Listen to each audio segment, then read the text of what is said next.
morning and welcome. Yes, we're bundled up. It's September in Minnesota, which means it's pretty much winter. There's a very real threat that by the end of this month, snow could fall. It's raining right now. It rarely ever happens, but it's possible that snow can fall. Earliest snowfall in Minnesota, I'm going to guess September 19th. I'll do September 9th. That's 2 days before 9/11. That's today. Oh, we got to talk about 9/11 today. Did you know that? Your mother was a stupid whore. Did you know that? We have to talk about 9/11 because somebody at a restaurant somewhere decided it would be a gangbusters idea to make a special menu for 9/11.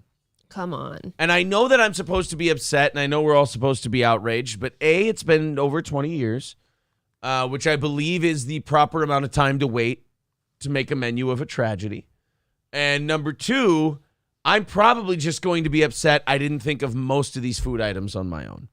Was it a Waffle House? It was not a Waffle House. Okay. It was just kind of a little shithole that just made like a cafe kind of a place. Oh, so small town. Yeah, and they had their little menu set up, and they had they went hard, too. I mean, there was tower shit and Pentagon shit, and they named it completely after hijack and... Oh, like a pancake dish, maybe? There's all kinds of fucked fun. up names. Yeah, it was a great time. Speaking of fun, I think we've driven somebody insane, and we'll talk about that later. Would you agree that we've definitely altered the mind state of somebody? There's a small chance. There's a small chance that we've driven somebody insane. I didn't make it better, apparently. No, you didn't. I didn't even know that we'd driven this person nuts. I didn't even think this person really thought about us at all. And I have to say, based on the response we got from this person, I'm extremely flattered. I'm kind of flattered. He can't even be honest with himself. I know, right? I mean, it's pretty bad. But I'm very excited. Also, I will say the one thing about this message that kind of bummed me out a little, I kind of got accused of saying things I haven't said. Now, I love leaning in on things I've said that have upset people. Sure, no shame. I enjoy that. It's because, like I said, unlike most people on the internet, and much like all my favorite people on the internet, this is all for shits and giggles. A lot of fun. You don't take any of this stuff back with you, so to speak. You go into the internet, you come out of the internet, you keep the two things separate. I also have to point out that I am going to have a hell of a time at the beginning of today's show thanking people. Today is our big membership renewal day. Oh, sweet. So I have to thank every single one of these people for renewing their membership, and thank you very much. You put that notification in the chat. We say thank you. We knock a lot of dollars off the goal. April and all of you will be happy to know that. Thank you for announcing your membership renewal. Yeah. Talk about robbing Peter to pay Paul. It's free. What was I trying to say? Oh yeah, you haven't heard the exciting news. A bunch of people also on the 9th must have their recurring PayPal contributions to this show because we had a bunch of those overnight. We have officially more than wiped out what we were short on Wednesday night. Oh, that's awesome. It's officially wiped out. So let's see where we're starting today. Then we'll get into the chat. We'll have fun with everybody. We'll talk about the dead queen. We'll talk about the comedian we've driven nuts. Anthony and Kevin Brennan went in on Stuttering John again yesterday. Okay. Our Joe Rogan video is doing ridiculous. And our Anthony Cumia Stuttering John analysis is off to a blistering start as well. So it's been a great week for Steel Toe. I will say this also, over 100 new subs in a 24-hour period and about 300 subs away from 5K. We're just about there. That's incredible. So we'll throw out our thank yous, and then we'll get into the meat and potato. We'll throw out the thank yous, go into the chat, say hi to all of you, and then we'll deep dive into all the stuff we have today. Also, based Tom Brady. Is he now? We have to. Well, he's always been. Okay. He's always been pretty true. based. He's always just so quiet to me. Yeah. Tom Brady, based fucking MGTOW Tom Brady Incel Tom Brady, I guess. Tom. You can choose between your toys and pussy. And he went, fuck it, give me the toys. We'll talk about him a little bit later, too. And somebody sent me a video of a guy shitting himself during a traffic stop. I definitely want to talk about that. Thank you to all of you who send me things. I would say, a good majority of it. So if you ever feel like, hey, this would be good on Steel Toe, don't think that I'm some kind of prick who goes, oh, listener sent shit. That sucks. A lot of our stuff. Why does it suck? Gets sent to us from listeners. So it's fun. All right, let's do the thanking. Michaela, Meat Drapes. Then it just forwarded on me. Here we go. All right, Meat Drapes. Rusty Grammar. I say Gutierrez with $2. Thank you very much. He says, lucky, it's summertime all day long in Texas. Oh, that's wonderful. Daniel, Make Without Stuff. Phoenix, Balls Deep. Coltrane. Lab Glass. I believe that's 8. April makes 9. And Adam makes 10. So that is $50 off of our goal right off the jump today. 335 away from today's goal. Very good, you guys. Not much further to go. Great work. All right, let's get into it. Is R.I.P. Queenie. Fuck that shit. Everyone feel more free today. Oh, see, now this is another thing I've been seeing. People glad that the Queen is dead. I don't know how to feel about that. I saw Keemstar was very mad on Twitter yesterday saying that this country is he doesn't like this abominable. Yeah, he doesn't like this group of people or whatever. We have no shame. We have no respect for the Queen. I'll say this. A seemingly a nice old lady died. She's fine. She's a badass. She happened to be a great, important royal family member, whatever. She was the head of it. I will say this. The one thing I am happy about regarding the death of Queen Elizabeth is that, and call me whatever name you want, it just feels more right to say king. Whenever I'm like, dude, I'm old Westeros, you know? If she's got a vagina, it feels less legitimate. I should have seen that coming. Yeah, it just does. It's just King so-and-so. I'm like, all right, now this has some fucking balls. Let's get into it. All right. You got to remember, my whole life, there hasn't been a King of England. Mine either. So now, wait a minute. Is she the Queen of Great Britain? Or is she just the queen? Well, I guess king now. Is he the King of Great Britain, or is he just the King of England? I believe I think he's just the King of England. I think England. Now you're confusing me, though. So, like, Scotland and Wales and Ireland. Well, Ireland is its own country. But so Wales and Scotland can be like, fuck you, suck my dick. You ain't, hashtag not my king. Right? I guess. I could join you on your... not knowing shit about the royal family? No. King does have a little more threat to it. Right. Like, nobody's scared of a tiny little old lady. Yeah. Well, she did cut her cake with a sword. That was with a the little blade scary. Tilted upward towards her. It's concerning. We should watch that in honor of her. We will. But, yeah, it's almost like I'm going to tell your mom versus I'm going to tell your dad. Yeah, who's more scary? Right, exactly. Oh, if you don't do that, I'm going to report it to the Queen. It's like, suck my dick. Mom just drinks a lot of wine and bitches in private. Yeah, and cuts cakes with swords. And then you go, I'm going to tell the king. And you're like, not Mufasa. You know? Was anyone scared of Nala? No, they were worried Simba was going to rip their fucking heart out. That's what it was. Because he would, too. And he was Jonathan Taylor Thomas. Thank you very much to Mark White for the $5. He says, new listener, listen to you guys every morning now at my baking job. Aww. Love the DSP content. Now give me the tips. Thank you, buddy. That's going to knock us down to 3:30 today. We appreciate your generosity and your newfound fandom. Continuing on here, I am Walter. Ran out of thoughts. Everybody renewing their memberships today. Bandit of 71. COVID Crotch renewing their memberships. Thanks, boys. 310. Thank you. Away from today's goal. Not 3,100. Jesus Christ, Aaron, you greedy fuck. Who are you, Phil?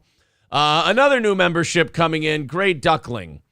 Thanks, buddy. And 305. Sorry, guys. It's our big membership renewal day, so this is going to...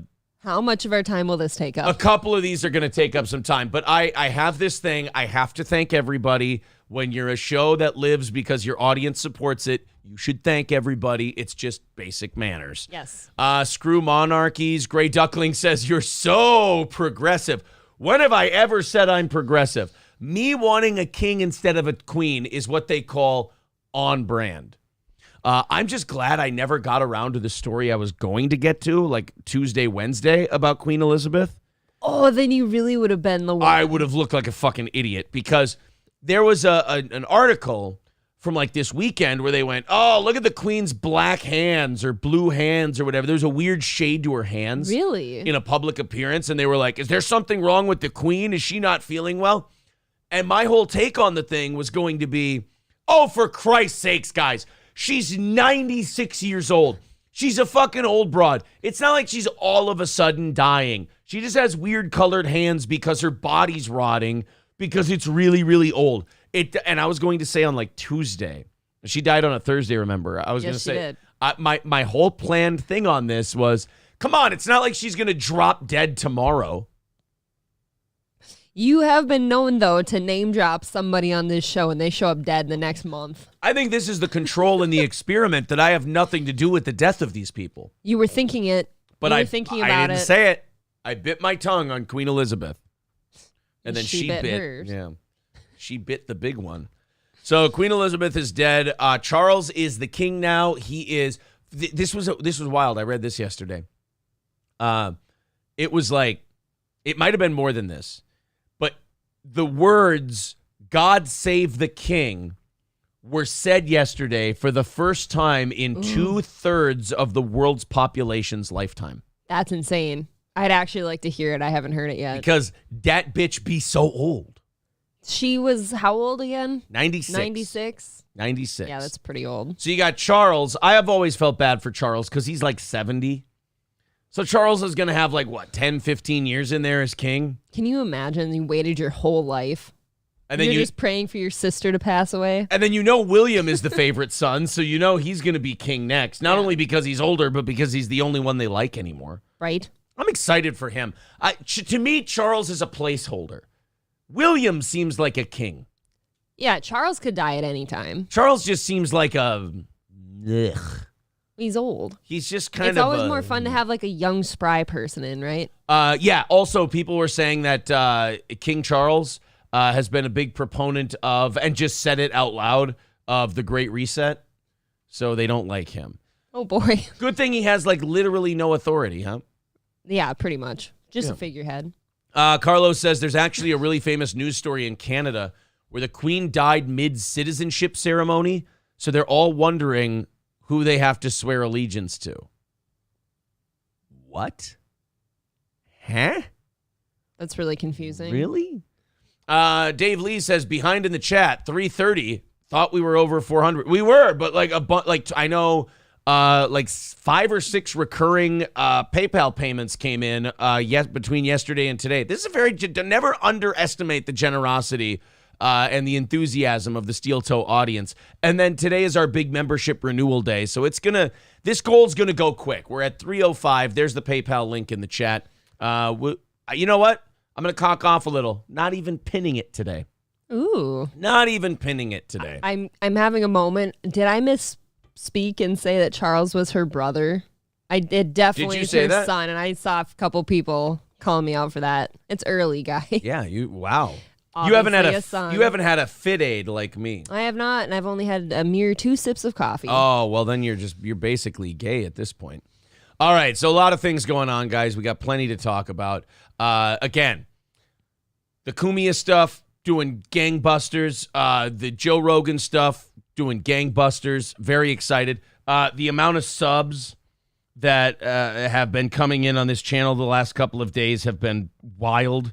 So thank you for that. And if you like our show and you enjoy what we're doing, remember to hit the subscribe button, smash that like button, and click the bell to get notifications. Yeah, the more you guys whack away at that like button, the more we get our live stream gets shown in the YouTube algorithm. So beat the shit out of that like button, man. Treat it like it owes you money. Fap it. Danger Bear Wolf Turtle says, how's that hoodie fitting, buddy? Can't wait to get mine. These are the Steel Toe hoodies we talk so much about. They're remarkably comfortable. I love it. It's going to be pretty chilly in Minnesota today, so I'm excited to... it's very cool. To be a hoodie man. I am a hoodie man. I would wear mine, but then it'd look like we called each other. Yeah, that's gay. And the Vikings play this weekend. How exciting is that? Very excited for football to come back. Vikings at 3:25. You know, it's almost like God timed this game perfectly for us to watch it because, you know, when the kids are home, the football game, I mean, in the fall, it's pretty easy. They go outside. Now with their new trampoline, they'll be outside, you know, stuff like that. Louis 5. He's not ready to watch a football game yet. He doesn't. We tried to have him sit with us last year. Yeah, he was 4, so that was our mistake. Nope. At 4 years old, I was like, hey, buddy, you want to watch some football with me? A 4-year-old doesn't give a fuck about football. They don't give a fuck about anything. They don't give a fuck about anything. Maybe candy. Maybe some candy, some Minecraft. He just, he didn't give a shit about football. And I look, I don't think he will yet this year. I'm trying to think back to when I was that age. First of all, you don't remember that age. Nope. You don't remember 5. Most. I don't remember being like super into watching every Vikings football game until I was like in 7th or 8th grade, 6th or 7th grade, maybe. I would agree. I don't think I even remembered my dad watching it until I was that old. Right. Like, I don't think, and believe me, like by about 7th or 8th grade, I was watching every week. Sure. But up until that point, it was like, oh, I hope the Vikings do well. And then you come in and ask your parents, hey, what's the score? What happened? How are we doing? Because you're playing football with your friends. Well, anyway, Gina says white privilege trampolines. Oh, yeah, there's only one brand of trampoline I get. And it is the white privilege trampoline. Okay, should we talk about some really fun stuff? Always. To start the show today? April, as you know, if you watched yesterday's show, maybe you haven't gotten around to it yet. April, by we I mean April, sent out a bunch of interview requests to a bunch of different people. Probably, 7 people? 8 or 9, actually. 8 or 9. All right. Well, I mean, are we counting you reaching out to Donald? By the way. Nope, that's a pipe dream. How did you reach out to Donald Trump? What was your contact there? I started at Instagram. He has one. Yeah, it's not going to work. I know. Okay, then did you finish it somewhere else? No, I didn't have time. Yeah. I fully told you, like, total pipe dream. Okay. I'll start here. We'll see where I got to go next. So we we sent interview requests to like 8 or 9 people. Mm-hmm. Gavin, Cumia, Sam Tripoli, who got back to us and was very nice. Yes, he was. Sam Tripoli, a very nice guy. He basically said, yes, I'd love to do it sometime. I just can't right now. Yeah. When I'm doing podcasts again, I'll contact you guys. Yep. So we also, I think I was against this one. I was like, fuck it. We don't need that one. It's not really interesting. And April was like, oh no, I'll go with the angle of like, we'll bury the hatchet. And I'm like, okay. Of the names we were throwing out there to come on the show, this one didn't excite me at all. Okay. But April reached out anyway. And I'm glad she did. I wanted to see this. Because this guy, I had no idea. See, here was my thought towards this guy. He's a friend of Corey Adam, so I don't really talk about him very much. We had a guy in our chat who we thought was a parody account making fun of the guy, and now we're thinking he might not be a parody account. And so we've kind of been, playing nice in the sandbox, if you will. I did not realize how much this particular individual, how sensitive they are. Would you say in the response you got on Instagram that this is a sensitive person? Yes. The most sensitive. A bit touchy. Scorned. A bit scorned. Maybe doesn't take a lighthearted, ironically, joshing very well. Does not trust Does anyone. not trust easy. No, very much so. Would you say this is a person who maybe is a little more affected by another internet personality than we thought he was? Yes, and he took it out on me yesterday. And he took it out on April. So, April reached out to Josh Denny, what is it, like, comedian? A comedian. But he doesn't do any comedy clubs. He doesn't, he does like house parties and stuff like that. So anyway, April reached out to Josh Denny. And the Josh Denny thing is weird because he's a friend of Corey's from a long time ago. So I don't lean in on the guy and really tease him. Even though he is remarkably teasable. April reached out and said, hey, I've heard you've been kind of sensitive about the things we've said. Perhaps you'd like to come on our show. We could bury the hatchet, just come on, hang out, be on the show. I didn't even accuse him of being sensitive. I actually said that, I first reminded him who I was, although he totally knows who we are. Apparently so. Yeah. And then I said, Aaron, because there was a day, I said, Aaron's expressed, some interest in having you on. Maybe you two could bury the hatchet, catch up on whatever you got going on. Let me know. It was something really relaxed. It was nice. I am never offering to bury the hatchet with anybody that I could verbally take apart, as I apparently have Josh Denny without trying. I've never really leaned in on Josh Denny. I don't think you said some of the things he accused you of saying. And that's the other thing. He's got such bad Red Bar PTSD that he thinks everybody's saying what Red Bar's saying.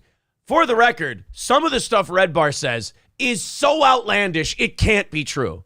Right. It's funny. And I wish Josh could have the mindset to see that. Right. Obviously nobody would believe these things. But he's a very sensitive guy, and Red Bar has certainly done a number on this guy. So Josh Denny responds to April. And do you want to take this piece by piece? Do you want to quarterback this thing? Do you want to tell me what was said or tell everyone else what was said? I would. And then we'll address it piece by piece. Here's what I want you to do. Read the whole message. All right. And then after you read the whole message, I want you to read it piece by piece, and I'll address each individual thing.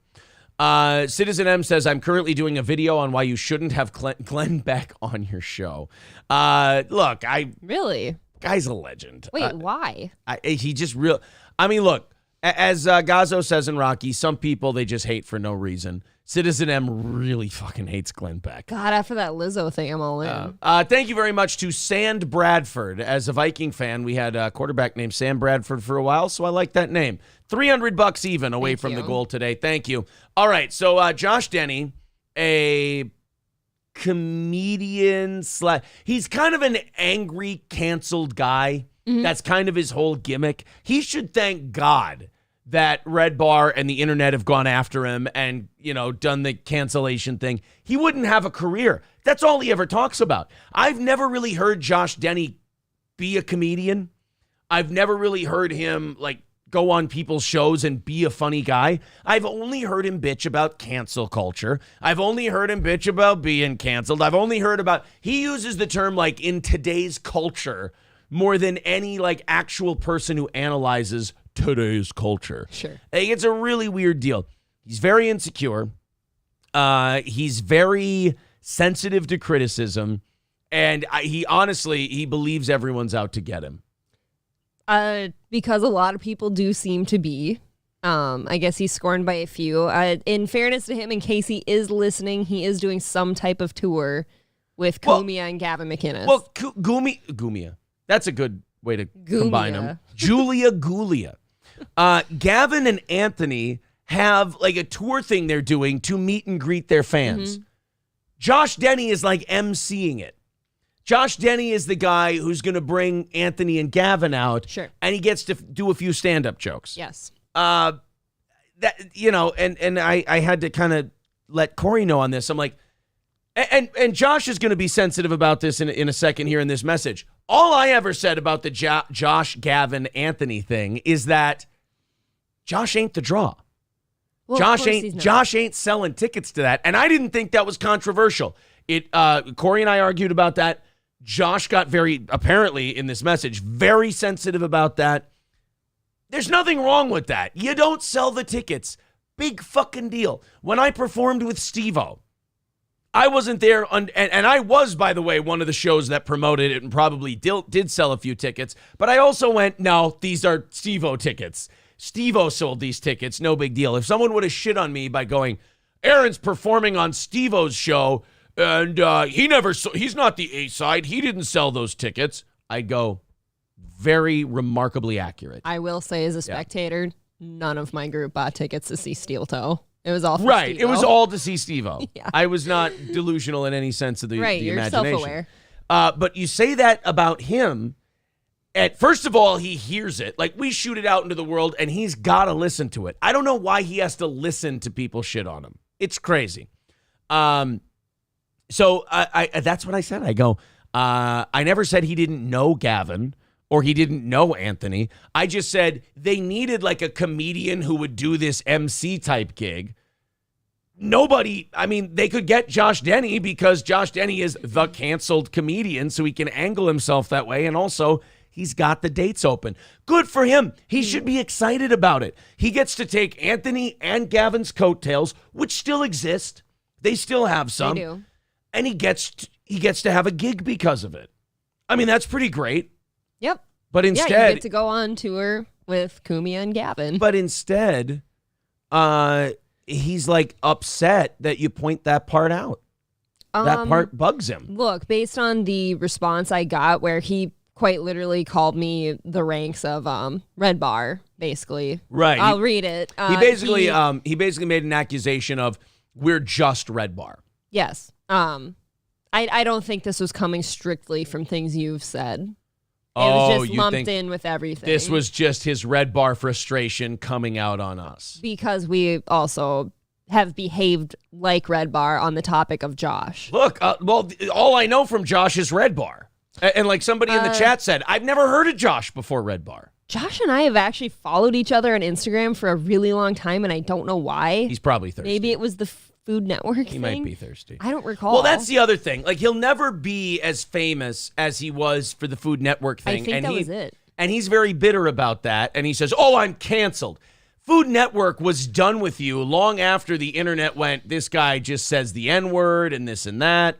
And the Food Network was not bringing him back. They weren't giving him a show. He had been done with the Food Network for years when that whole cancellation thing happened. I think he got canceled. He didn't have a lot going on as it was. So he got to use the canceled thing as, look, I'm a victim now. This is what bothers me about these guys who are all free speech and against cancel culture and victim culture. They're so excited to wear the victimhood of canceled as a badge of honor, but yet they call everyone else pussies for being too sensitive and, virtue signaling and shit like that. Some of these free speech people, quote unquote, or these anti-cancel culture people, they're as big into labels and leaning on shit as the people they get mad at. And he very much does hang on to like his past accomplishments as a thing. Like he still is like. He did like an Adult Swim, like 15-minute show on the Food Network, right? He did like a season of it. Well, his bio here, if you want to hear it, is Josh Denny.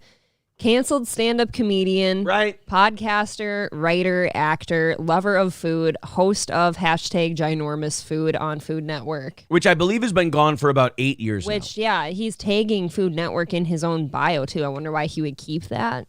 Right. If they canceled you, quote unquote, why would you tag them? I don't understand that.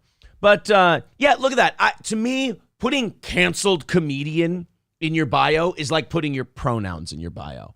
It's gay. It's totally You don't want to be known as the canceled one anyways. No. Like when people look at you for the first time, why do you want to say that? I don't want to be known as the canceled guy. They canceled me. That means they beat you. That's like saying me putting in my bio, 0-2 amateur boxer and bragging about that.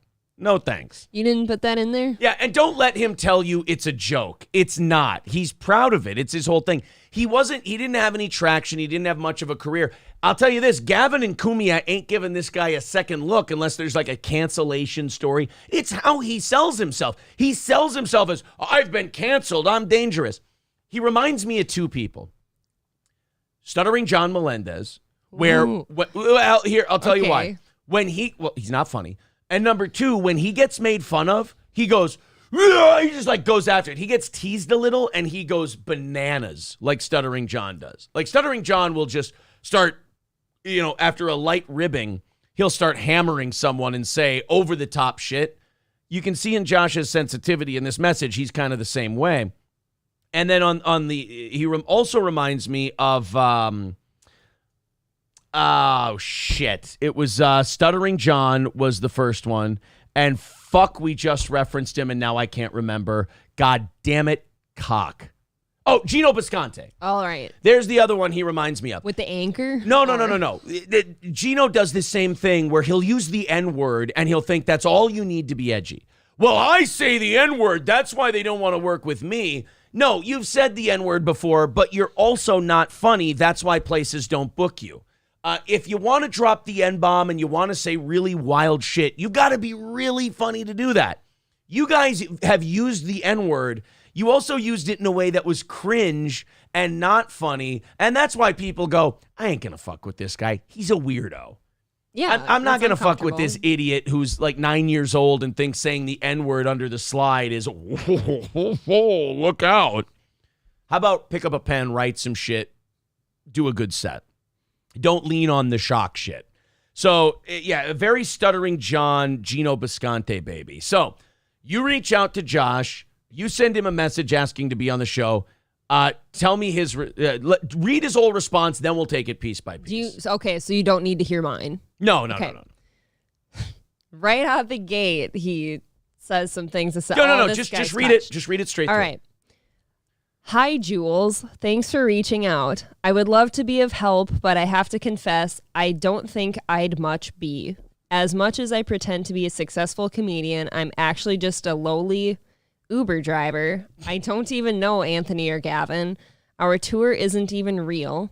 It's just a way for us to scheme and scam. Anyways, best wishes. Okay, so let's start at the beginning. Hi, Jules. If you guys don't know what that is, Jules is Mike David's wife. And producer. Red Bar's wife and producer. Camera on me, Jules. Camera on me. Camera on me, Jules. Jules, camera on me. Thank you. Jules is Mike David's producer. Lovely gal. She's fine. She's fine. Fine as May wine, I like to say.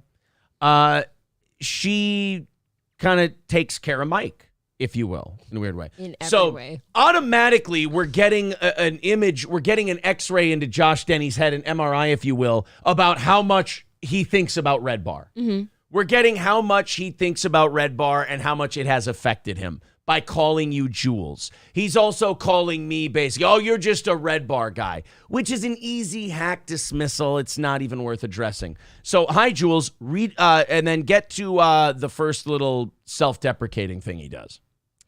As much as I pretend to be a successful comedian, I'm actually just a lowly Uber driver. Okay, that is a reference to Red Bar pointing out the fact that Josh drives Uber.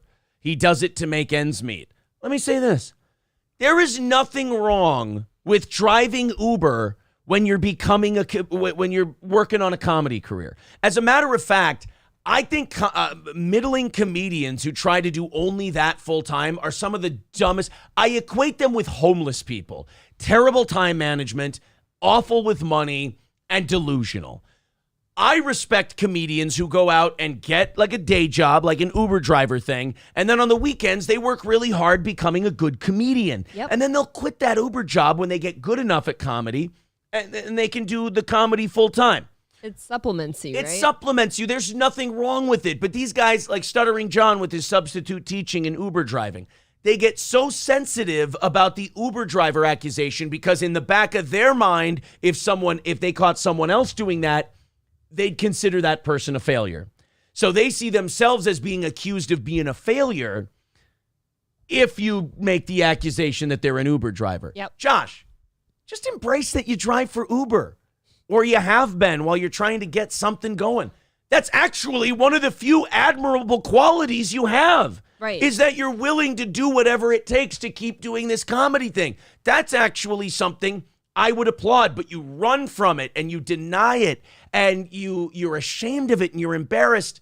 And then you try to write a passive-aggressive, shitty thing like that. It's not the own you think it is. It's just showing that Mike David is implanted inside your brain.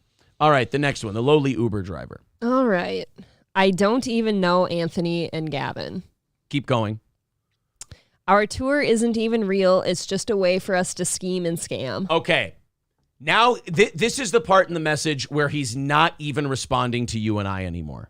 I don't think he has the whole time. No, this is 100% a Red Bar response. Yep. He either, A, thinks that you're from Red Bar trying to set something up. Which he doesn't because he's known me a while. Can't. Or B, he just detached himself from the earth for a minute and just went, I'm going to respond to Mike David through this interview request. And it's like, I should have brought Mike into this conversation. Right? You should definitely send this to Mike. Send that to him. Send it to Mike and tell him, listen, Mike, I know that our show and your show have had its differences, but we're still, in the grand scheme of things, fans. I offer this gift to you. It is a proof that you are in Josh Denny's head all of the time. I think Mike would enjoy it. So I think he'd love this. Today, I would like you to send that to Mike David. And because the reason I know he's responding to Mike and not us, we've never said he doesn't know Anthony or Gavin. Of course he knows Anthony and Gavin. He's been on both their shows. He works for Gavin McInnes. He does like a 5-minute clip show once a week. Yeah, I think we've acknowledged that. He knows who Gavin is. He knows who Anthony is. We've never said that their show is a scam. I think all I've ever said about I had to set Corey straight because he's like, oh, he's got his own tour. And I'm like, no, he doesn't.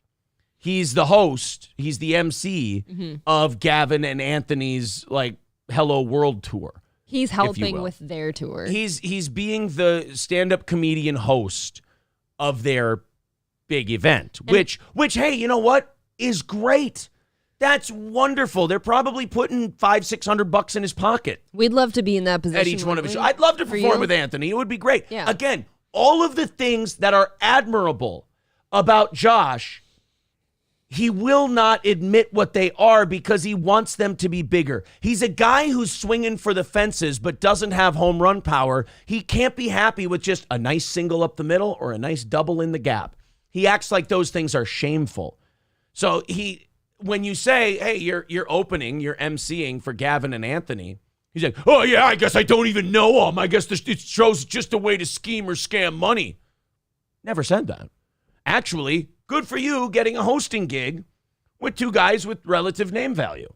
I'd call those big names. That's pretty cool. But he can't even be happy about that because he's worried Red Bar or somebody else are going to shit all over him. What's the last part there?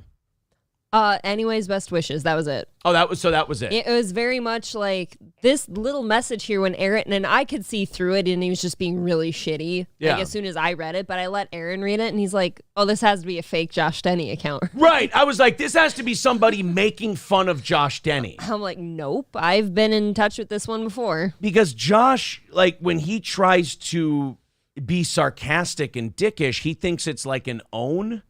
And it's kind of embarrassing because you read it and you're like, Josh, you're just coming off as like a bitter dick. Yeah, you're just coming off as someone who doesn't seem happy. And you see, now look what you've done now that you've been shitty to me, which, by the way, I don't think I've ever been shitty to this guy. Now I might be in a position where I'm turning this over now for extra laughs to Mike or Jules today. Because they're going to get a big kick out of now this. Mike's going to get this. This wouldn't have happened. Yeah, I don't know. So, people are calling him defensive Denny. That's a really defensive response. yeah, he couldn't even acknowledge who I was. Yeah. Like, he couldn't separate me from Red Bar. Yikes. Decent Big Balls, thank you very much for renewing your membership. And Strippers Got Me Banned, renewing his membership. Thank you very much. Appreciate that. Like I said, it's our big member renewal day today. Everybody's renewing their membership. Thank you guys. Thank you for that. All right, we got a lot of people to respond to in the chat here after that little segment. I always like when shit like that happens. You know, the show's alive. You know, things are happening behind the scenes. I love telling you guys about that stuff. Yep. Bumba Clo says, "Oh, the Jules thing. What a burn." Right? Yeah, that didn't hurt the way he thought it would. I don't know if he thought that would hurt or not. No, he didn't. He wasn't thinking about how you'd take it. Yeah. He was totally wrapped up in the fucking Red Bar. Like, he just lost the plot at some point. It was almost right at the beginning of the message.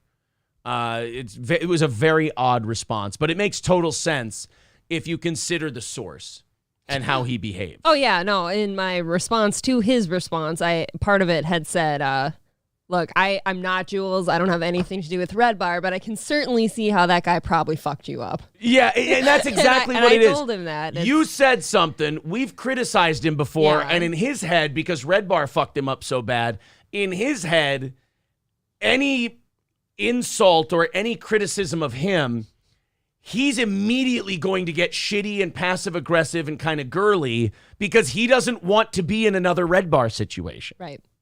And Josh, no offense, I'm not as insane as Mike David is. I'm not going to spend the time. No, at the end of my message back to him, and I said, Aaron's very fair with people he has on our show, just so you're aware. Like, you totally are. Would you please do me a favor, though?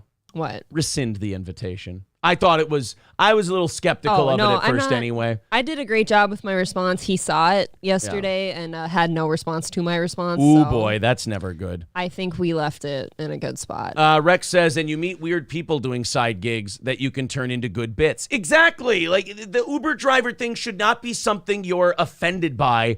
It's what you're doing to make it work in this business. No, on that line, actually, the weird shit that he experiences being an Uber driver could definitely fuel content for his comedy. Let's say someday this audience shrinks. You know, right now it's in a growth phase. That's, oh my God, is that great? But let's say it shrinks. That's the reality of life. Okay. And let's say we were coming up a couple $100 short every month, right? Mm-hmm. I wouldn't mind hopping in a car and giving a few people rides and, making everything square. I wouldn't care either. Yeah, why not? Fuck it. Do something fun that you might like doing. I would actually wager a bet that a lot of people in the entertainment industry do that to supplement their income. I know we've talked many times about how Bubba the Love Sponge Ubers too. Yeah, fuck it. Who cares? If a guy who made millions of dollars in this business can do it, and not be ashamed of it, then you can too. I very much actually have a few jobs in mind that I would totally enjoy doing on the side of this thing. Aaron just doesn't like the idea of me not being here. What do you mean? I've talked before, I'd actually really like to sell furniture or work in like a floral place. How many times have I told you, I think that would be a lot of fun. First of all, I like sales in general. Not broadcasting sales anymore. I would hate that. But like, I love looking at furniture. I love looking at houses, things like that. I would love to sell furniture and houses and just see how far up I could go with that. Yeah. Same thing for you. Right. So yeah, that'd be fucking cool. Especially when you do this for a living. It takes the pressure off of that if you did it as a side thing. If you had the time. Right, because then that's just fun. Right. I don't know where I have the time right now, but it is fun. Josh has max one viewer watching his live streams, and it's usually a red bar guy spying. Oh. See, I wonder how much of that response is just insecurity and anger. I think all of it was. Yeah, I think so. Yeah. Josh was probably bullied as a kid. And now I can't decide if it would make me an extra shitty person to send that message to. Red Bar probably stirred up. Yeah, Red Bar probably stirred up a lot of childhood shit for Josh. There's a chance. Yeah, it just fucked him up. Bumbleclo says they should do a bit where guys in SWAT gear pull Gavin off stage and arrest him in the middle of the show. That would be kind of funny. Hey, Cog, how you doing, buddy? Cog in the chat. Ooh. Guys, subscribe to Backwards Internet and our buddy Cog. I got to throw a few thank yous out there. Thank you to Decent Big Balls and Strippers Got Me Banned for their memberships. Appreciate that. That puts us $2.95 away. Thank you. Cog says, great to see you live again. Guys, click on Backwards Internet in the chat if you can find it. I'm way behind in the chat, but subscribe to Cog. He does a great show. A lot of the guys we don't get around to covering, Cog covers. Nicholas Fuentes, Ethan Ralph, guys like that. He does a really good job with all of that stuff. Thank you to Victor and Dan for renewing their memberships as well. Appreciate that, guys. Big membership day today. We are at the moment...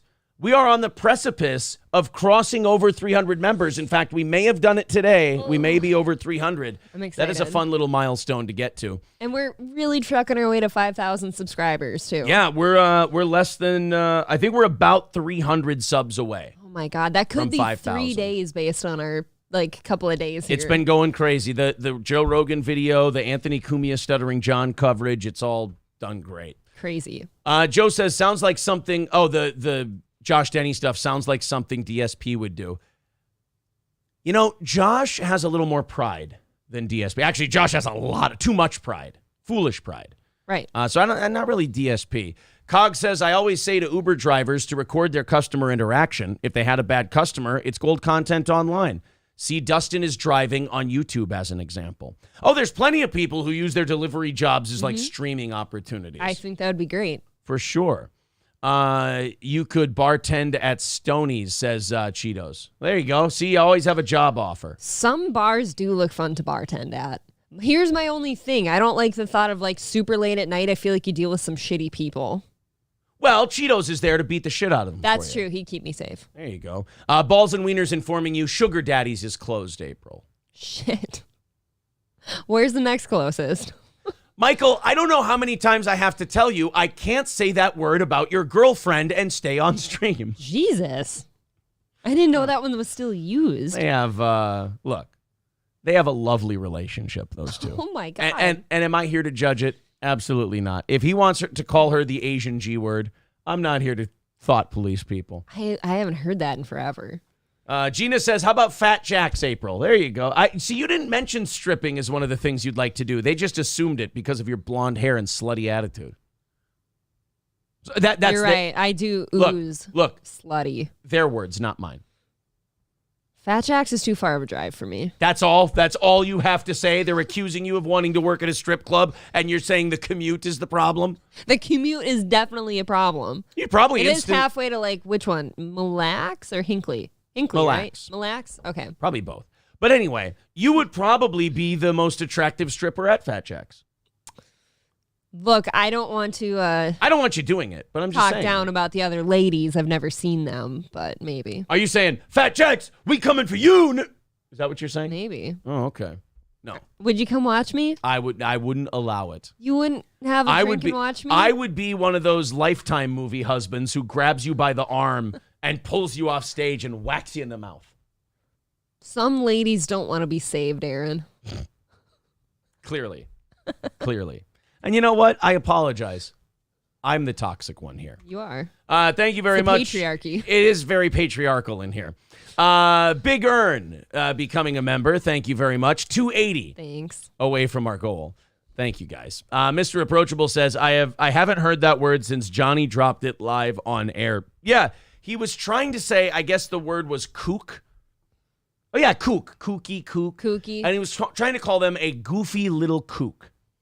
That's a dangerous sentence. It's very dangerous. You notice how slow I had to say it. Hey, wait a minute, guys. Don't delete Yeti Machete's message. That's fine for them to say it, just not me. At any rate, he was trying to say goofy little kook. And what he ended up saying was koofy little... Koofy, huh? Koofy little... And then, by the way, this was before COVID, I believe, so koofing wasn't even a thing. I do remember this. Johnny may have made up koofing. Danger Bear Wolf Turtle says, did you see the Bills and Rams fans fighting after the game yesterday? I did not, but I do have the Rams kicker, and that was less fun than you would think. The Rams kicker not getting much done because the Bills kicked the shit out of the Rams last night. Thank you to Cog for $10 over there on PayPal. Thank you, buddy. That goal's disappearing quickly today, as it usually does. 270 away. Thanks a ton. Yeah, how did I do? You know what? I've always said this. Very interesting on live broadcasts to go check your fantasy football team. If you're a broadcaster, and Cog, maybe you want to take notes here, always check your fantasy football lineup on the air. Oh. Riveting content. I don't have one this year. I just got nervous that I didn't fix mine, for the week. Yeah. Shit, this is my first year without one. Do you want to share mine? No. Okay, cool. Because I'll cheer yours on. You'll fuck up my team, let's be honest. I'm still projected to win 93-89. That's very exciting. I never go by projections after last year. Every time I was projected to win, I lost. Every single time. And I have Dalvin Cook. So he'll have a knee problem next week. Fucking hell. I did think that when I picked him first overall. Don't pick Dalvin Cook. I had the 7th pick. I took Dalvin Cook. And I went, I got to kind of build in 3 or 4 games that he's not going to be there. Yeah. No, I would have not picked him. Corey's Dinosaur says, of course you would have a kicker with the last name Gay. Look, it's not like I didn't get shit for that at the draft when I picked the guy. But he was the best available kicker.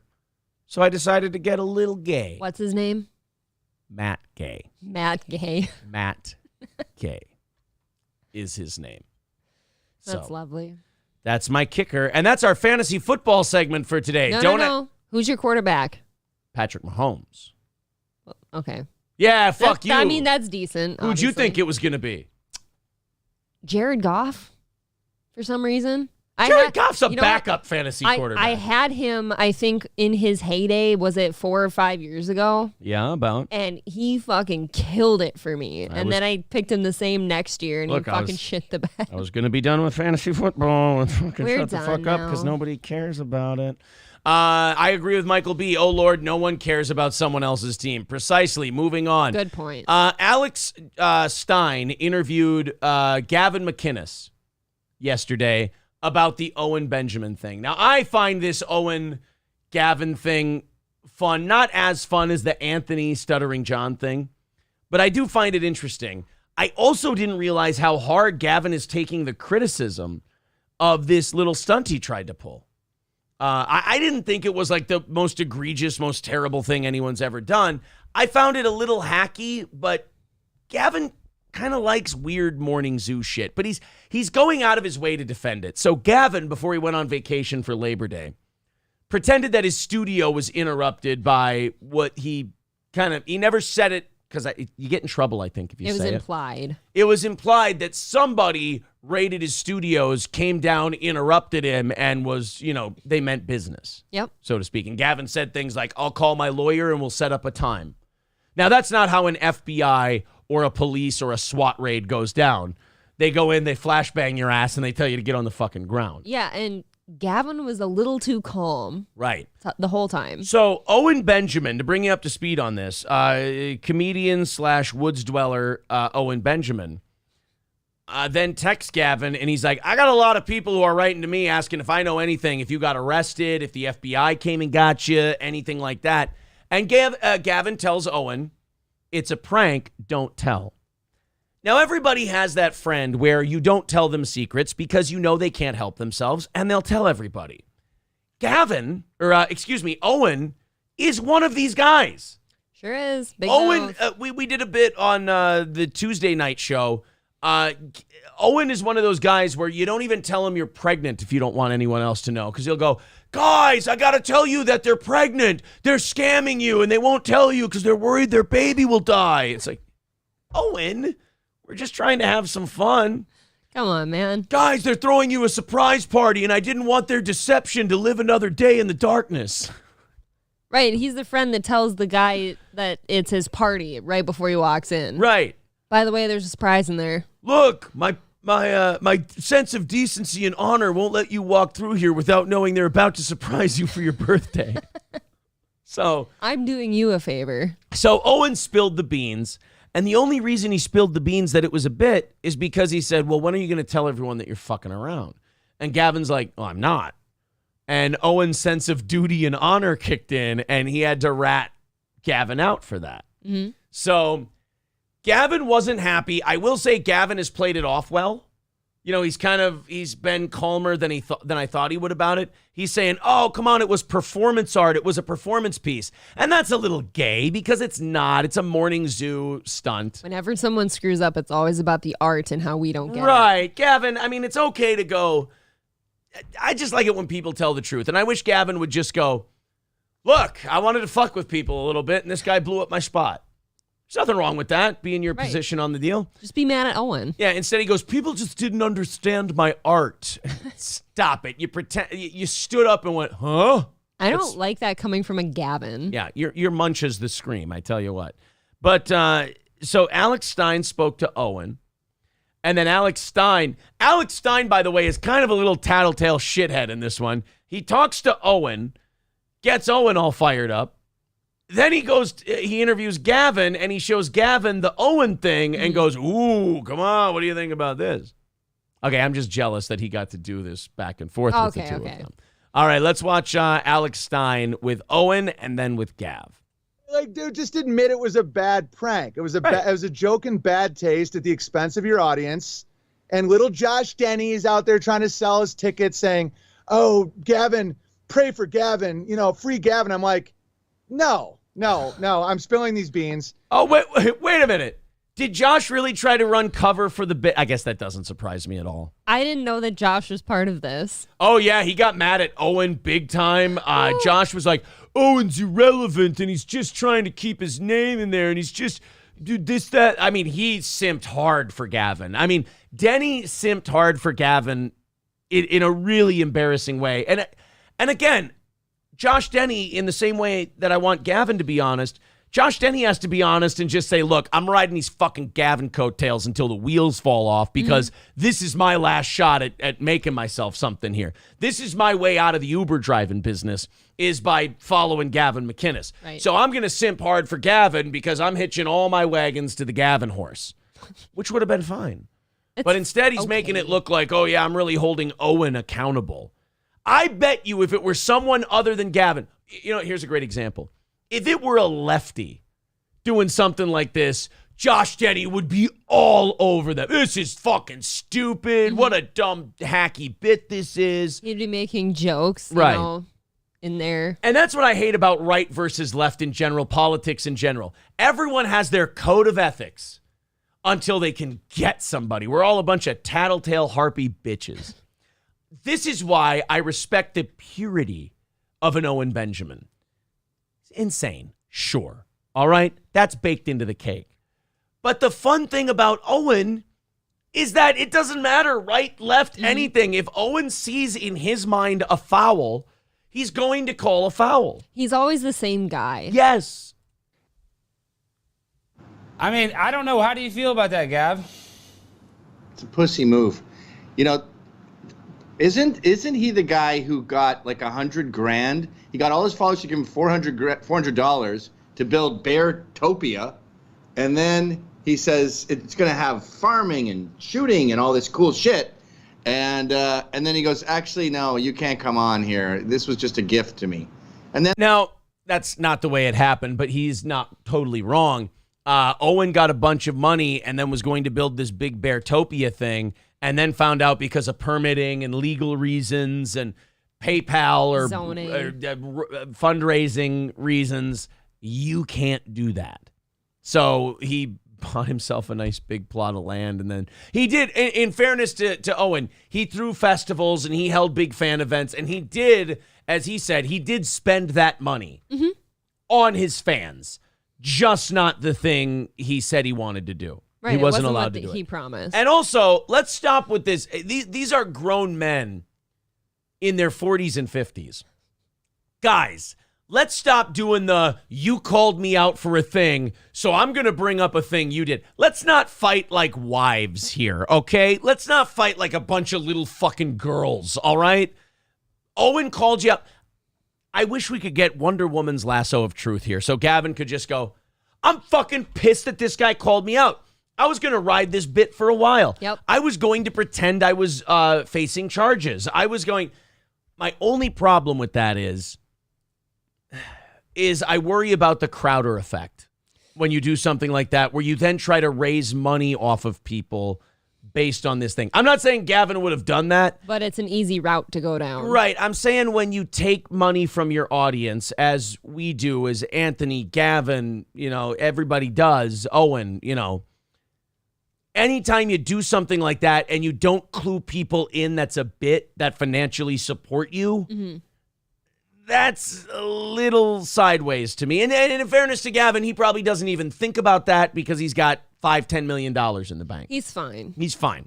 So I wish he would just admit, look, I was going to milk this bit for a while and Owen fucking ruined it and I'm really mad at him for it. But instead, now we got to bring up Beartopia and, well, he did this. Well, he started it. Well, no him. Come on. It always, you lose a little credit, I think, when you have to compare yourself to the other people. Right. I don't like that. And just instead of sticking to what we're talking about. I'll also say that I like Alex Stein in this role. We always said that, enough with the city council shit. It's been done to death. Okay. He did win the Portnoy thing.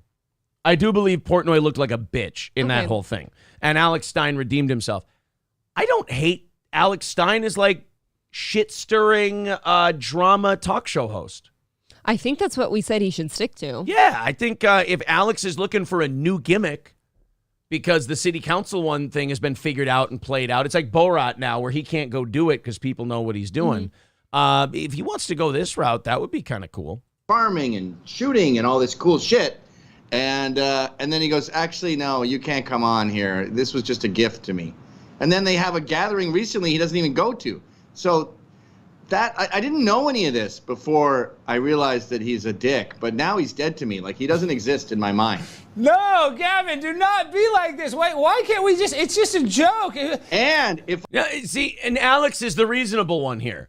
Probably the youngest guy in this whole thing is going, Gavin, you're all just fucking around. Relax. Yeah, it's calm down. Here's what you do if you're friends, all right? And you do this bit, and Owen has this objection to it, and he spills the beans. You call him up, and you go, dude, what the fuck? I was doing something. And the other guy goes, dude, I found it to be really dishonest, and you should have told people, you should have come out and said something when people were really worried about him. Fuck you, you piece of shit. And then he goes, oh, if that's the way you feel about it, fuck you too. And then you guys don't talk for a week. Yeah, you'll be fine. That's the worst it should have gotten. Right, but Owen, like he said before, was actually getting messages from people asking if Gavin's okay. So It's not like he's just sitting there not being bothered about this. And now Gavin's doing this thing that he's about to do here where he pretends like it accomplished something. People got to stop sucking their own dicks on the internet. You got to keep remembering that this is for fun. Okay. And what Gavin should have been like, hey, I was going to have a little fun. I was going to, do a little gimmick, do a little fun thing. Instead, he doubles down and goes, oh, no, it accomplished something. It was a gonzo journalism exposure or whatever. Oh, it's an eye-opener. Yeah. If I watch this video and you're stabbing me in the back, you're dead to me. Shut up, Gavin. I'm not dead to you. I didn't stab you on the back. I'm on your team. I'm your friend. I don't mind if you stab me on the back. That doesn't hurt. It's when the knife goes in. Listen, Gavin, this should be, to be completely honest, people are your fans. People are worried about you, so people have concern. Yeah. You can act very aloof about it. I don't hate Alex Stein in this role. I don't either. He sounds so whiny and young and stuff, and he's unbearable to listen to, but he's right. I'm the last guy who can get on someone for sounding shouty. So That's very true. Yeah. You just have the nicer voice. I'm a shouty guy. I get excited. I'm animated. I'm endearing. People are worried about you because they like you. I got 7 friends in jail. You were worried for a couple days. Welcome to my world. I'm in a constant state of worry. I got Gavin, do not project. Entire family. You're not in a constant state of worry. Then why would you do an FBI raid joke? I was just going to say that. Why would you add to the stress and worry? See, a lot of this stuff sounds like reasons he came up with after the fact. It is. This is like stuff he's throwing at it to protect himself from the criticism instead of like legit things. There's a forest fire and he's throwing like gasoline at it to try to put it out. Do not project this like it's bad that people care about you. The fact that you have fans that care about you, do not make that some negative thing that now you're worried about other people. Not negative. I don't care. I don't care if you're worried about me. That's not my concern. You understand? Like, you're not talking to a normal person here. I'm not a nice person. I ain't no nice guy, as Lemmy would say. And the fact that someone that I don't know experienced a few days of discomfort because of my artistic endeavors. That's where I cringe a little bit. It was a morning zoo bit. It was a prank. He's so far up his own ass. That would be like if Johnny Knoxville did the anus fire hose challenge and then went, oh, people just don't understand our art and our artistic endeavors. No, it was a gag. Obviously. It was a stunt. It was a thing you did. Relax, Gav. My behavior is all part of it. That's the beauty of these kind of things. There's several layers to this. Like, what I showed was that the piranhas are out there thirsting for my harm, thirsting for some kind of... That wasn't a fucking mystery, Gav. I mean, again, people on the internet are really sensitive, so they're going to take this as a trashing. It's not. I like Gavin McInnes. I think he's funny. I think he's wonderful. But, you are so over your skis here. And Johnny's right. I really am leaning on that one. But you're starting to just goulash things into this that aren't a part of it. Like, oh, yeah, it exposed that people want to get me. Gavin, you've been banned from a lot of shit. We don't need any more evidence that people are out to get you. And this was not the point of the thing you did. If the point of the thing you did was to show that people get concerned and they don't get the gag and everything else, then what Owen did should have been a part of it. Like, it should have been like, hey, look, this proves my point. But you were mad because I just wish he could be honest and say, this guy blew up my spot. And I'm a little pissed off about it. Well, he's trying to explain it away so that he doesn't look like the idiot in it, because most people wouldn't sit in their house and pretend to be busted by the FBI. Yeah. we'll say. Thank you very much to D. Luke for renewing your membership. Appreciate that. Just, Jesus Christ, these memberships knocked that goal down so quickly. 265 away from our goal today. Aaron's Dusty Coke Nose with $2 says, still drunk, and I want to see those milkers. Oh, we wore the wrong shirts today. It's so gay that he's talking about me. Paul says, seriously, who are these no-names you constantly talk about, and why should we care? You don't have to care. I never said... I don't believe I've ever said anyone should care. I've always been very clear. If you don't give a shit about these people and you don't find this stuff interesting like I do, then, tap out till I'm giving you something better. That's how you hold me accountable. I like these people. I think it's interesting, all this internet bullshit going on, and I like to cover it from time to time. I like it too. I certainly don't live in it off the show at all. If I see something fun, I'll send it to Aaron. Yeah. But I do like it here. They're very interesting. But yes, don't feel, and Paul Palmer's a great fan, don't feel held captive here when I do this stuff. It's look, it's a 4.5 hour show. If you watch all 4.5 hours, God bless you. Thank you so much. If you came to a live event as a fan and you told me, Aaron, I watch an hour here and then I take a break and I watch an hour here, I'd go, holy shit, that's a long time. Thank you very much. Mm-hmm. It's amazing. I think watching these people, it's not necessarily even about who they are. It's just watching like a human behave a certain way. Yeah, I enjoy that. Very interesting. I really do. Todd Pemper says everyone wants Gavin's balls in their mouth. Certainly not everyone, but I understand what you're saying. Till they taste bad, he says. Gavin took Denny to visit a short bus, and Denny threw himself under. That's a hell of a metaphor, Citizen M. Gravy Show says Owen is crazy, but he's consistent. Yep, 100%. 100%. Good morning to y'all. I'm just trying to find a lot of people writing in on this. I'm way behind. Gravy Show says Gavin is grift extraordinaire. Is he? I don't know. I followed Gavin for a long time, but the censored.tv, I don't, is he a grift guy? Because I always thought he was like Anthony, where he's like, I'm going to give you this content, you give me your money, that's our exchange. He doesn't do like, we're fighting this or we're fighting that, and if you give me money, then you're extra fighting. Like, that's a Crowder gimmick. I don't like that shit. Well, sitting right here, I will say scrap whatever he's done before this little prank he's done. The way he just talked to Alex Stein about how he's exposing the piranhas out there That's and people true. are after him and all that, I would lean towards, yes, he is becoming that person. Yeah. Gravy Show says, I've said the same thing on my show last week. Alex needs to stick to being the internet's Tucker Carlson. Yeah, I think that, you know what? That's a perfect point. And by the way, Gravy Show's a great fan of this program. Subscribe to his stuff too. Backwards Internet, Gravy Show.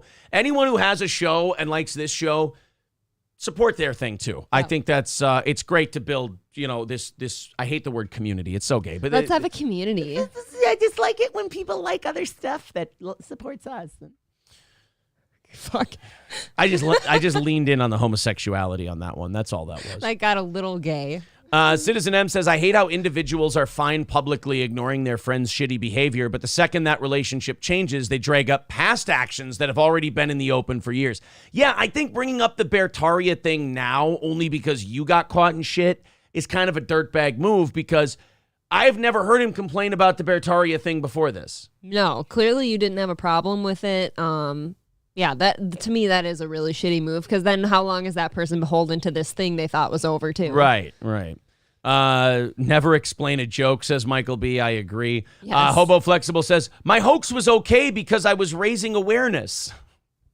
Yeah. That's exactly how Gavin came off to me. Yeah, a little bit. I'm in a position where I don't have to sit here and think Gavin is the greatest thing in the world, and I don't know as much about him as you do, but if I just had to get introduced to him based on what I just saw, he's definitely going down the grift road. A little sensitive about it too, yeah. Yeah. John Sotero wants to know when his membership renewal shows up in the chat. You have to actually hit the $ button, and there's a free notification you can put up there, and that allows us to count it towards the goal rather than just taking your membership, which I don't like. I like it to count towards our goal. Otherwise, we're just taking a free $5 from you, and that doesn't sit well with me. Should be in the bottom of your screen. Yeah, should be the bottom of your chat there. Thank you to Slap My Ass Sally for renewing their membership. We are 260 away from today's goal. Half hour extra when we knock that goal out. Excuse me for my hiccups. Maria, thank you for renewing. Today's going to be a big renewal day, guys. The This 9th is fun. The 9th is our big renewal day, so. Michael B says, I don't give a shit about these people, but I like going to the zoo. I don't care about monkeys. That's the thing. You don't Careful. know them, You're getting close. but you don't know them personally. You just want to watch them behave. Aaron's Dusty Coke Nose says, that's $10 in $2 super chats to get you to finally read that. And I still want them Mikeys in my face. I have no idea. I think he means milkers. Aaron's Dusty Coke Nose is inebriated, ladies and gentlemen. It does say Milkies in my face. Yes. Max says, you have my wife and kids tied up in your garage. I have to watch no matter what. Well, it's working, isn't it? And I'll let them go. We fed them well. They had cowboy beans Dude, he's got a yesterday. cute fucking family. I'll take him. Does he? Yeah, he does. He does. You'll steal. Just, I want to know, because you're on record, you'll steal his children? Yes. Okay. His wife has to come with for me, though. Wonderful. We have to raise them together. John says, wow, you're right. There it is. Do I get a mug for this club? Oh, you know what? I got to work on the ceramic mugs so we can fight for free speech. You know how uncomfortable I'd be if I had to be that guy? If Glenn Beck came to me today and said, Aaron, I want you on the Blaze. I'd be like, okay, cool. You have to pretend you're not pretend. You have to tell people that you're fighting for free speech, though. I go, but I'm not. They'd be like, what do you mean you're not fighting for free speech? I mean, I believe in free speech. I think it's a great idea, but I ain't fighting. Well, why aren't you fighting? I'm too busy joking around. I'm saying dick and pussy, and I'm playing 50-year-old men and making fun of them. I say cunt a lot. I say cunt a lot. I'm not using. Look, here's the problem. People like Denny and other people who are all balls deep in this bullshit, free speech contradiction they have. I ain't in this for free speech. No. I'm in this to have some fun. How am I? I'm not using my free speech for anything productive. I'm saying. I'm using it so I can say cunt. I'm using it so I can say cunt. And by the way, everyone who's fighting for free speech is doing the same thing. So I'm at least admitting to you that we're all full of shit. I know I'm kind of blowing up everybody's spot here, but I don't like it when people go, oh, I'm fighting for free speech. You're saying cunt and fuck and piss and shit. Come on. Isn't that how you fight for free speech, too, is just kind of do a show where you kind of say the Right. thing? You don't talk about saying the thing and how you're fighting for it. You just do. That's like telling people how generous you are. It's like, well, then you're not very generous. Right. Show them. Right. Show me. Don't just take all people's money for a mug and then say, fighting for free speech. Just say the N-word. I really want somebody to clip you saying it the first time, because your face and your chin and everything got so weird when you did it. Look, if Zen Rhino's awake, he'll clip it for you. does. Thank you very much to John, Gator Bacon, Leprechaun Blood. I love these names. WTF Flux, S2H says membership and then monthly dues. And then Marquise Harris becoming a new member. Thank you, Marquise. Marquise Harris, by the way, I noticed him, new listener, in the comment section of one of our videos. I have to moderate all the comments. And by moderate, I don't delete them. I just thumbs up. Deletes all of them. I guess if you thumbs up and heart it, it's better for your whatever. I believe in all that shit. I'm a sucker. So, wait. I don't look at the comments on any of our videos, obviously. Sure. So when they say something ultra shitty to you, do you still heart it? Yeah. Because it's apparently good for your account. I don't fucking know. So John, Gator Bacon, Leprechaun Blood, WTF Flux, S2H, and Marquise, and Ewell Gibbons, thank you. Ewell. That's and just like that. Oh, and Siberian Door Knocker, and just like that, that's $40 off the goal. Thank you. 215 away from today's goal. Thank you very much. People saying, I don't know who any of these people are, but you make funny jokes about them, so I still listen. And isn't that the point? And you get to learn about them. Back on radio, I'm sure none of you knew who Ace Rothstein were or Natalie until Aaron brought them up. Well, Ace Rothstein they knew from Casino. You're talking about Oh, Randy yeah. Rothstein. Randy. Yeah. Oh, I gave him way too much credit. Wow. The bobblehead guy. The bobblehead fuck. Ace Rothstein. What a... Happy Gilfmore wants to know, is it weird having bigger milkers than your wife? Nope. It's only weird when you point it out. Oh, we love each other, so that's what matters. Hulkamasha Baby says, you sold your free speech. An Oh Brother, Where Art Thou reference. You sold your free speech? Well, I wasn't using it. I love a good. I love anytime we can get a good Oh Brother, Where Art Thou thing. Marquise Harris says, I subbed. Where's my commemorative? I subbed to Steel Toe, and all I got are these boots inscribed Steel Toe boots. Yes, in a couple days, you'll be seeing your $400 boots show up for your $5 a month subscription. Thank you. If we were fucking rich beyond belief, Steel Toe boots would be a sweet addition of VIPs. Look at this. So we have about 40,000 unique viewers a month. We have about 10,000 returning religious, every morning, every day. I have an idea. If we ever got to those 10,000, we wouldn't have to get to fucking 10,000. I love it when we do ideas live. Yeah, we'll work on ideas live. What do we get? $5 a month from each membership? Yes. That'll be $50,000 a month. Holy fuck. Yeah, we'd have to start giving away steel toe boots. We can't take that much money from people. Hold on. If we had 10,000 members, you're saying? Yeah, that's $50,000 a month. That I would not allow us. That is quite a lot. Yeah, that's too much money. We'd have to start giving away what's fun though then? Pairs of inscribed boots. No more goals. We could do this for fun. So we could technically retire, but just do this for fun. And we'd have to give you guys a shitload of money because we'd be uncomfortable with that much. Look, Aaron doesn't care about our retirement. Yeah, or we could just do this for like 10 more years and then call her a day. One of the two. I don't know. Oh, wait. Way less than that. No, 10 more years because you got to spend money while you're doing all that stuff. Like I said, this becomes more fun than like goal-driven. Let's get steel toe VIP boots. Do it. Well, look, this show is definitely on the right track in terms of growth and whatnot. So we'll see. Thank you very much to Bowtie for renewing your membership to 10 away from today's goal. I haven't even checked the PayPal in like an hour or so. So thank you guys if you're contributing to the goal there. Got to make sure I thank those people. Yes, thank you very and much. I don't mean that in like a racial way, those people. I just mean you people, as in Mexicans. So I don't even see any bicycles on this one. What the fuck are you doing? Then you don't click any. Well, sorry. God, Aaron cannot get through this. Holy shit! I'm trying to thank anybody who's on pay. And watch, it's all been. That means you're wrong. And watch, it's all been memberships. So I have no PayPal. So I'm going through all this bullshit just to thank nobody. He just went through 4 of those "I am not a robot" things, and all because it's memberships today. So I went checking, and there was nothing even there to say thank you to. Thank you guys very much. Appreciate it. Do you know it's still black outside because it's storming that thick? It's not even light out yet. You're right, and it's what time? It is almost 7:20. Jesus Christ. Oh, Jesus. Well, that reminds me. You should go let the dog out. I'll take care of some things. Yes, I'm sure here. he'll piss outside in this weather. Raleigh's Rednecks and Longnecks. Raleigh's Rednecks and Longnecks.com. Our pals at Raleigh's with amazing pizzas, great wings, an awesome kitchen staff. Great place to go. And between you and me, go to a honky-tonk and get shit-faced while you listen to bands. Play a little pool, play a little darts, drink a little beer, have some fun. Raleigh's Rednecks and Longnecks, probably the most fun place to hang out in our neck of the woods. If you're in Minnesota, you want to go to Raleigh's Rednecks and Longnecks in Sauk Rapids. Also, the nicest place to go eat at and have a delicious specialty cocktail, Old Capitol Tavern. So whichever vibe you're going for a party, go to Raleigh's. You're going to get something really good to eat, freshest ingredients, best executive chefs, great specialty cocktails, and won't break the bank. Old Capitol Tavern. 240 bottles of whiskey on display and 50 beers on tap. That's Old Capitol Tavern, 2 North Benton Drive in Sauk Rapids. OldCapitolTavern.com. Thank you to M.A. Mahalik for the $5. He says, I have advertising space on a race car, Steel Toe Motorsports.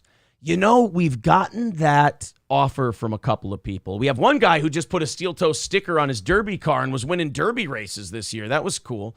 We might have to get into something like that, M.A. Mahalik. Thank you, buddy. $2 from Coltrane. He says, my moderator pay came through, so here you go. We do not pay the mod. Don't tell the other mods that we pay the moderators. That is not accurate. All right, there you go, guys. Halfway through today's goal. Thank you very much. Patio Monk says, send QR business cards. I live in 2 states, basically. Fuck, you guys are really making me work, aren't you? Jive Turkey says, we're going to Raleigh's for the first time tomorrow. Pumped. Well, cool. Like a bunch of crazy super fans, mention Steel Toe while you're there. They'll like that. All right. Decent Big Balls with a $10 super chat. Thank you very much, buddy. That puts us 200 away from our goal. We take 70% of all the YouTube stuff, 95% of all the PayPal stuff. So thank you guys very much. All right. We got to go on to this White House National Monkeypox Response Deputy Coordinator guy. I don't know if you've seen this yet, but we all discovered who's in charge of the White House's monkeypox response yesterday. And holy fuck. You know how they've been showing these memes of all of the people in the Biden administration that are not just trans. There's a difference between trans and non-binary, and then what the Biden administration has. I mean, it's like the Simpsons House of Horror version. And they've been showing that guy who kind of looks like an AIDSy Matt Damon, and he's dressed up like a twink and all that shit. Like, the Biden administration, they either don't do background checks or their background check system is a lot different than most people. This is the White House National Monkeypox Response Deputy Coordinator. And this is just the start of it. Boy. There he is. I believe he also plays Kane in the Command and Conquer series. Not sure. But you see there, he's into leather. Look at this guy. He's into puppy play, I believe. And, I saw someone on the internet go, "Oh boy, that's a little gay." And I went, "A little? Really? What's a lot of gay to you?" Oh, you don't want to know. Okay, I've seen. You don't want to go there. I mean, look, there's a little gay, and then there's fucking a guy with a dog mask on while you're wearing a leather pentagram vest. Dude, how do you find these people? That's a great question. You know where you find them? Liberal politics. That's where you find these Is it just people. all of them? Like, I always find that really funny. Like, this is the guy you chose. Did you not know any of this first? Now, wait a minute. Now, if we can take another direction on this, how is monkeypox spread? Oh. Rampant gay sex, right? Gay sex, yeah. Rampant. Promiscuous Gay sex. It's not like they didn't pick a guy who doesn't know anything, right? I mean, look at this guy.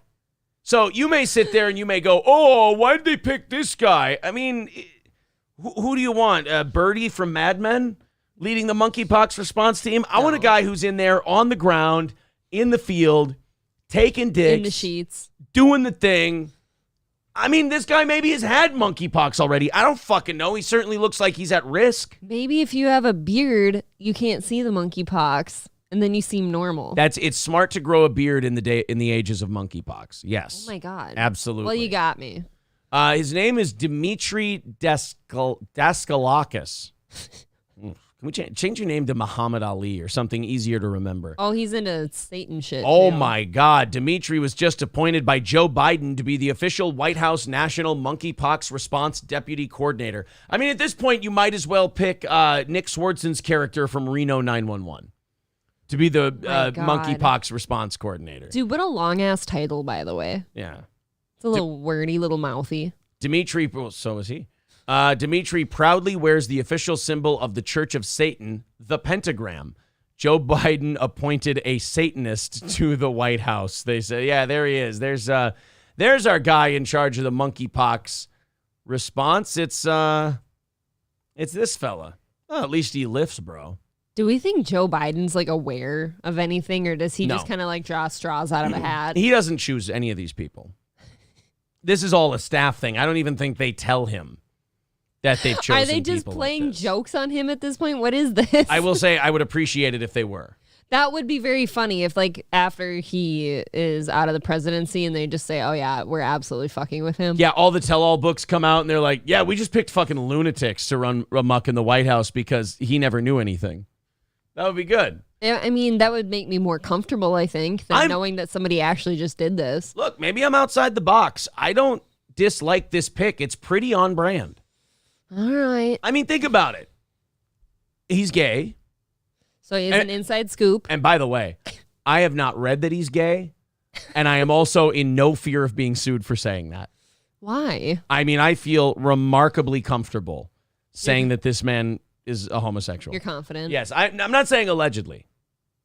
Dude's gay, even if he doesn't know it. I mean, I don't see you doing this on a usual basis. But I mean, so. look, you guys want to talk about how all like this satanistic behavior is leading to all these illnesses and it's leading to monkeypox and all this shit. Well, they picked a Satanist to lead the response. I mean, they've stayed on brand for monkeypox. And I bet when they receive like criticism, that's actually the explanation they'll cling to. Right. So you're probably right. Yep. I think it's a great pick. Yeah, we do. It's true. We always complain like fat white women always like try to tell people what like the inner city needs and stuff. And so like, I guess because if who gets poor black people than fat white women? Exactly. Well, they probably date. Never mind. It's not worth it. Trucker 18-wheeler with $5 says, I've never been a mod, but I still get paid to watch all 4 hours. No, you didn't. He has to pay for those wheels. Yeah, thank you, M.A. Mahalik. Yeah, he's the head of the Brotherhood of Nod. It's a Command and Conquer reference. Very good. Him and Dr. Rachel Levine are probably besties or some shit. I'll be honest with you. I bet you Rachel Levine's a little skeezed out by this guy. Maybe. Rachel Levine just cut her dick off and became a lady. Oh, that's right. That's Yeah. that person. I don't think that doesn't mean you're into like puppy play and all that stuff. Like I don't know. This guy's a cut above the usual. This Is ain't he a Lori Lightfoot. Cut above. Yeah, why? What would You explain just that said pun cutting to me? dicks off. Oh, yes. It's not as fun if you make me cut. Well, explain I'm it. fucking stupid. What an asshole. I don't listen to other people. I just I wonder do that my show. sometimes if you like listen to your co-host even a little. Oh, what did you say? I do listen. I said nothing. I just want them responding to me. Marquise Harris says, what if you're like me who occasionally sucks a dick every now and then? Am I still at risk? As long as it's the same dick, you're probably okay. I don't think that you're at, well, yeah, you probably are. You can't be sucking random dicks. You got to get to know the dick you're sucking. How about that? And you have to make sure that dick is loyal to you and not Right. like dicking around behind your back. It's got to be a loyal dick. It's got to be a committed dick. It's got to be your dick. It's got to be your bowl. Be your dick. Yeah. Cog says 100% what I expect from the Democrat monkeypox coordinator to be like. Huge degenerate. Right? Exactly. I don't see why people are upset with this or surprised by it. The degenerate dog shit administration appointed a dog shit degenerate guy as the head of a dog shit degenerate disease. That is true. You know what? Surprisingly, this might be the most responsible thing the Biden administration has done in their first 2 years is make this appointment. You're really turning me. This guy could get in on the ground floor, like inside the bars, and make a difference because nobody would suspect a thing. I'm sure he can give medical advice from experience, says Cog. I think this is our guy. Yeah, you really did. You turned me on it because you're right. He is in the trenches with them. He's fought the disease, I'm sure. Yeah. GN says, whose D did he have to suck to get that job?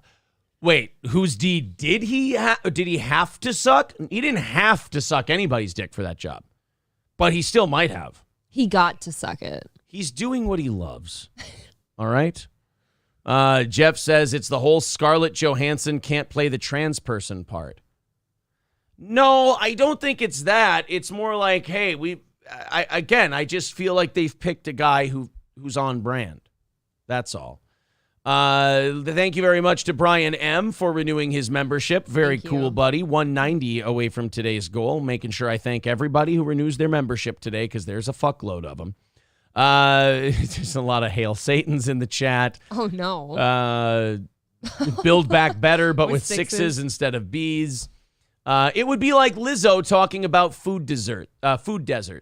No. It's like Lizzo talking about desserts. Right. If she only went around talking about desserts. Right. This is actually perfect. Backwards internet. Cog says if the dick just came out of another guy's ass. Oh, my No. God. Okay. I feel like we're splitting hairs now because define just. Splitting cheeks. Splitting cheeks, splitting butt hymens, whatever. What the fuck? Whatever we're doing here. Butt hymens. Don't. SC Motorsports says don't bite down and pop the pustules. Oh, God, you guys. Ooh. Stop it. You're all really hairy, too, so I feel like you can just rub your hairy body against it and it just rips open. Ah, for fuck.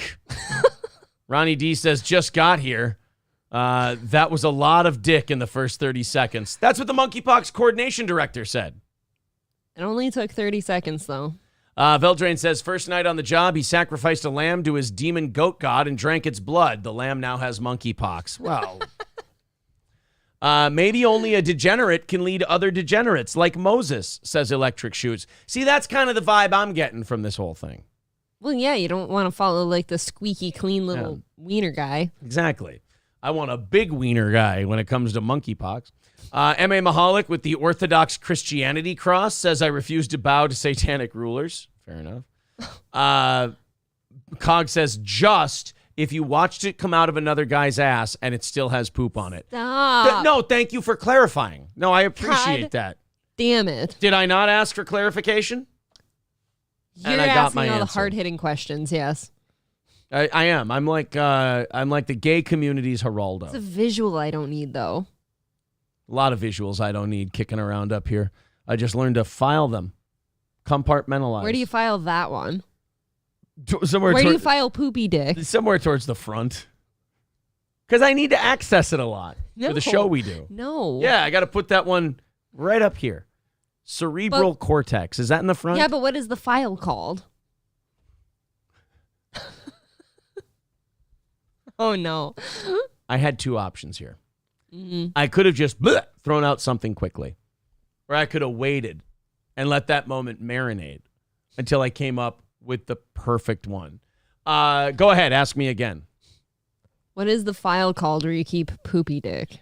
Emergency jerks.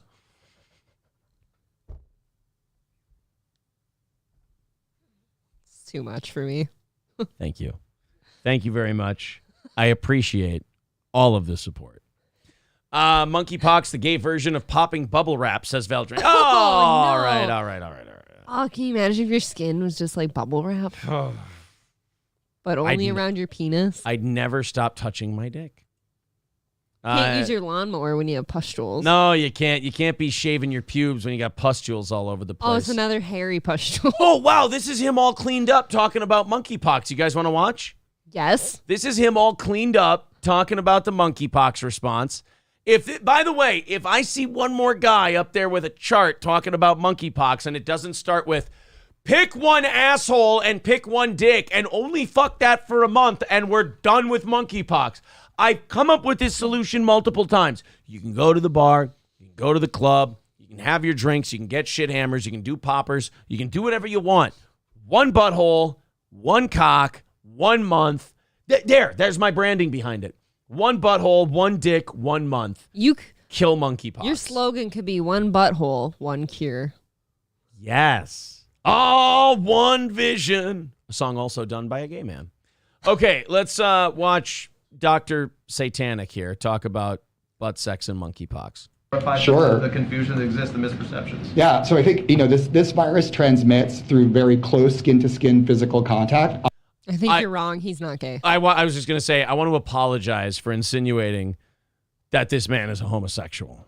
Not funny, haha, funny queer. Mm-hmm. It's through very close skin-to-skin physical contact, often in the setting of sexual exposure. And usually it's like a beard on someone's shoulder when they're behind them. Usually it's a rubbing snug against the neck. A lot of the times it's the neck and shoulder area, probably preceded by a bite or a nibble or something like that. Just gentle love stuff. You know too much. But there are other mechanisms for its transmission, including if you touch objects that individuals who've had monkeypox touch, or if you have prolonged exposure to respiratory droplets. Oh, come on. Are you really going to go with the toilet seat bit? Brother, come on. You guys have spent more time trying to run cover for the gay community on this disease than you have preventing gay people from getting it.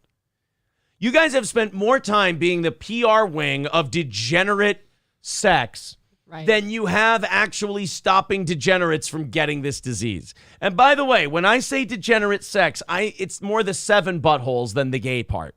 I would say anyone who's fucking 7 guys or 7 women and they're straight in a night is probably engaging in some degenerate shit. All right? So if we could spend less time bullshitting people and more time helping people, that would be good. Now show us your vest. With that said, signaling to people who are in the gay, bisexual, other men who have sex with men communities, and also transgender people who have sex with men, that it's really important to have awareness that it's circulating in the community is really a critical part of the messaging, while not generating, inordinate concern and really focusing on the infection as inordinate concern. You're 98% of the infections. Yes. The other 2% are people who get too close to you. I'm sorry. It's a gay thing. As much as it can be a gay thing, it's a gay thing. Yeah, It started at a port festival during Pride Month. a rave. A gay rave during Pride Month. Let's cut the bullshit so we can help people, please. On the infection as linked to an identity. So it's just an infection. It's not linked to an identity. It just happens to be in the social network.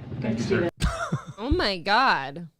They really don't care about helping people, do they? They just want to sound good. They just care about the propaganda and the message. And I guess I kind of appreciate that it's just so in your face.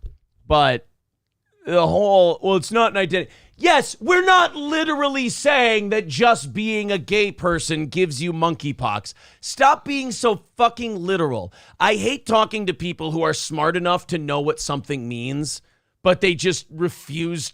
They pretend they don't understand it. I hate that shit. It's bad. I feel bad for like gay people that would have totally been okay with just the actual information and it could have helped them. Right. You know, because you are kind of just lying when you talk like that. White At says, is he an MD or just a gay spokesman? I think he's just a gay spokesman. Yeah, I didn't see a doctorate in there anywhere. No. I saw MD, many dicks. Sorry, not all right. Many dicks. It was the brown suit that told me he was gay. Hulkamasha Baby says, men who have sex with men but not gay or bi, what are you doing it on a dare or a lark? Yeah, they're always so careful to like make sure they get absolutely every 0.05% of the population included in that. They're like, gay men or men who have sex with other men but aren't gay. It's like, I got bad news for that guy. Bro, you're gay. My friend dared me, though. Yeah, a dare or a lark. I don't think that happens. It was just a goof, guys. That's what people say when they get caught being gay when they weren't ready to tell people. That's what I thought. They're just like, no, they go the Gavin route. They're like, that was an artistic endeavor. You know, when Owen catches you butt fucking a guy and he goes, guys, he's gay. And you're like, no, it was an artistic expression. It wasn't. Guys, I just wanted to show you that a man can still be straight and have sex with men. I wanted to show you that it's okay. Just want to show you that it's strong, masculine strong. male can fuck a dude in the ass, and it's totally cool. It actually makes you more manly. Yeah. Thank you to Ronnie D for becoming a new Yeehaw Club member. Appreciate that. Very cool. Not KF, it's Sage Retard PhD KF. with $5. He says Twitter DM. It's worth the 14 seconds and relevant to this. Okie dokie. Fun. Only 118 away from our goal today. You guys are cruising through that. There's the PayPal link in the chat if you'd like to do that. That's we keep over 90% of that, and we keep 70% of whatever you throw in on YouTube. All right, let's go to our DMs. We got our boy Sage. Oh, yeah, by the way, guys, if you're new to the show, like the video, subscribe to our channel, and also share it on social media if you feel like it. That would be really cool. All right, here's the clip from good old Sage. I am not gay. I have relationships with women and sex with men. And I got news for you. That means you're gay. Oh, that's good. Fucking based iced tea. Fucking base. Yes. That's iced tea with no sugar. That's funny. Is this That's this SVU, SVU, yeah. really? I don't remember this episode. Relationships with women and sex with men. And I got news for you. That means you're gay. Victor. Sex with men. And I got news for you. That means you're gay. I'm a big-time Green Bay Packer fan. Men. And I got news for you. That means you're gay. I shop at Hot Topic. And I got news for you. That means you're gay. I think Drake is one of the best rappers of all time. And I got news for you. That means you're gay. I can't wait to go see the Adele residency in Las Vegas. And I got news for you. That means you're gay. Elton John took me under his wing once. And I got news for you. That means you're gay. Raising Cane's is fucking delicious. And I got news for you. That means you're gay. I always get the strawberry cheesecake milkshake. And I got news for you. That means you're gay. Oh, I got a blister on my chin. And I got news for you. That means you're gay. I got blisters on my asshole. And I got news for you. That means you're gay. I wear loafers that aren't black or brown. And I got news for you. That means you're gay. I only wear plaid suits. And I got news for you. That means you're gay. I never thought Ed Hardy was douchey. And I got news for you. That means you're gay. All right, let me do a thing quick, because I'm going to take this off the screen before. I mean, it's probably too late already. Oh, no. But, oh well. That was parody. That was fair use. We were using it for parody. It's totally fine. Very much so. Don't cancel me. Should we go to the chat, see if they have any good ones? Yeah. All right, we're going to take this tab and move it over here so I can actually play with the chat a little bit on this one. That guy says, need the I got news for you. That means you're gay. Yeah, Victor, if you could get on that, please. I would appreciate it. Bumbaclo says, I think Josh Denny is cool. And I got news for you. That means you're gay. Rusty Grammar. Oh, this is a line from 40-Year-Old Virgin. I made spinach dip in a loaf of sourdough bread once. And I got news for you. That means you're gay. I took up knitting. News for you. Oh. That means you're gay. Balls Deep says, I like tripe. And I got news for you. That means you're gay. Vegas is my favorite place to go on vacation. And I got news for you. That means you're gay. Wydat says, gay is in the eye of the beholder. With men. And I got news for you. That means you're gay. I got to get to... There we go. Levi says, I think My Heart Will Go On is the best song ever made. And I got news for you. That means you're gay. Backwards Internet Cog says, I'm the Monkeypox spokesperson. And I got news for you. That means you're gay. Jameson Repair says, I love taking big poops. And I got news for you. That means you're gay. Wallmounter says, I like to play tennis. Hey. And I got news for you. That means you're gay. The Mood says, I like the Big Bang Theory. Oh. And I got news for you. That means you're gay. Sandy Squatch says, I enjoy going to the proctologist more than once a year. And I got news for you. That means you're gay. Rizdigga says, for some reason, I keep coming back to listen to this show. And I got news for you. That means you're gay. That guy says, I had a circle jerk with my best friends. And I got news for you. That means you're gay. All right, I want to see what the rest of this clip is. And he just stares off into oblivion. Shakes his head. He just shakes his head and like, whoa, bro, that's too And I got news for you. Here we go. I got to go back down in the chat. How old is this episode? I don't remember this one. Wydat says, my wife hunts and I play tennis and golf. And I got news for you. That means you're gay. Joey says, I have disturbing test results to share with my wife and children. And I got news for you. That means you're gay. Sandy Squatch says, I had to have a Chewini. And I got news for you. That means you're gay. GN says, I'm a big fan of Steel Toe. And I got news for you. That means you're gay. Neat VR says, I only use my bidet on the highest setting. And I got news for you. That means you're gay. Marquis says, Sex in the City is awesome. And I got news for you. That means you're gay. We've got Trucker 18-Wheeler. I like Eminem's new songs. Oh. And I got news for you. That means you're gay. I like Eric Church more than Morgan Wallen. And I got news for you. That means you're gay.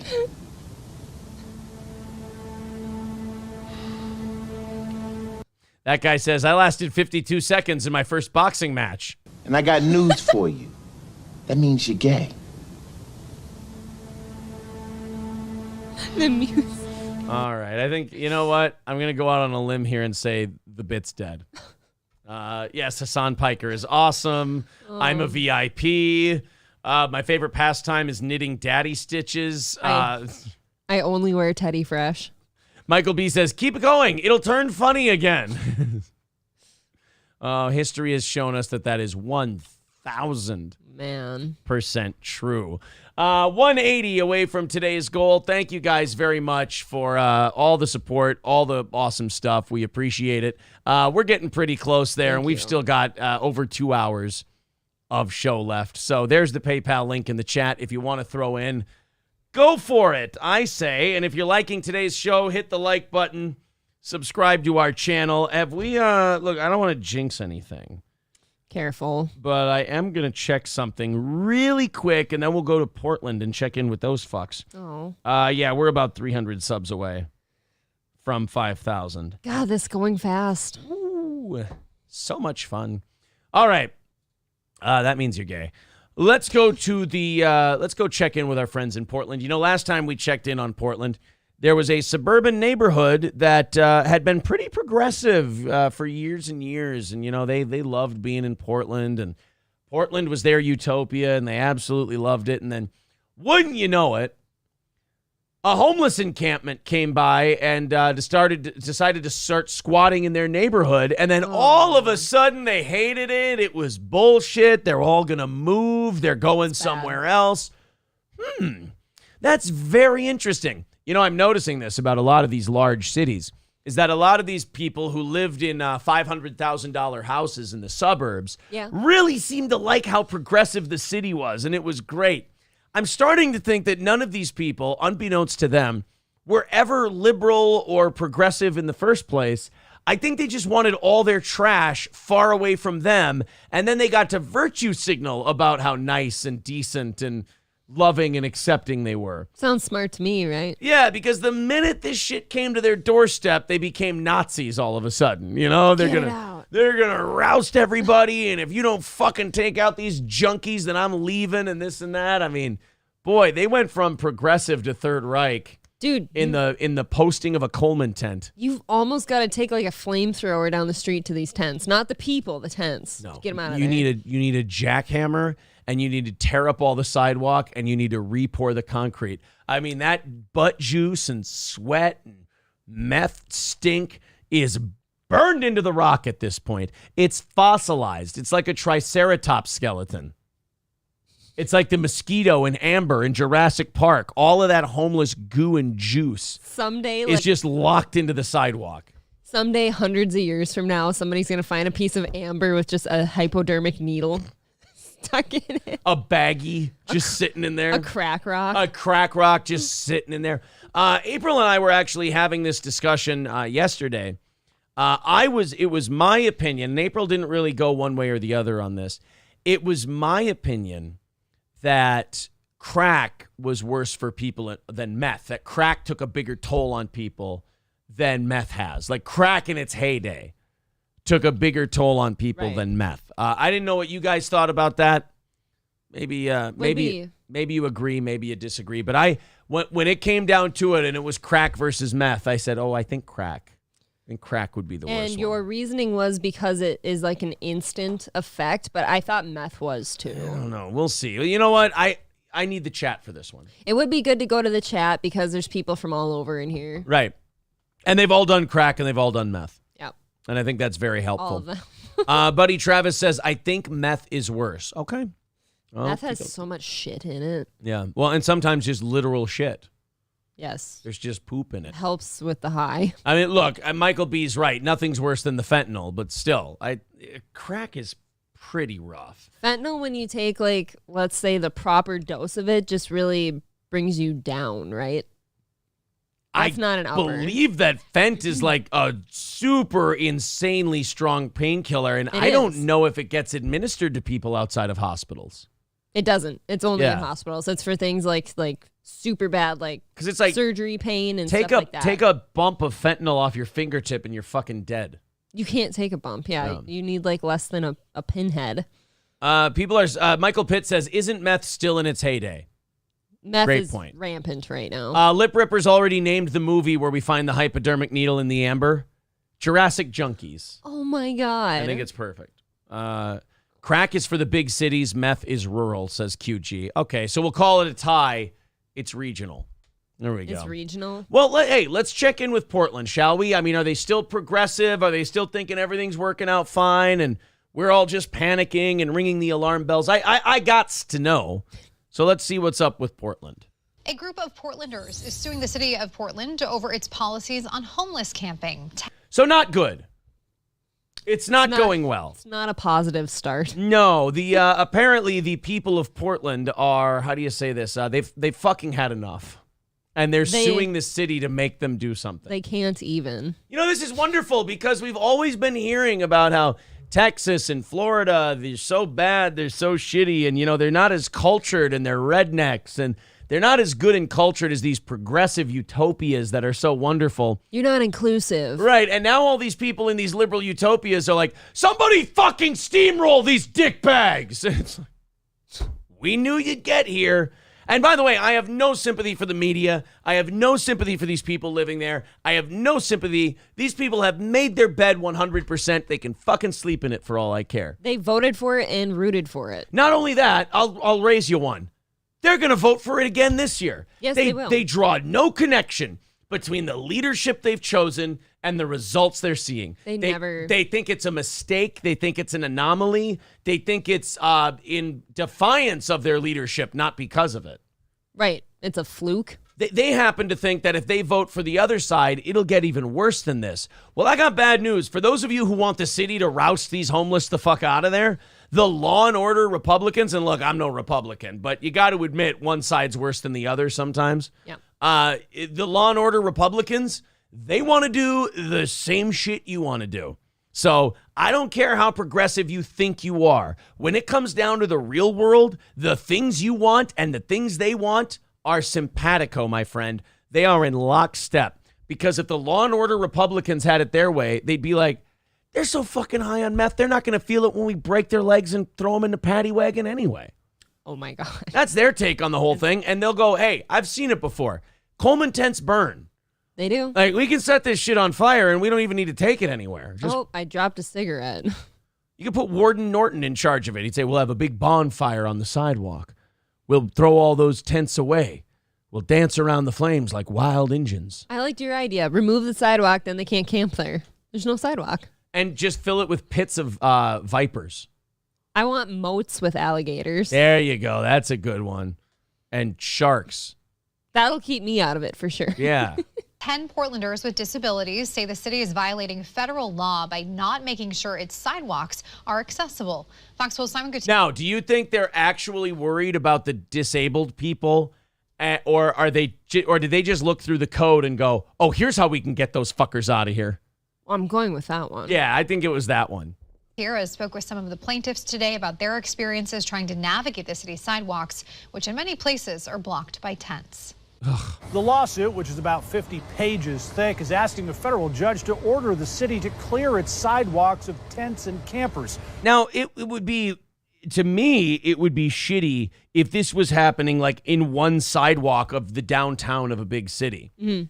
But they're saying there's many, many sidewalks all over Portland where you can't fucking walk because these junkies have taken it over. Well, it's just littered, and it's because when you allow it to happen in one spot, they see that, and then they're like, oh, this is just acceptable now. I can do this everywhere. Yeah. Arguing that the city is currently in violation of the Americans with Disabilities Act. Pauline Long relies on a motorized wheelchair. She's skipping leg day. Oh, man. to get Not around skipping the city. bonanza buffets. On sidewalks crowded with tents, that's not always easy. I've tried to cooperate with them, saying, look, just give me 3 feet of space, but they build these superstructures that you can't get around. This is why Portland people are fucking stupid, though. Listen to how she's talking. She's like, I try to reason with them. Wow, you mean the junkies didn't listen to reason? That's amazing. The guy that thinks you look like a dragon right now? Yeah, the guy who, like, you look, the way Dr. Crane sees Batman in Batman Begins, he doesn't, you couldn't get him to budge for you? Like, what did she think? These Portland people. You think you were going to go to the junkies in tents and go, hey, I can't get my wheelchair through. And they would start taking down the stakes and go, oh, shit, my bad. Here you go. I always get so confused because we talk about this so, like, it's casual, like common knowledge right now to be thinking this way, and they just don't. Like, is it something in the water? Like, why are they so different and they have that lack of common sense out there? It's like when people talk about, like, to avoid a civil war, this country should just go to, like, a national divorce. I kind of get it. It's like, Sure. I don't know if I feel anything in common with these people culturally. That's what I'm saying. I feel nothing in common with these people. I'm getting to a weird spot in life where I don't see them as, like, my countrymen. And that's a dangerous place to be. So why don't we all just break off? You know, like, southern Minnesota can be its own, can join the whatever state. Northern Minnesota will join the other state. Because these people in Portland, like, I don't have anything in common with them. It almost seems like when, like, the people that root for allowing these camps and stuff, these urban campers, you just don't even sound like you want that, like, good American experience for, like, your families. Like, your kids are stepping in needles when they get off school buses and shit. You've become comfortable with degeneracy. Right. Yeah. And to me, like, the national divorce thing sounds extreme, but, like, nobody wants to do anything to fix their fucking city. I don't want to be related to you, if that makes any sense. I think also a lot of this stuff started being we talk about the lack of shame being a bad thing and that we need to be shaming people more. You notice a lot of this stuff picked up when we stopped using words like bum and junkie and shit like that. This harsh language that you didn't want to be associated with. Right. The minute we changed it to homeless, it got a little worse. And then we changed it to experiencing homelessness, and then it got way worse. And then we went to urban campers, and it blew up out of control. There's something about bum or junkie. People are like, yeah, but those are dehumanizing terms. I got news for you. Sleeping on the sidewalk and shooting junk into your arm and shitting in the streets is not human. So dehumanizing, you're goddamn right it's dehumanizing. So is shitting in the streets, shooting up smack on the sidewalk, and pitching tents in public places. They're behaving with less humanity than that dog laying outside their tent. Right, you're sleeping in shit like a fucking pig. So I'm sorry if the word bum offends you. I'm sorry if the term junkie is dehumanizing. But if the dehumanized shoe fits, then at least wear some goddamn shoes on your feet. They're barefoot. What are you doing? Right. And that's what it's supposed to do, though. Like, if somebody were to tell me, like, if I was just really bitchy to everyone all the time, I'd hope someone would tell me, and I'd hope that would make me feel bad so that I change it, right? I've been meaning to tell you, you're a real bitch.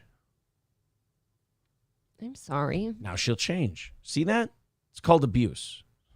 Leaving her with the choice of going into the street or finding an alternate route to get where she's going. Even when she can get by, it's not always a See, look, if you run this whole tent over here, nobody's going to feel a thing.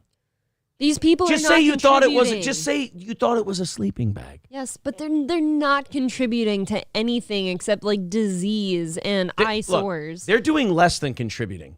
They're stealing carts. They're harming. They're sleeping on the sidewalk. They're setting us back. These people are an albatross around our neck. No offense. And by the way, just judging by this guy, none taken. He didn't hear you. I'll grab his jaw and do that part for him. None taken. There. He's good. Ride. I've had a juice bottle thrown at me because I ran over the guy's sandwich wrapper, which was discarded on the sidewalk. Frustrated by the current state of things. Oh, really? You're going to throw juice at me for running over a sandwich wrapper? I'll knock a fucking sandwich out of your hand and kick you in the dick. Throw something at me. Be thankful it was just juice. These people, what really bothers me about these Portlandians, and of course they have a fucking Ukrainian flag in the window. Oh, God, puke. Well, you got to support them. Yeah, well, that's supporting them, I guess. This is why I don't feel sorry for Portland. They don't stand up for their community at all. They don't stand up for themselves. They just let their city be taken over. They fucking deserve it. I think I just had this conversation with our friends this last weekend. Portland is going to be, like, everyone's going to run out of it that's not homeless eventually, and it's just going to be a homeless, like, fort. It's all going to be a big homeless fort, and they're all going to wonder what happened, and then they're going to start doing it somewhere else. Ooh, Fort Homeless. Fort Homeless, yeah, I guess. I hope they treat it like Benjamin Martin treated Fort Wilderness. Fort Coleman. There you go. Long as joining... Ooh, corporate sponsorship.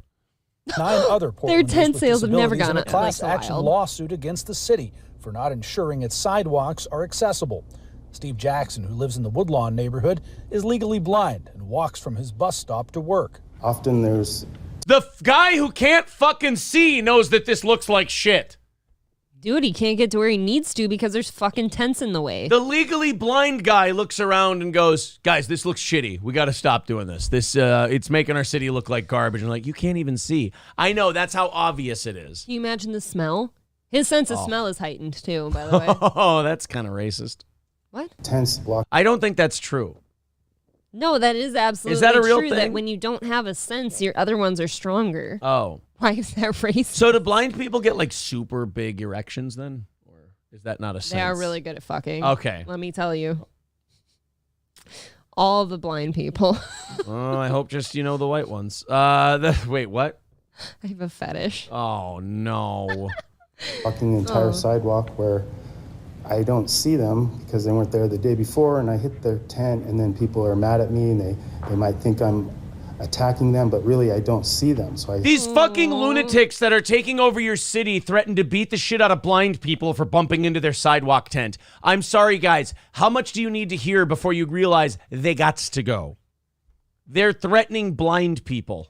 Well, we've had that now. We've had the school bus and kids thing. We've had like homeless people outside of schools doing sex acts. Yeah. I mean, it doesn't. And by the way, I apologized for that.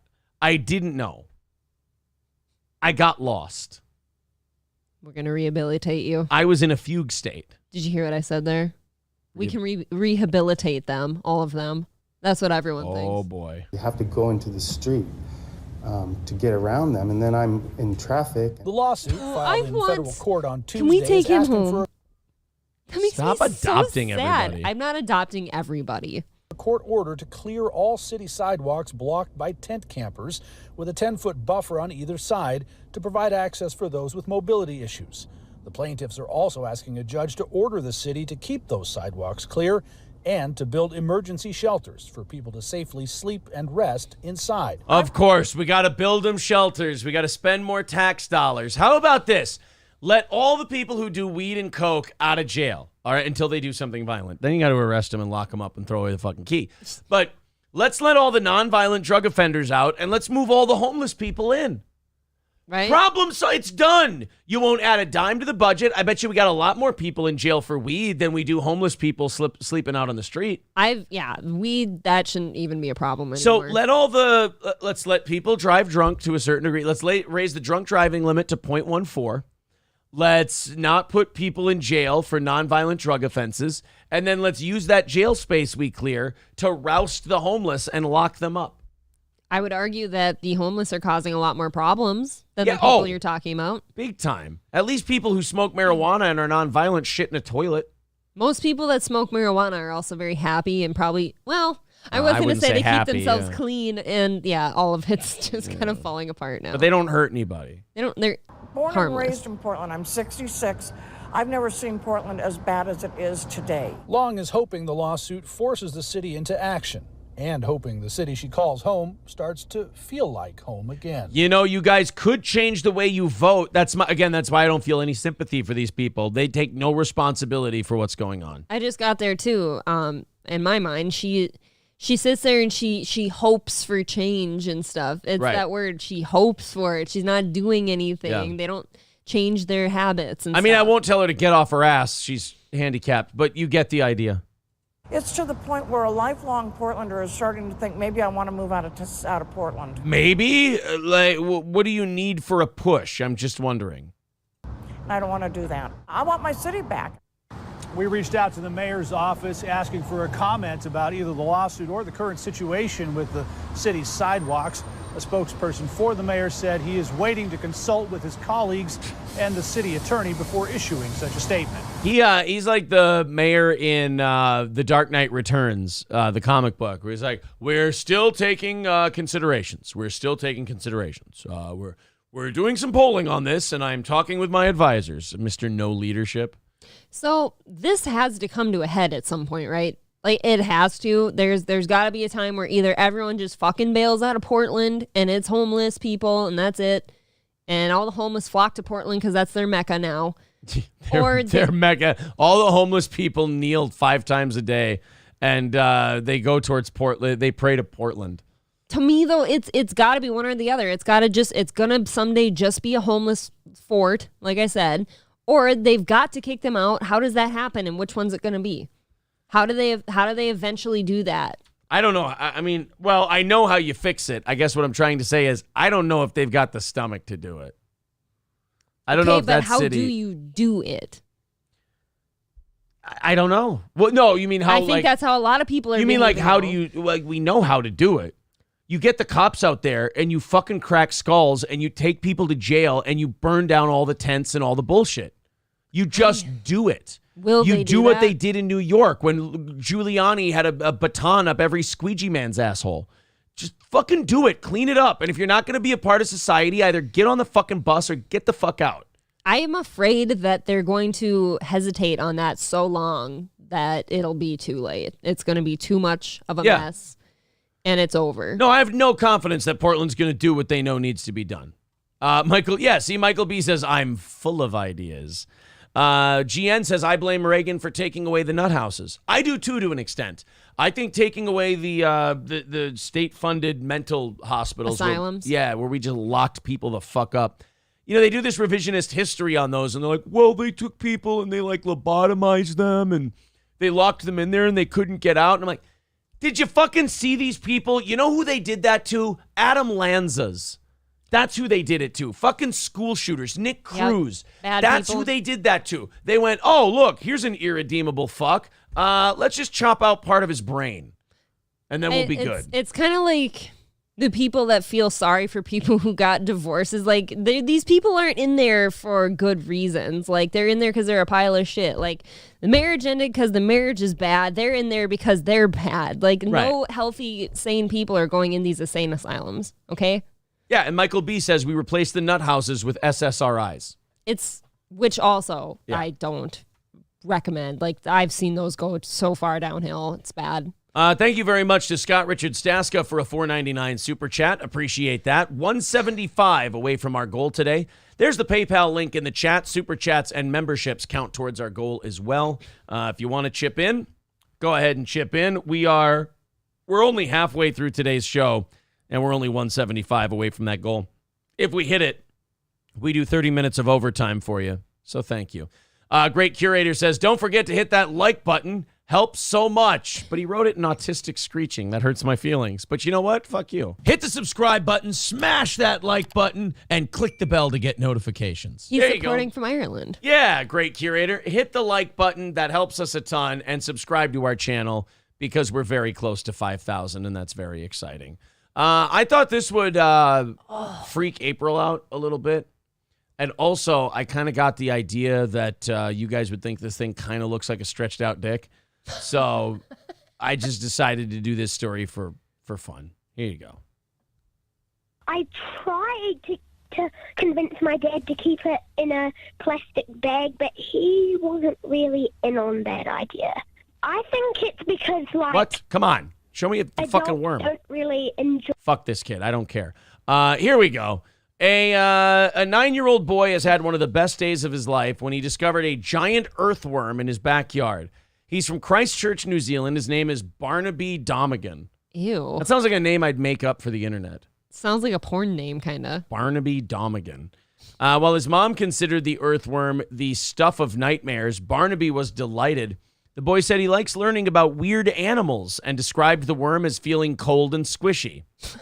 Kid's So going to kill 9-year-old. somebody. Yeah. There he is. There's the kid. Oh, my God. With his giant earthworm. That looks like an old man's nutsack fell off. It totally does. That just looks like a weird dick and balls combo. The part by the bulge thing kind of looks like the little tip there looks like an uncircumcised penis. Oh, my God. It is an uncircumcised cock. That's amazing. Great job, kid. Great find.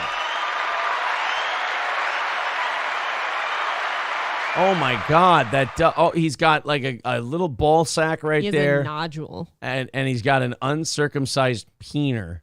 Oh, kid, I don't think that's an earthworm. I like earthworms, but that would freak me the fuck out. He named his find Dead Fred.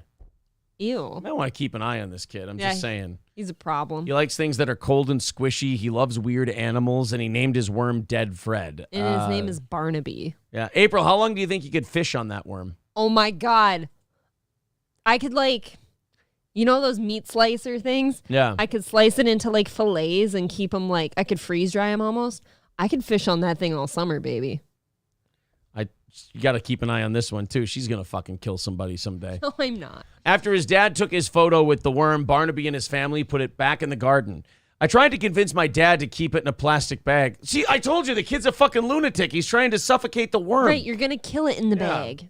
But he wasn't really in on that idea. I think it's because adults don't really enjoy giant worms in their houses. So if I was an adult, I would agree, Barnaby said. Maybe it's just because your dad enjoys life and he didn't want to kill it. Yeah. Yeah, seal him in a Ziploc, Dad. All right, we're going to have to talk, Barnaby. One expert said it appears to be a species of native earthworm, but a close examination would be needed to identify an individual specimen. Am I the only one who doesn't find that to be particularly necessary? Kind of a waste of time. Right, stop like looking so hard. Just like leave him alone. I really see this thing as a coffee cup. Do I have to dig deep into like what it's made of or anything? No, it doesn't really matter. Am I drinking from it? Okay. Marcus Harris says about the Portland story, the lefty in me is disgusted. The cynical turd in me loves this. Jeez. I mean, I wasn't going that far. Like, I really enjoy watching Portland fall, but... Marquis just loves to watch the world burn. Some men just want to watch the world burn. He found a homeless encampment the size of a tangerine. Thank you very much to Drinks a Lot of Bourbon for renewing his membership. Appreciate it, buddy. 170 away from our goal today. Sir K says, hey, boss, I'm behind in the chat, but April is doing a good job so far. Thank you. Sir K usually thinks you suck. Sir K, I don't know how to read him. He sends me very mean messages. I am not sure.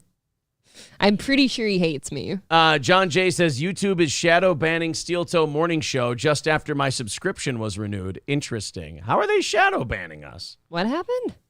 Look, I can accuse different social media places of different things. The way our videos have been going as of late, I can't really accuse YouTube of shadow banning us. That does seem weird. But I don't know. Maybe that was a joke that I missed out on. Joey says these are dudes that will give. There are dudes that will give Barnaby $100 and a hemorrhoid donut to recreate that photo. Oh no. Marquis says, look at him, so proud of his earthworm like he caught a large bass. What a nut. Yeah, that kid is I still think you should keep an eye on him. Yeah, I like worms, like the normal little earthworm guys or the night crawlers. But you've touched them before. They're like slimy and weird, right? And they constrict and like whatever. Yeah. Now, can you imagine that thing like as long as a 9-year-old just like slinking about you? Could you like almost farm that worm? Could you cut a piece off him and he would regrow? No, babe. Somebody said if you cut a piece on him, they'll regenerate. Will it? That's leprechaun I don't think blood. just a piece. I think maybe if you cut it in half, he would. I mean, you could breed him. You could literally make him the steed of a worm farm. A worm steed. There you go. A worm steed with his uncircumcised dick. John J says, I had to search for your stream. Uh-oh. Well, I mean, it is 2 hours in. Maybe. I mean, I don't think you're going to get a notification 2 hours into our show. I will say this, John. There's occasionally I won't get notifications when he goes live, so I have to look for it. I think that's just a weird thing. Same thing happens to me. I think it also depends on how many channels you're subscribed to, too. Because I know I don't get notifications for all the channels that I'm subscribed to and have notifications turned on. I just don't. Got to go look for them. That's why it's important for us to be on at the same time every day.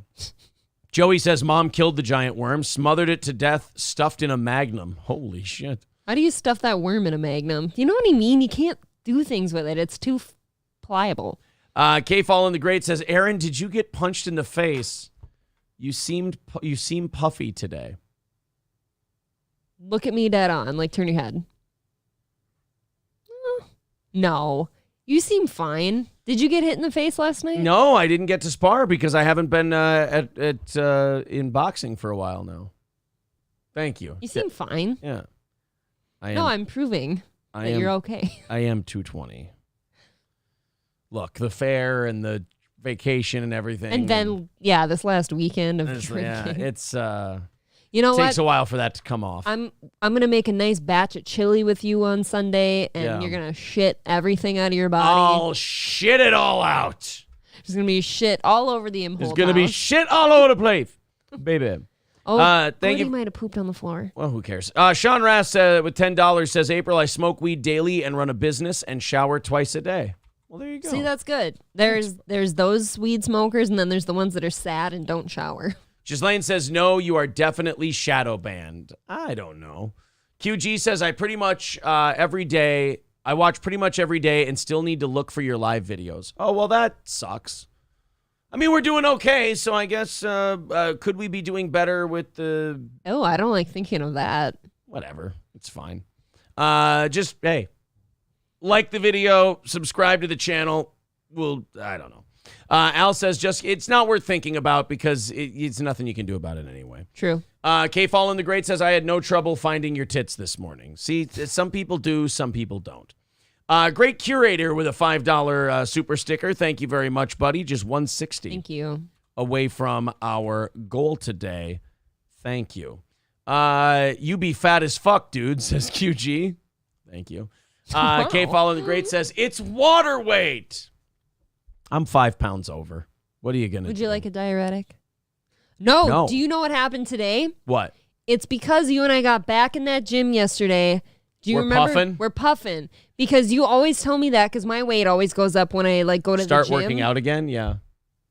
Your body's We're just puffins. Your body's like, I don't recognize this physical movement that you're doing. Quick, send all the water to heal the body. Right. I identify as a puffin today. Hopefully I'll piss it all out. Sandy Squatch says, come on now. You said if you were 125, I said 225. When you came back from Vegas, you'd be fine. And here you are bitching about 220. Well, I've been back from Vegas for 2 weeks now. So, well, not quite 2 weeks, but almost 2 weeks. We did not give ourselves any break between vacation and the next weekend. No. Okay. YouTube's selective algorithm strikes again, says Marquise. Guys, you're all here. We're fine. So anyway, Victor sent our iced tea drop. I appreciate that. That's very nice of you, sir. 160 away from our goal today. Respect, everybody. Thank you very much. There's the PayPal link in the chat if you want to do it that way. But today it's been pretty much all memberships and super chats. If you want to do the PayPal thing, that's available. But otherwise, it looks like we're going to make pretty good headway on that goal regardless. Mikey Two Milk says, usually Steel Toe Show pops up right away when you guys are live, but the last few days, you guys haven't been popping up. I have to go to your channel manually and select the stream. Shadow banned. Some people think that's a myth. I don't know. Look, nothing I can do about it anyway. Things seem to be going in the right direction. Let me put it this way for you guys. If I'm not worried about it, you don't need to be worried about it. Yeah. All right? So we don't need to bring up shadow banning or anything like that. It's not like they're going to change it anyway. Like and share. Yeah, just like the video, share the stream, and subscribe to our channel. Let's, because see now, we're going to lose momentum. Just who gives a fuck? Let's talk about education, shall we? Let's talk about education in Florida. What are these kids learning in their first week back at school? What are these kids learning about? What's being taught? You know, or is it getting better? Florida, also one of the states that seems to have their shit relatively together. Yep. Right. So people love it. Let's check in with Florida. A former teacher, it's never a good start, at a private Christian school, previously accused of sexting with a student, was arrested again Tuesday on more charges. Julie Hoover, 39. That's a terrible name to have if you're a sex teacher. Is that her porn name or a real name? Mrs. Hoover or Miss Hoover. I don't know. A lot of suction. Julie Hoover, 39, now faces a new misdemeanor charge. Hey, kids, if you're going to fuck your teacher, make it one of the younger ones, would you? Julie Hoover, 39, now faces a misdemeanor charge of contributing to the delinquency of a minor and a second felony charge of an authority figure soliciting or engaging in lewd conduct with a student. The new charges stem from the school's prom on April 8th. A school told investors... God. You don't think this prom is a good setting for what this story might be? I don't think prom was a good start. A student told investigators that Hoover was pressuring him to drink alcohol at the event, even forcing the straw from her cup into his mouth. How about the teachers are getting shit-faced at prom? What a fun school. See, that does sound fun. Don't make it a problem, lady. At a Christian school, too. She's drinking communion wine. She's drinking the what Mogan David. Mogan David. You're welcome. At the school prom. It is delicious. An administrator told investigator staff had the alcohol in a back room to drink after the event. Yep. When students left. Yes, this back room was the fridge where they keep it. You know, that's by funny. The pulpit. It's funny because the school's not supposed to be doing that.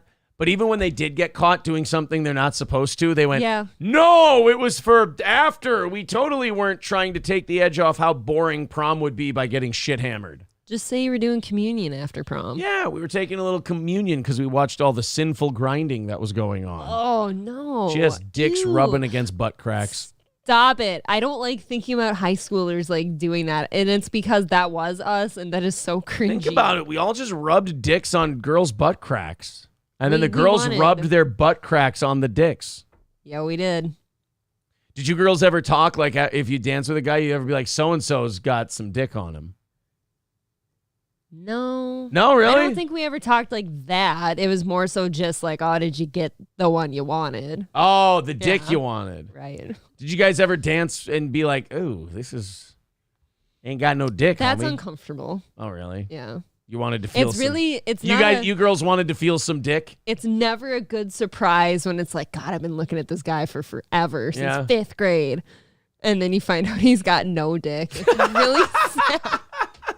It's really sad. I was always nervous about that. Like when I would dance with a girl, I'm like, I don't know what other guys are packing. I don't feel terrible about my shit, but like, I don't want her to think I got a little dick. It's like, what do I do? I mean, is it weird? That happens, but usually they don't say anything. Like, is it weird if I fluff it up like before I go dancing? Yes, that's weird. That's almost rapey. You don't fluff your dick. You fluff it a little. That seems weird. Get it a little girthy before you rub it on a girl's butthole. Nope. So now you just go, what if you're more of a grower guy? Well, you got to rub your flaccid. The girl's going to be more like proud of herself that she made it do it herself. She does. That's what I've always told you. Like, let the girl do it. It feels good. What if it comes out like half ready to go? Then you'll know that he's a virile seems like gentleman. that he's too eager. He's way too eager. Oh, you broads get a nice thick cock on your butt and all of a sudden you're going to bitch.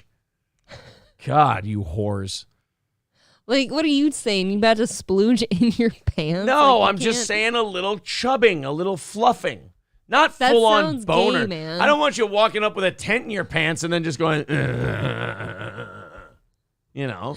To fucking pick a song. To the window, obviously, to the window, to the wall, till I fluff up all my balls. But yeah, you gotta fluff your piece a little bit. No. High school guys. It's guys who were in high school, like the rest of us. Let's talk to the boys for a second, shall we? Do we fluff up our dicks before we rub them on a girl's butt when we were in high school?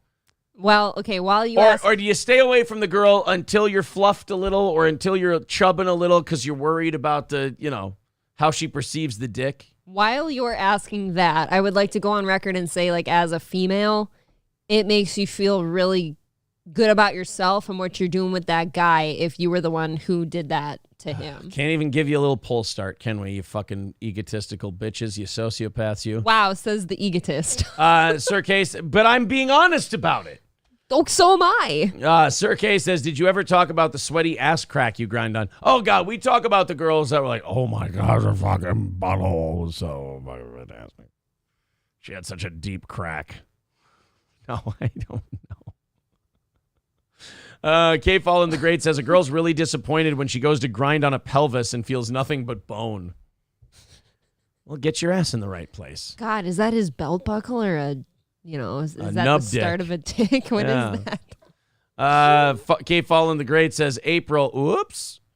Is that what he said? I sounded like Tim Allen in fucking Home Improvement. April, maybe you were grinding your ass too high and you missed the penis. Unlikely. Johnny Chimpo says it might be a Tic Tac, but it can freshen your breath. Oh, that's very sweet. Lemmy says, you are talking about 15-year-old boys here, Aaron. I don't think they can control their boners as well as you think they can. Yeah, that's also very true. Marcus Harris says, you dames are never satisfied. He's right.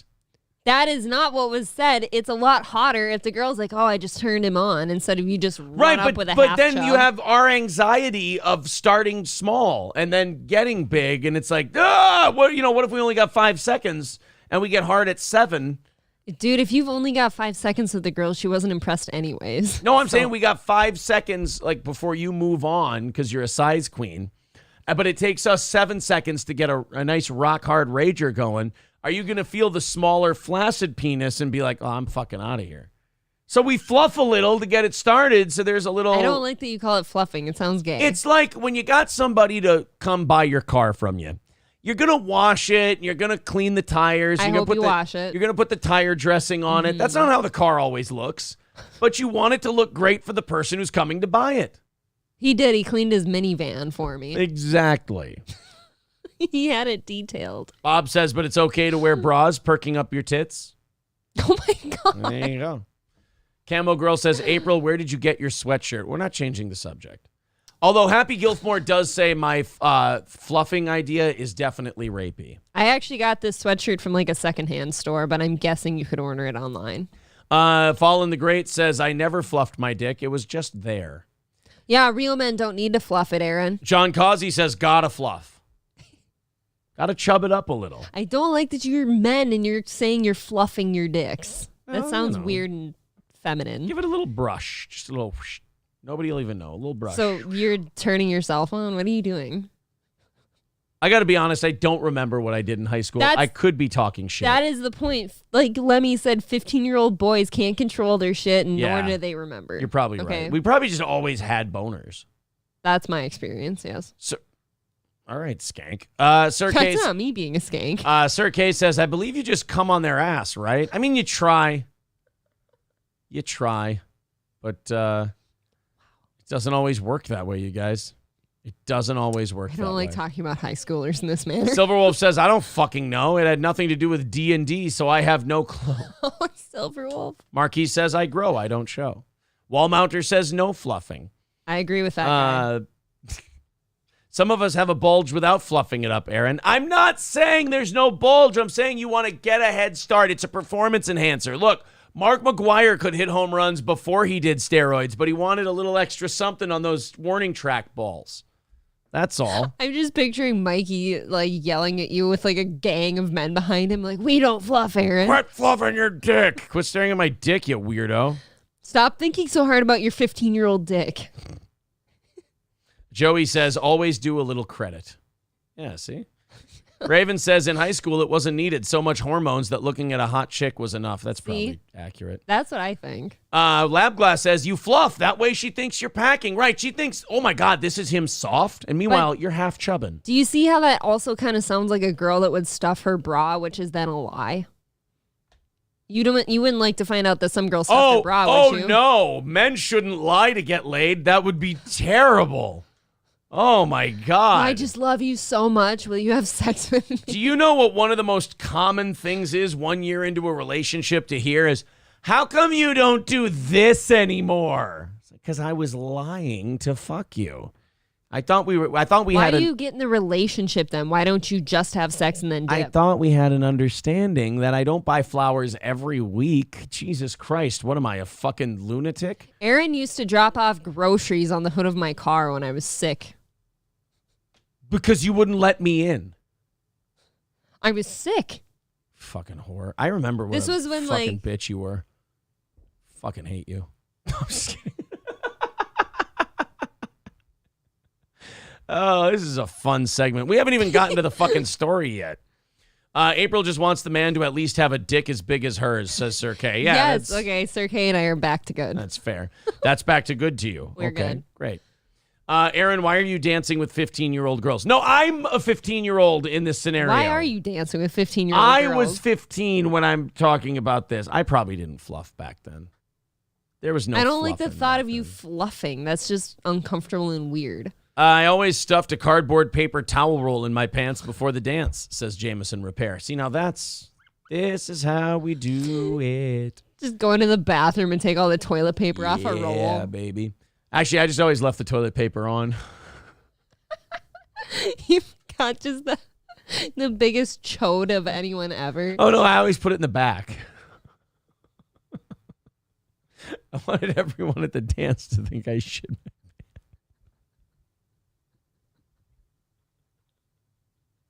Women love a guy who just has the confidence to shit his pants and then go to the dance. And then I bet you therefore were grinding. And then I did a little thing. No, I would twerk on the girls after that. I would wear the toilet paper roll in the back of my pants, and then I would twerk on bitches. I was Lord of the Dance. I called it the shit pants dance. You really make me rethink some life decisions. People were amazed that I would have this giant load just sitting in my shorts, and it wouldn't smell. And it was so hard. They were like, dude, you need some water. You're dehydrated. That is a hard shit.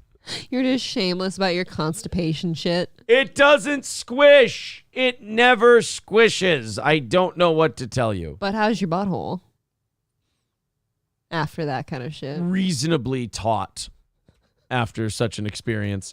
Thank you very much to Johnny Chimpo for $9.99 super chat. We are 145 away from our goal now. Ooh, thanks. Someone says, isn't this an old O&A bit? Fluffing your cock? I don't think so. I have no idea. I think I might have missed that one.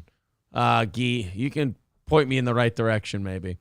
He says, if you have to fluff it up, the girl's probably going to laugh. You don't have to. Like I said, McGuire didn't have to get on the juice. Just gave him a few. Like, 50 home runs in a season is amazing. Okay. 63 is better. I will argue, for argument's sake, of that comment you just made. Okay, what if you show up to her ass crack and you've already had a boner? Does she then think, oh, that's from some other girl? And he moved to me. I don't think you broads thought that hard back then. I don't think anyone did. No. But we're having this argument anyways. You know what you do? You get the boner and then you point it upwards. That could come through the waistband. You don't want to do that. Doesn't the zipper hurt? You not the you don't go up. That would fucking kill. That's a bad idea. What is wrong with you? You put it to the side. You let it go down the leg a little bit. You let the boner go down the leg, and then you really can get some good grinds in, like you're Gail Bedecker making coffee. I'm realizing a lot about the beer gardens at the State Fair a couple days ago. Why, did I have a boner that I had off to the side? When we were dancing at the State Fair? He did make me dance with him like it was high school. Yeah, we fucking... So did our buddies. Yeah. Though. We rubbed our dicks on our women. We marked our fucking territory.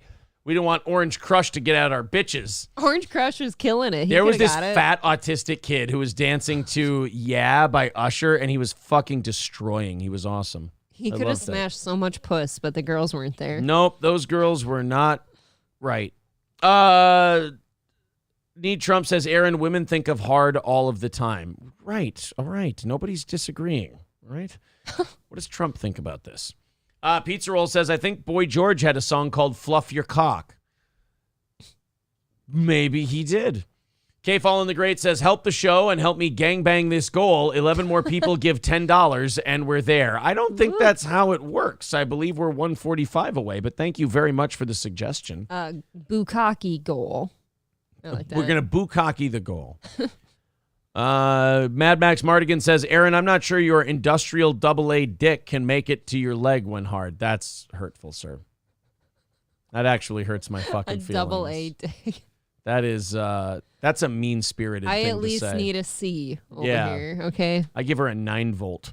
Thank you. Oh, that's just square and it hurts. That's weird, right? Thank you very much to Andrew for the $10 on PayPal. I appreciate that. 135 away from said goal today.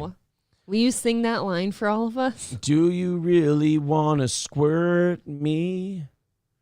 Do you really? Anyway, I think we're good. Can we, do you guys mind if we just move on with the show and go back to this teacher and find out what the fuck she did? Because she really is I forgot crazy about her. bitch. So anyway, April 8th of last year, Florida teacher, private Christian school. She's at the dance. She's making kids drink booze. Okay. The teachers are getting shit hammered at the prom. Yeah.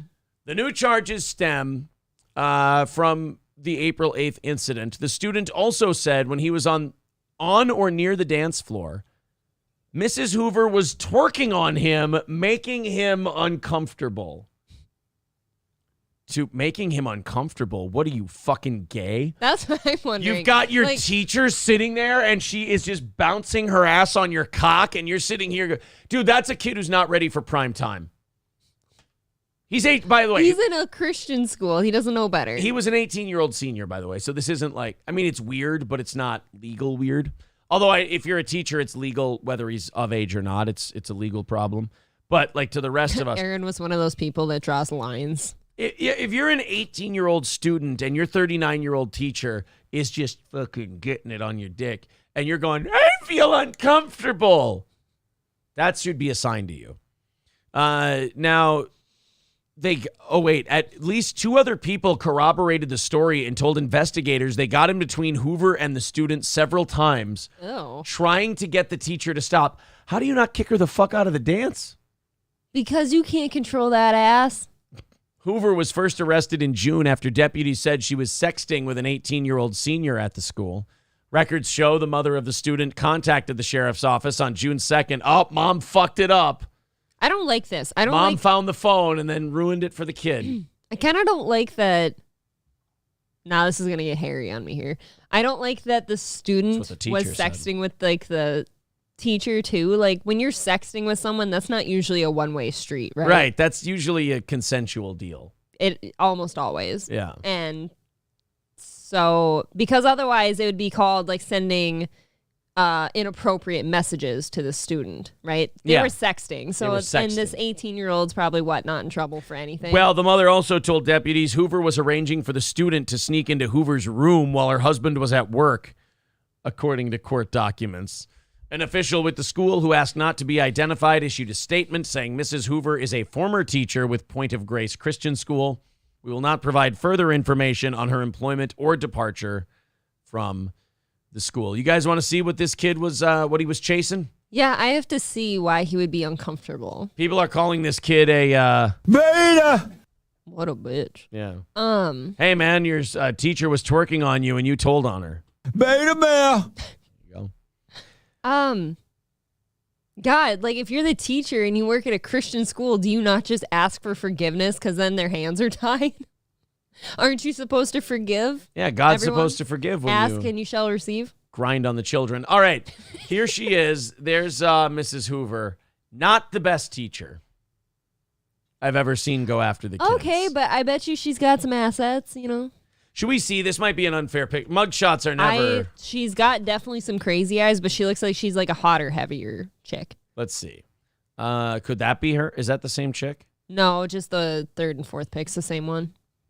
Those other no, ones it's are not. That's a stock pick. I'm saying yeah. 3rd and 4th. I don't know. I don't see. You don't think that's her? No, that's not the same person. Maybe. All right. Let's go to the phones here real quick. We got to take a uh-oh. No, we don't have to take an uh-oh. We have to take an oops. Brother, I tell you what, why don't you call back so I can hook this up to the roadcaster, then we'll take the call. There you go. Sorry, guys. I didn't, I was unprepared this morning. I didn't have shit hooked up. I am a bad person. I apologize for my misgivings, and I promise that I will flog myself with harsh reaction later on today. And I'll get him with a cat of 9 tails. Yeah, there you go. All right, go ahead and call back if you want to contribute to the program in that fashion. There we go. Call from Ryobi. What's going on, Ryobi? You fuck a teacher? No, certainly wanted to, but then again, everyone did. Yeah. You haven't even gotten through the whole story, and I've already got it figured out. Okay. See, here's the problem. You had described that this lady is, twerking. She's trying to get everyone, or at least trying to get this one kid drunk. Yeah. She's backing that ass up. And then you said other kids were getting in between the two. So the kid doesn't get any part of it. His friends don't help him.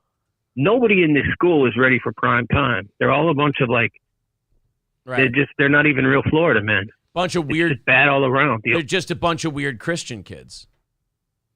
Yeah, there's always like that one kid, and he's like a weirdo. Yeah, every kid in the story is a weirdo. Right, Yeah. they're all weirdo kids. Or could it be that the student? Did they say in the story that the student felt uncomfortable? Yes, they did. Okay, and then his friends were trying to break it up.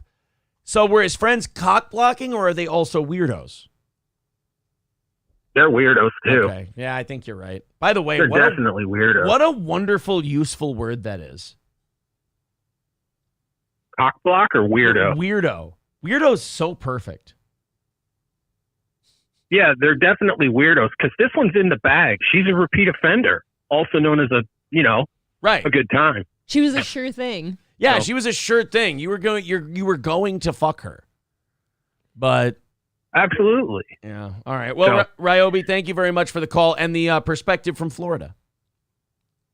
Yeah, absolutely. Thanks, bye. All right. Look, my take on her was like her face. She looked like she'd probably be a good fuck. She's just a little heavy. Yeah, I really can't deal with anything with weight, which is hypocritical, but what are you going to do? I have my standards. I can meet them. It's fine. They're saying they should. Jesus, Chode Mode says they should have ran a train on her. All right, I guess we're not holding back. Rupert 112 with a $9.99 super sticker says Mrs. Hoover really living up to her name, right? I mean, at least there's truth in advertising with this lady. 1:30 away from our goal today. There's the PayPal link in the chat. Super chats, memberships, all that stuff counts towards our goal. Great work today, everybody. And we're having our membership renewal day, so obviously the goal is going down very smooth. Thank you. Midland Armory in downtown Foley, Minnesota. There's Jive Turkey renewing their membership. Thanks a ton. Midland Armory in Foley. We're going to show you Midland Armory's website, where you can order from anywhere in the country. If you're into firearms, Midland Armory has an amazing online selection. You can also visit their store in central Minnesota, downtown Foley, Minnesota, if you're from where we broadcast. They've got suppressors, parts and gear, knives, optics, magazines, shotguns, rifles, handguns, lower receivers. Now, a lot of this stuff can be delivered to your door. You're probably thinking, Aaron, you can't deliver a fucking gun to my door. No, that's true. But what they can do at Midland Armory, you find a gun you like on their website, midlandarmory.com. They'll send it to an FFL dealer near you. You'll go and have the check done, and then you can pick it up there. So let's say you live 5-10 minutes from a gun shop, right? But you want to support our show and support our sponsors like Midland Armory. Plus, you're going to get a discount when you use the Steel Toe promo code. I would argue that you'll get more than your shipping paid for with what the discount will be by using the Steel Toe promo code. So you'll save a pretty penny. And then what they'll do is you'll pay for that. They'll send it to the place 10 minutes away from you. You go pick it up. That's it. Done.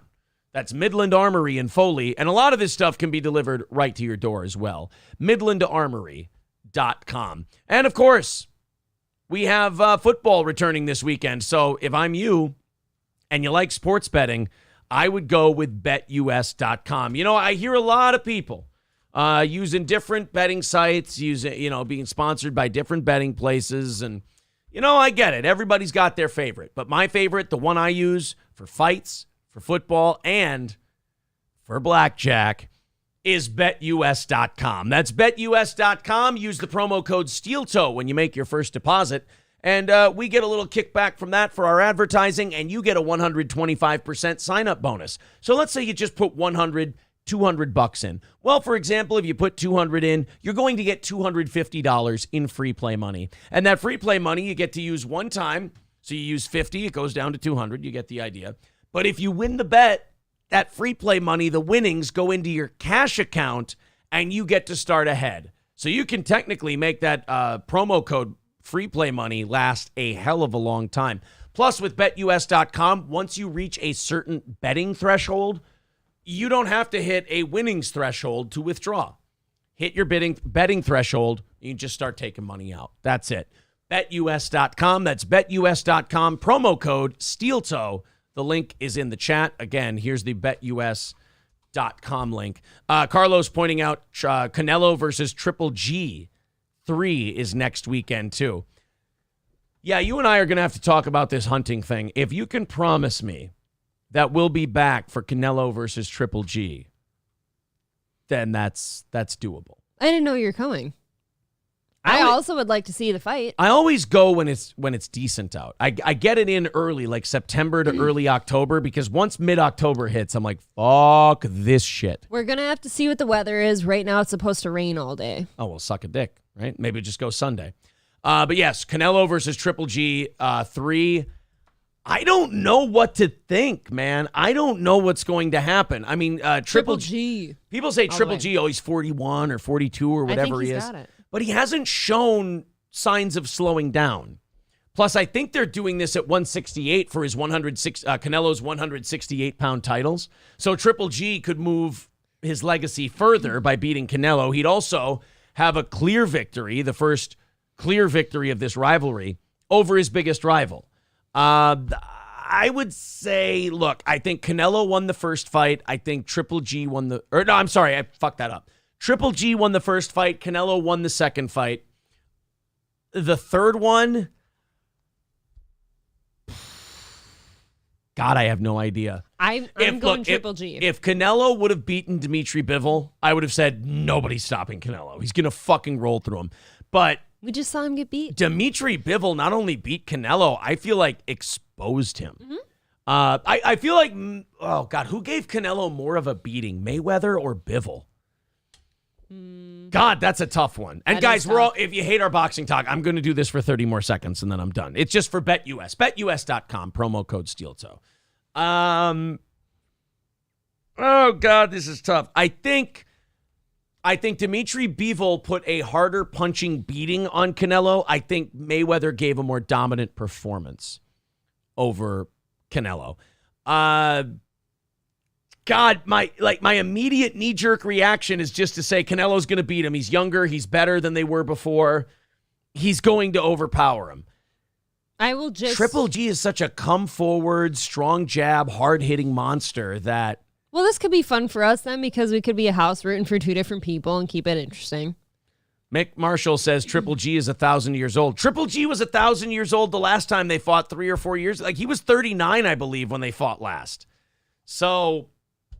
I don't know. Yeah, we'll have fun. What time does that start? It's a Canelo fight. It'll start at like 10:30 at night. Well, yeah, then we'll be home. Are you kidding? Usually those undercards are dog shit. We can't hunt later than a half hour after sunset, babe. We'll be home. Full lineup. Yeah, I wonder if there's any decent fights on that card. Even if we were to get a deer that night, we'd be home. We got a junior bantamweight title fight. Yawn. Ali Akhmedov versus Gabriel Rosado. Who fucking cares? Oh, my God. See, this is like when you have a Canelo Triple G fight, those two have to be given all the fucking money. So there's no more money for anybody else. Yeah. Like the undercard is dog shit because you gave those two all the money. People are saying UFC 279 is this weekend. Yep. I really don't give a shit about that card, I don't Diaz. think. Nate Diaz versus Kazmat Chimaev on paper is such a mismatch. I don't like the Diaz brothers very much. Well, then fuck Casper Gomez and fuck the fucking Diaz brothers. Yeah, I don't... It's in Las Vegas, I believe, too. Li Jinglong versus Tony Ferguson. Tony Ferguson's... Old and shitty. Fucking bad. Kevin Holland and Daniel Rodriguez. Irene Aldana versus Macy Chiasson. Johnny Walker versus some fucking guy. Doesn't that look like it should be a fight night card? Yes. Nate Diaz is an unranked welterweight against the number 3 ranked. Him, by the way. Yeah, what is he doing? He's all hunchy. Well, don't talk about shit when they can't see it. Otherwise, we just sound like a bunch of fucking amateurs. I didn't. So, yeah, that's happening this weekend. And then Canelo versus Triple G the following one.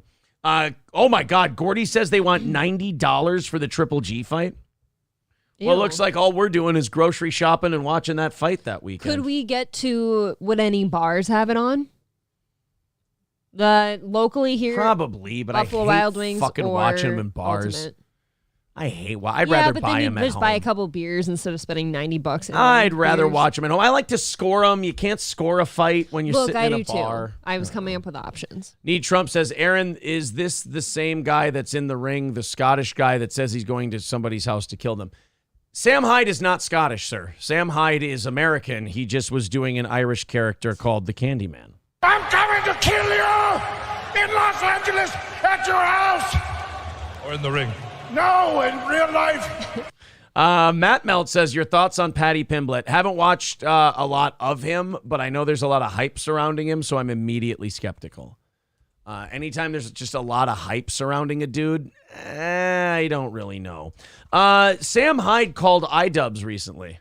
Oh, did he really? Yeah, he called him, and iDubbbz did not seem very entertained by it. This is... What did he have to say? Sam Hyde calling iDubbbz. Hey. What's up?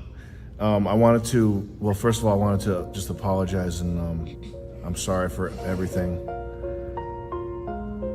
Ian. Yeah, I'm the same. Do you know what NFTs are? It doesn't sound like iDubbbz is taking this believing this for 1 second. Not really. No. Do you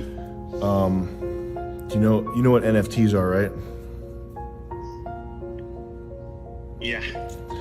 Is there any way, and this is me coming to you hat in hand, totally apologetic, could you help promote our NFT project? Fucking asshole. He's laughing. And I'm serious.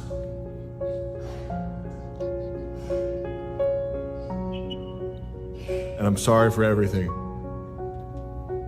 I mean, I could sort of hear the little snicker in your voice. No. But, yeah, I get it. It's all right though. I'm just kidding. How you doing? Yeah, I'm all right.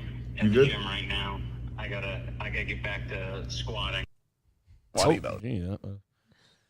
Now, is that like the weightlifting or staying in someone's house? That's a joke because Sam Hyde said that he would remove a copyright strike from Ian's channel if he would show himself doing a squat. What is it? 90 degrees to parallel. Mm-hmm. If he could squat like 200 or 100 pounds or 200 pounds or something. If he made a video of squatting, Sam would remove the strike. So, that is fun. And like he made no attempt to hide the fact that he was fucking with Ian. No, he's laughing. I love it. Let's get on to some other things, guys. If you're liking the show, please share it on social media.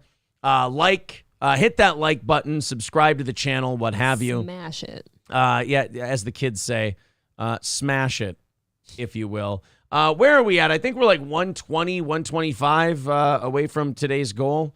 I forgot to thank Derek for his renewing his subscription. Yeah, we are. We're 120 away from today's goal. So if you feel like chipping in, there's the PayPal link in the chat. Also, the super chats and memberships count as well. We have more than an hour left in today's show, and we're 120 away. I think we're going to hit this one with pretty minimal effort, so thank you guys very much. Thank you. Tom Brady and Gisele Bündchen look like they're done. They're having marriage issues, and it's this. I fucking love this. It's all because Tom Brady will not stop playing football. Which, okay, if you're Gisele, I'm sure that she probably would love him to be home more often and stop traveling so much. But on the other hand, he's making how much money for you? Well, and not only that she needs it. I just love that Tom Brady is such a competition junkie that his wife is like, I love it when people make threats with 100% certainty that the threat is going to work, only to watch the person no-sell the threat. Like to have Gisele Bündchen go, Tom, if you unretire, I'm leaving you. So do I have to call a mover or because I really want to play football again this year? I mean, do you got this or do you need help? I don't think the retirement news was supposed to leak. I think Tom was still thinking about it. Maybe. And then they went, oh, Tom's retiring. And then he's like, fuck. She's probably so sick of hearing this every year, though. Right. Yeah, I get that. I mean, he's what, 46 now? I was going to say 47. He's fucking old, man. Especially for football. He just turned 45. Okay. He's 45 years old. I want him to win a Super Bowl so bad at 45. But Gisele Bündchen apparently told him, look, you got to stop playing football. If you're either going to retire or you're not going to fucking retire. Then he retired and she's like, oh, that's so great. And that's what sucks about him coming back is the minute he announced he's retiring, she then felt comfortable to show her true feelings about it. Mm-hmm. And then he saw that and went, oop, fuck. You know, he went, I'm retiring. And she went, oh, thank God. I'm so fucking tired of you playing football. I've been wanting you to retire for 5-6 years now. Be done. And he's sitting there going, wait, what? Like, you don't even want me to, you haven't wanted me to play football this whole time? I've been having the time of my life. I've been having the greatest time. I love this shit. It's so much fun. And now I find out that my wife didn't even, he might have, there's a chance Tom Brady unretired as a fuck you to Gisele Bündchen. There's a chance, but also, like, again, with her, I feel like if you're the wife and didn't want him to play and he's still playing, did you do him a favor by keeping that to yourself or were you dishonest?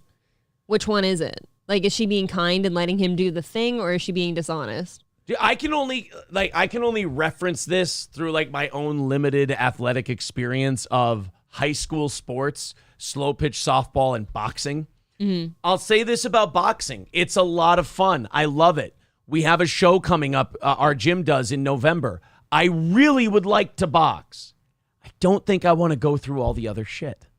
So I'm probably not going to take a fight. Okay, we're talking about this, though, in terms So what of, I'm like, saying a couple. is, like, for Tom Brady, now amplify that times the fucking Super Bowl. And I'm sure there are days where he's like, I don't want to do this. I don't want to do all the workouts, and I don't want to do all the other stuff, and I just want to go play. But he didn't lose the wantonness to play football. Right. He didn't lose the desire to play football. He just lost the desire to do all of the other shit associated with it. So as it got closer to the season, he went, nah, fuck it, I want to play football. And he decided he was coming back. I watched that with a lot of like post-college guy friends of mine that wanted to play semi-pro football. They never wanted to work out for it or anything. Right. But as soon as game day is here, they're all in. They want, like, I'm like that too, where like I want all my sports to be beer league softball. Right. You can just show up and do it. How many times have I told you that? I wish there was like a way we could do that with boxing, Like maybe I just got to fight other old men. Because you fight these 19 and 20-year-olds and they're hungry and they want to, and I still beat that guy, but I mean, he was still hungry and wanted to get after it. You just be scrappers. Yeah. And it's like, dude, how about we do this like it's basically glorified sparring? Yeah. That's what I want to do. You could start something. I want leveled up sparring. Well, no, I think what you do for that is you just stay at your gym and you spar a bunch. That's what you do. Put beer in the cooler instead of water. Put beers in the cooler. It'll keep you loose. Yeah, and in between rounds, you're just like, whoo, boy, I am fucking that was a rough run. You want to do another one? And they're like, yeah, I'll do it. You want a beer? He's like, no, I'm not going to drink a fucking beer in between sparring rounds. Dude, beer during boxing sounds good because it'll keep you loose and like relaxed, but it's so bad because now you're going to get punched in the face. Well, and the coordination goes to shit and all of that stuff. But like, it would be fun to just like have a cigar in your corner and a beer, and then you go back in between rounds. You're like, all right, I think I got another one in me. How about you? Like that's the casualness I want. It's kind of like you're playing cards. Yeah. The Gravy Show says, I've been training martial arts most of my life, and I've never taken a fight. I've fought in gym smokers and some amateur kickboxing, but before, I'm actually glad I never took a pro fight. Yeah, the level of work and commitment. Like, I'm willing to put beer league softball commitment into boxing. And I feel like then you just stick with the sparring. You don't take a fight. Probably have more fun. And you know what? I'll probably train. Like, I'll train people. Like I said, I want to go take that class, the coaching class, and then just start training guys. Because at 35, almost 36 years old, I know a lot more than I'm physically capable of. You know what? I just did the Fighting Irish logo. I don't know why. I know. I know a lot more that I could give to somebody who's younger and athletic than I do have the physical ability to do those things, if that makes sense. And as somebody who lives with you and works out with you, I'd agree to that. Oh, thanks, bitch. No, it's hard. I'm kind of like in a weird Giselle spot where it's like, of course I want you to do that thing that you're really excited about, but I do worry about the health of your brain after a while. I hear you. Tom Brady and Giselle Bündchen's relationship is reportedly going through a serious rough patch, and their issues are apparently so bad that they're not even living together. That's okay. I'm sure Tom Brady's not dicking anybody all the time. The NFL superstar and his wife of 13 years have had several heated arguments recently, and it all stems from his decision to return for another season with the Tampa Bay Buccaneers. Where do these fucking tattletales come from? I don't know, because how do they know that they've had several heated arguments? I'm not supposed to know this shit. Like, if Aaron and I ever have an argument, I mean, sometimes he tells you anyways, but I kind of hope that can be between us. Oh, shut the fuck up. You're so stupid. Look, we don't do it very often. The details that followed continue to back that narrative, with people claiming the couple is not sharing time at home as they navigate through their rough patch. The outlet also states the family did not spend Labor Day weekend together, with Giselle taking their kids to a Miami water park and Tom electing to check out Jack, his son with actress Bridget Moynihan, at football practice in New York. So he's hanging out with Bridget Moynihan and their kid. She's got the other kids. Dude, that's not okay. Off at the thing. Well, it is his kid. And they're not talking to each other. I think if he's hanging out with his ex, though, that's pretty weird. Well, he's hanging out with his kid. His ex probably just happens to be there. I mean, I don't think Bridget Moynihan is really working that much anymore. But like, if she's not talking to you and she's got the other kids, divorce then. You're gonna go hang out with the other kid. Get a divorce. Max says yes. Great comparison. Aaron is the Tom Brady of amateur boxing. No, I'm more the Rodney Peete of amateur. I think Max is making fun of you. I think he might be a little bit. I'm sensing slight sarcasm in there. It's no secret Giselle has publicly expressed her desire for Tom Brady to call it a career for at least 5 years. Yeah, there you go. Claiming Brady has nothing else to prove on the field, and she would prefer he spent time with their family instead. I mean, he's the second guy ever in the history of football to win Super Bowls with two different teams. Peyton Manning being the first. I mean... And Tom Brady had a lot more to do with his team's second Super Bowl than Peyton Manning. I mean, Peyton Manning was basically carried by Von Miller and the Broncos defense because his neck was so fucking shot he couldn't throw a football anymore. I get it, though. Like, he's old, and she is kind of right. Like, what else do you have to prove to anybody?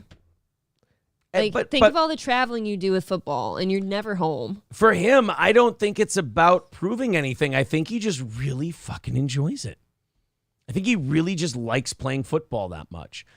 This is him at a press conference recently from TMZ. It's all personal. You know, everyone's got different situations they're dealing with, so we all have really unique challenges to our life, and, you know, I'm 45 years old, man. There's a lot of shit going on, so... Bro, he's getting a divorce. Well, it sounds like he should. That's exactly what it sounds like. But also, don't ask that fucking question at a football press conference. I never like that. I know you're celebrities and like they kind of live in the open, but nobody cares about a private life anymore. Right. Don't fucking ask Tom Brady about his marriage. Right. You know, you just gotta try to figure out life the best you can, and you know, it's a continuous process. So. Yeah, he seemed lifeless on that. Yeah, that dude's getting divorced. Also, did he have like his jaw restructured or something? He didn't look good. Something weird going on with that dude's face. His hair was awful too. Let's go to Flying Minister says she's on that Tom Selleck cop show, I think. Oh, well then fuck me for asking. That's my fault. Apparently Bridget Moynihan is working.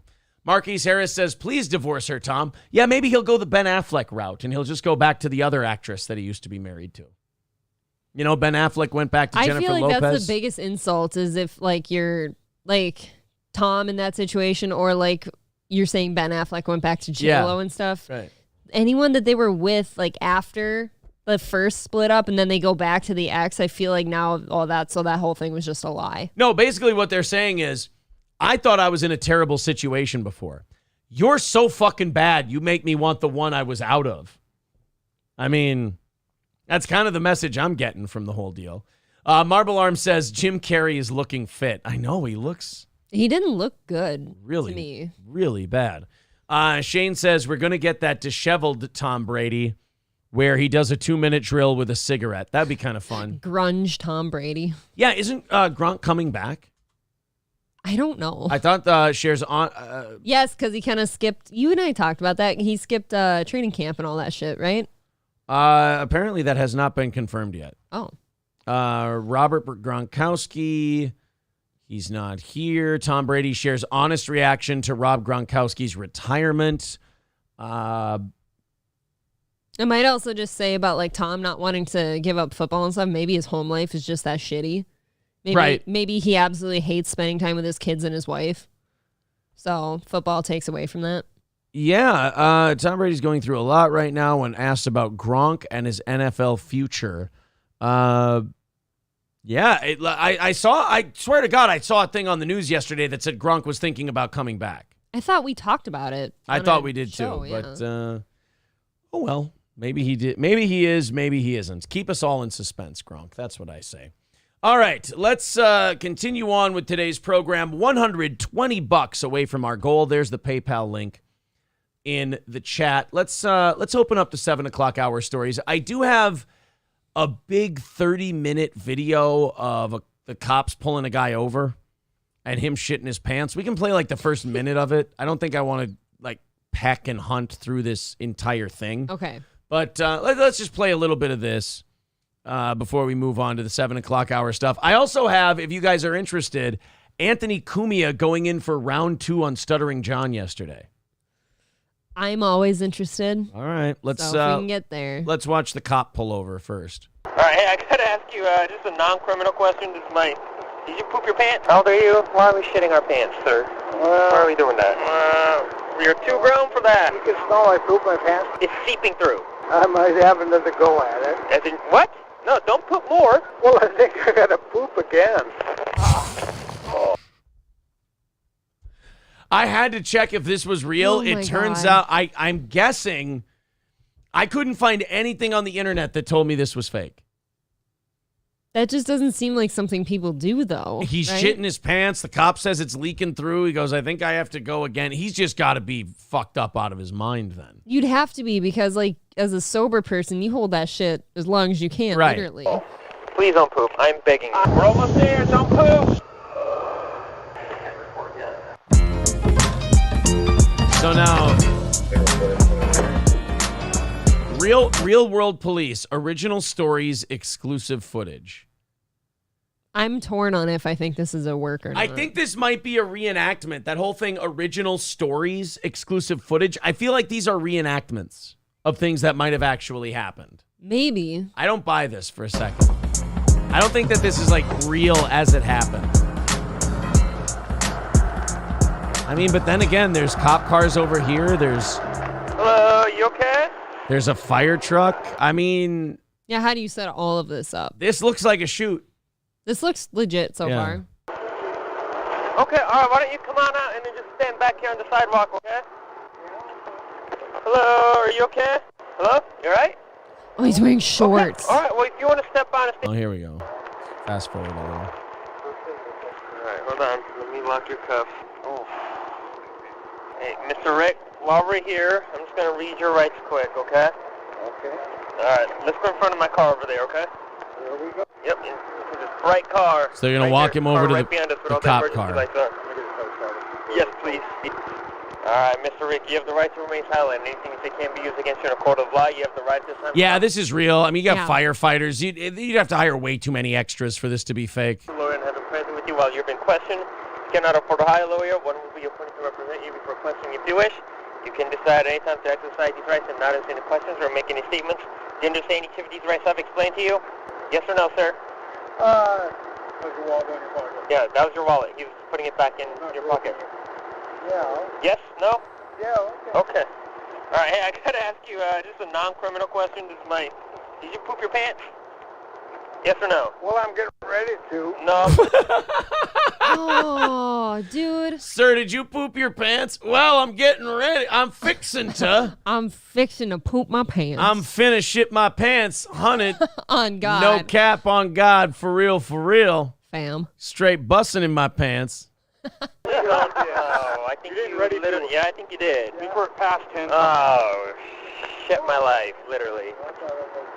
How old are you? Why are we shitting our pants, sir? They have to Why are put we that doing in their car. Wait, let him talk. They're asking him why he's shitting his pants. Aren't you interested to know why? Absolutely. All right.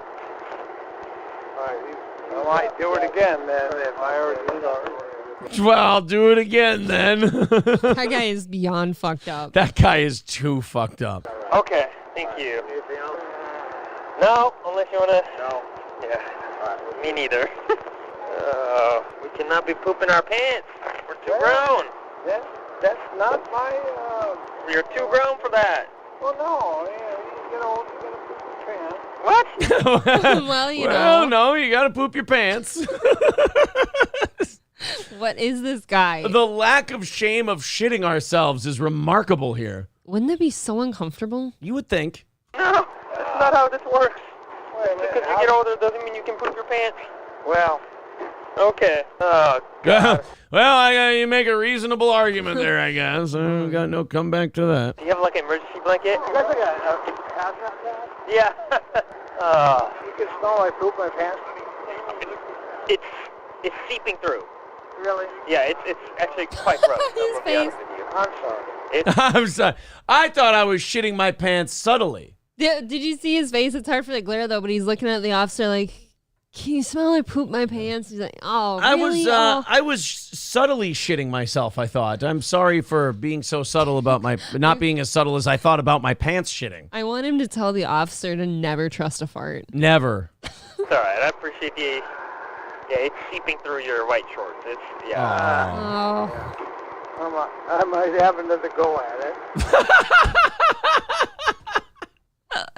This little dude. He's kind of decided, since it's seeping through already and you guys smell it, like, what? Who cares if I add more? Look. And as fucked up as he is, that shit's runny. Oh, we're not getting this stain out, man. Oh, Who this cares? is like when pancakes have too much syrup on them and they start to disintegrate a little. He's got that consistency of shit in him. Oh. Yeah, Oh, runny that's pancake off-putting. shit. Yeah. Ew. As in, what? No, don't put more. No, I'm not trying to. Okay, yeah, no, do not put more. No. That's not what we want. Okay, hey, Mr. I'm trying not to. Look, man, I'm so fucked up. My asshole is like this. Buddy, I did some nitrates earlier. I can't be held responsible for what my anus decides to do from here. I'm a nervous shitter. Yeah. Things are going to happen next, okay? Yeah. So, if you're willing to, okay, I would like to take you to police station, okay? And if you're willing to, it is called a breath sample test, DUI investigation, where you provide 2 breath samples, and then that reads essentially a result. All right, I'm good with this guy. Why is he being so nice? This buffoon What are just you shit his gonna pants. What are you gonna do? Beat the shit out of him for shitting his pants? I think the damage has already been done. I just don't like how polite he's being. If you're willing, you can come with me. Angelica's Dude shit his pants and did a DUI. Angelica's doll says, I feel bad for the guy. He's fucked up, sure, but maybe he had some literal shit that was out of his control. I agree that he's probably fucked up enough that he couldn't control whether or not the poop fell out of his butthole, but you know what? That doesn't mean that I feel bad. I would not make the mistake of feeling sympathy for this man. No. Taco Bell seems to go hand in hand with drinking. Maybe he made a stop on his way. That could be it, too. Triple N says, has this guy grown up in a parallel universe where shitting your pants is just a mundane occurrence? Right. That is weird. Maybe he came to us through a wormhole, and there when you shit your pants, it's like, spilling a little bit of water. You're just like, oh, sorry. My bad. We'll just get that cleaned Don't up. cry over spilled shit. Yeah, don't cry over spilled shit. That's his motto. Ugh. The Gravy Show says, did you see the video I tweeted of the pedo hunters catching that crazy Asian? Yeah, we've done that video before. We've talked about that one. Thank you to Crispy Sock and Michael Wallen for both becoming members. Appreciate that. Guys, we're only 110 away from our goal today. Thank you very much. With 50 minutes left in today's show, I think we're going to knock that out. There's the PayPal link in the chat if you feel like contributing. Otherwise, becoming a member is great. If every one of our listeners became a member, we would have no goals anymore. So thank you guys very much for becoming a member. You're taking a step in the right direction. Don't forget, it's really helpful when you do these things. Hit the subscribe button, smash that like button, and click the bell to get notifications. Maybe he just thought he had to produce a stool sample. Well, I thought you guys would need that. Yeah, I thought I was getting ahead of the game. I thought this is how you test for monkeypox. Yeah, I was just trying to help you guys. That's all. Angelica's doll says the elderly shit themselves sometimes. He seems embarrassed. Yeah, but he seems embarrassed in like what the fuck you gonna do about it kind of way. His facial expressions were pretty funny. Did I really? Did I really shit my pants? Can you smell it? Oh. Is that something I did? Motherfucker. Is it staining? Look, man, I'm so sorry. Look, that wasn't supposed to happen. Not here anyway. Can you imagine if he was going commando that day? Just falls out of his shorts. Well, the guy did say it's seeping through, so it was runny. So there was, that's actually, like, even thinking about it is making me lightheaded. Are you lightheaded? Yeah, because of how horny I'm getting. Because of the all whole the thing. blood's rushing to your dick. All the blood rushing to my dick is and your anus. Really confusing me. Yes. They're not going to be happy with Ron DeSantis down in Florida over this one. And by they, I mean the people who were whinging and crying and bitching that teachers couldn't talk to kids about wieners and fucking before they were in 3rd or 4th grade. Which, by the way, that was a weird bill to fight against because it kind of exposed you a little bit. Yeah, I don't like having to be on the side that defends the bill. Right. Like watching you over there, lash out against it. Right. Like you're sitting there watching people who clearly didn't read. It's why reading shit is important Because if you were showing up and protesting that Florida education bill, in my opinion, you have a lot of explaining to do. Yes. Because the whole thing is just like, we're not going to talk about sex or sexuality to kids under 9 years old. We're just not going to do it. It's not necessary. They don't need to be told about it. We don't need to talk about our identities or who we have sex with or what sex is or anything like that. Not doing it before they're 10 years old. And then people were holding signs and protesting this law, all because they heard on the news that it was something it wasn't, when the thing they thought it was just one aspect of a much larger bill.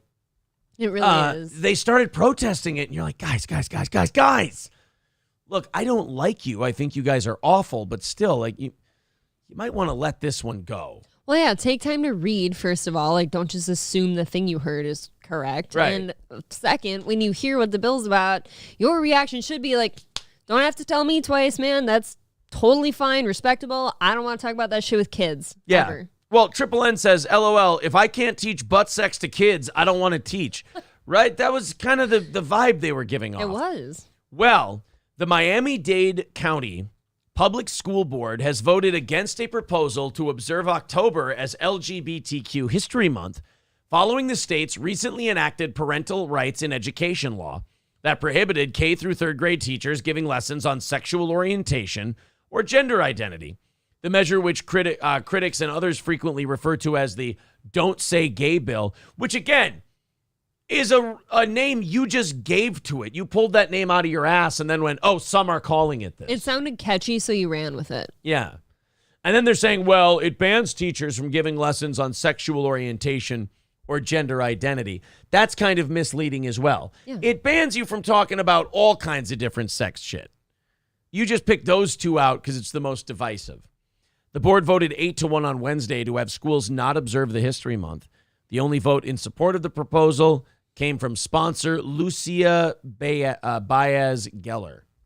NBC Miami reported. Yeah, I guess if they would have observed it, it would have broken the rules or whatever. I don't know, but great. Awesome. You know, people talk about people who bitch about everything and never do anything. This is Florida actually doing something to make schools kind of a nicer, better, safer place for kids. Again, like with an LGBTQ plus like observed month, the only thing that like that gay stuff really talks about is like who they football mom. Sorry, it's auto. It's who you prefer having sex with, right? Right.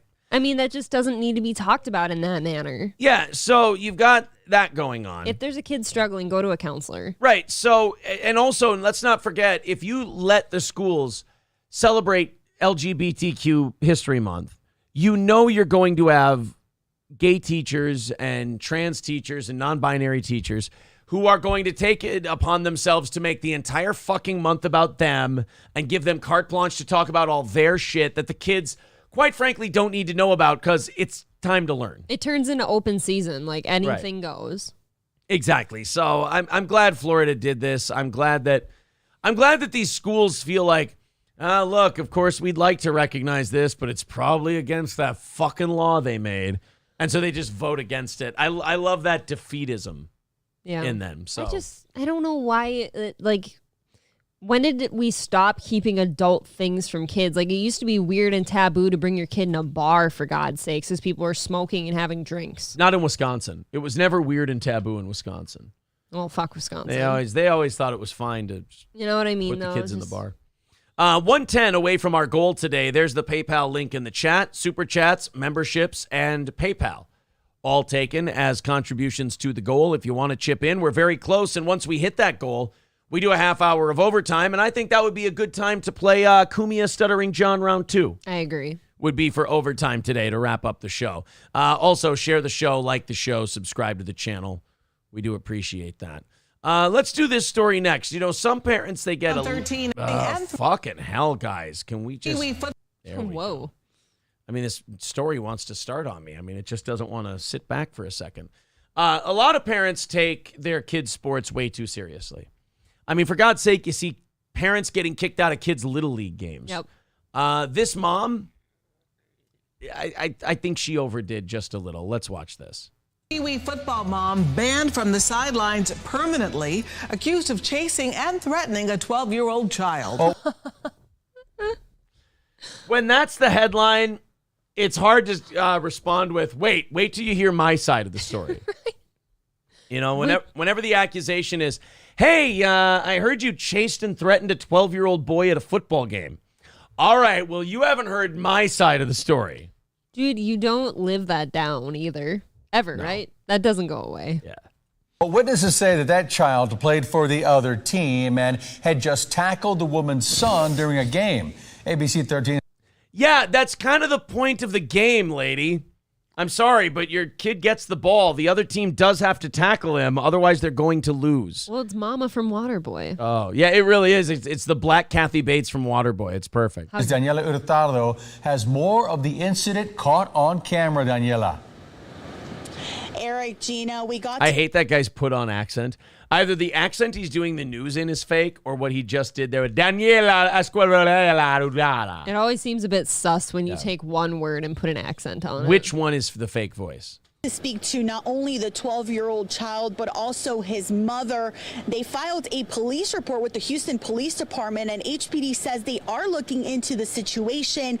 This all unfolded on Saturday, and the mom of the child who was chased after says she's very upset that a grown-up was threatening and chasing after her 12-year-old son over something that should have been a fun afternoon game. I wish they would have gotten the mom who went after the kid. Yeah. Because I'm sure she's entertaining as hell to listen to. Oh, yeah. If you're willing to chase a kid... Yeah, you're probably going to say for touching your son. You're going to accidentally say some funny shit. Some bad stuff. This is a situation in question. A woman with something in her hand chasing after a 12-year-old over a Little League football game. The child running away with his hands in the air. This is ridiculous. Like, how could you get that angry at a kid's game? Yeah, if anything, you should be beating your kid. He's the one who let himself get tackled. That's true. We raised you better than that. That's right. You learned to break a tackle, old fucking sugar ankles. Come on. Your son plays football. They tackle each other. That's just the name of the game. How can you get that upset to chase him, and not only chase him, but curse him while you're chasing him? It was the first game of the... I would like to venture a guess because perhaps she's a single mom and a psychotic bitch. And that son's all she's got going for her? Yeah, I mean, look, it's no secret that I believe single parents are the most horrific, disgusting people in the world, especially single moms. They're the most egotistical, fucked up, projecting lunatics. It's the reason why our culture goes downhill the higher the single motherhood rate gets. Yeah. There is a correlation between these two things. I feel like a single dad is really harmless, actually. What do you think of single dads? I'll tell you why. Because single dads rarely ever see their kids. Single dads rarely ever see their kids, and also... when single dads do get their kids, they just kind of do shit with them. Whereas single moms kind of use their kids as pets and toy poodles. When I was sitting here thinking of a single dad, I was thinking of a dad with custody of his kids. I guess. Alone. I don't know how bad single dads are. I really don't. I feel like they would be the most harmless people. I feel like they're not as bad as single moms, but I'm sure they kind of fuck up too because they're probably, yeah, because... Look, you're not supposed to raise kids on your own. It's not to be done because it's too stressful. There's too much shit to do. There's too much responsibility, and nobody's going to be good at it. But there's way more single moms out there than there are single dads that are like active. Anyone who has a partner that they parent with, think of how stressful that can get sometimes. Now remove the partner. Because one of the easiest things to do with a partner is you divide the labor. The stress. When it comes to the kids. Like you do this, you do that, I'll do this, you do that. But when you're single, you're just doing it all. And you have no one to talk to but yourself, and you're going fucking insane. And a bottle. Yeah. The season for the Southside Ravens. They were up against the Northwest Gorillas. The game was cut. Whoa. That does seem a little... Take it easy. What the fuck? Name change. Jesus on the way. Christ, I think we should probably back it off a little. Ravens. They were up against the Northwest Gorillas. The game... They certainly were.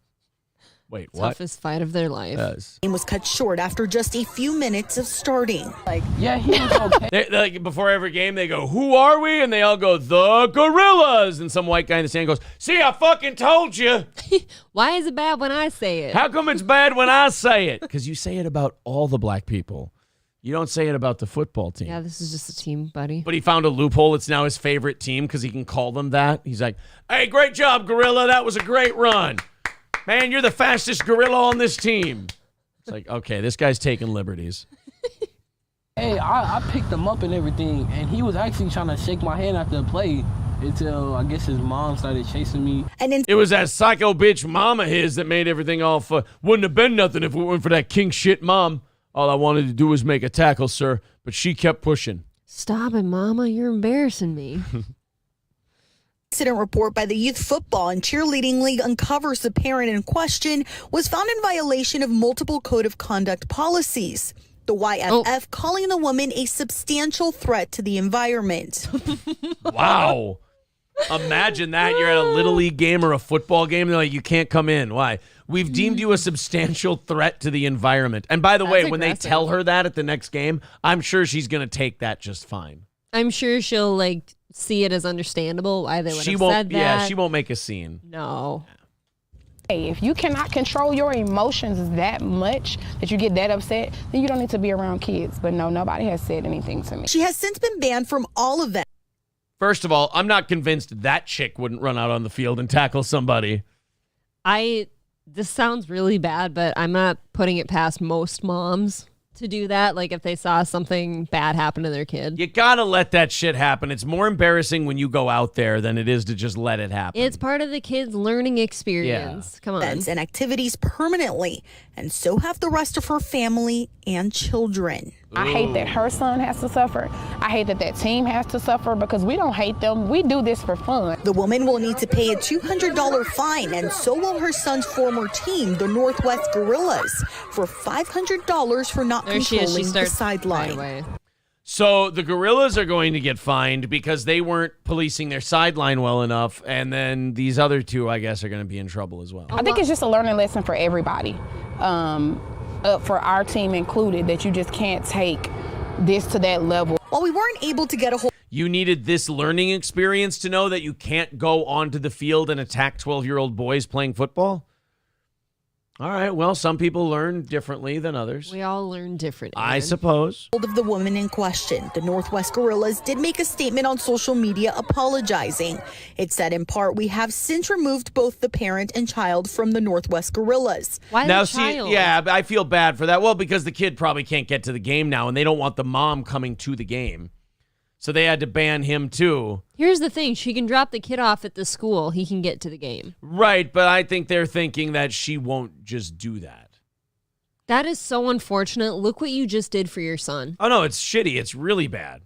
I can't imagine, and she probably doesn't feel bad about it. That's the worst part. No, not at all. I can't imagine getting a child removed from something that they really enjoy.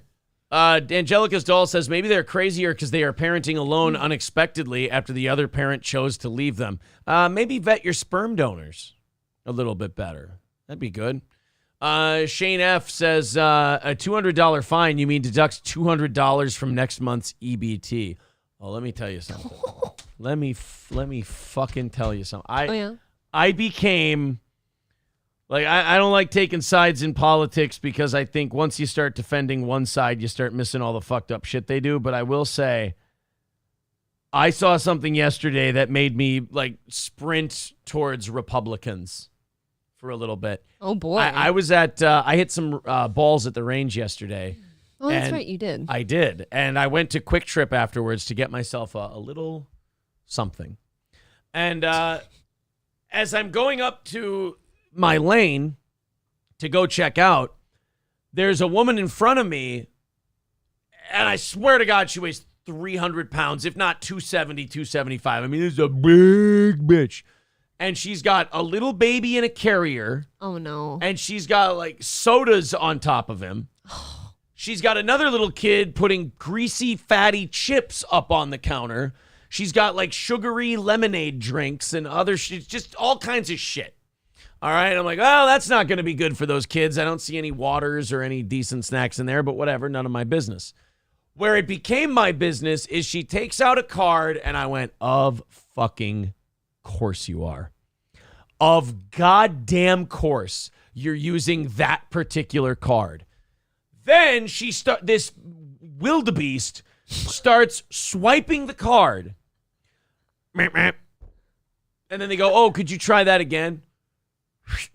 And I'm getting fucking mad. I'm getting angry. I'm forgetting where I am for a second. I'm like, you whip out fucking welfare to pay for your goddamn sugary drinks and shitty chips, which are going to be great for your two very young children's teeth and body and Your everything. growing children. And you get a declined fucking card too?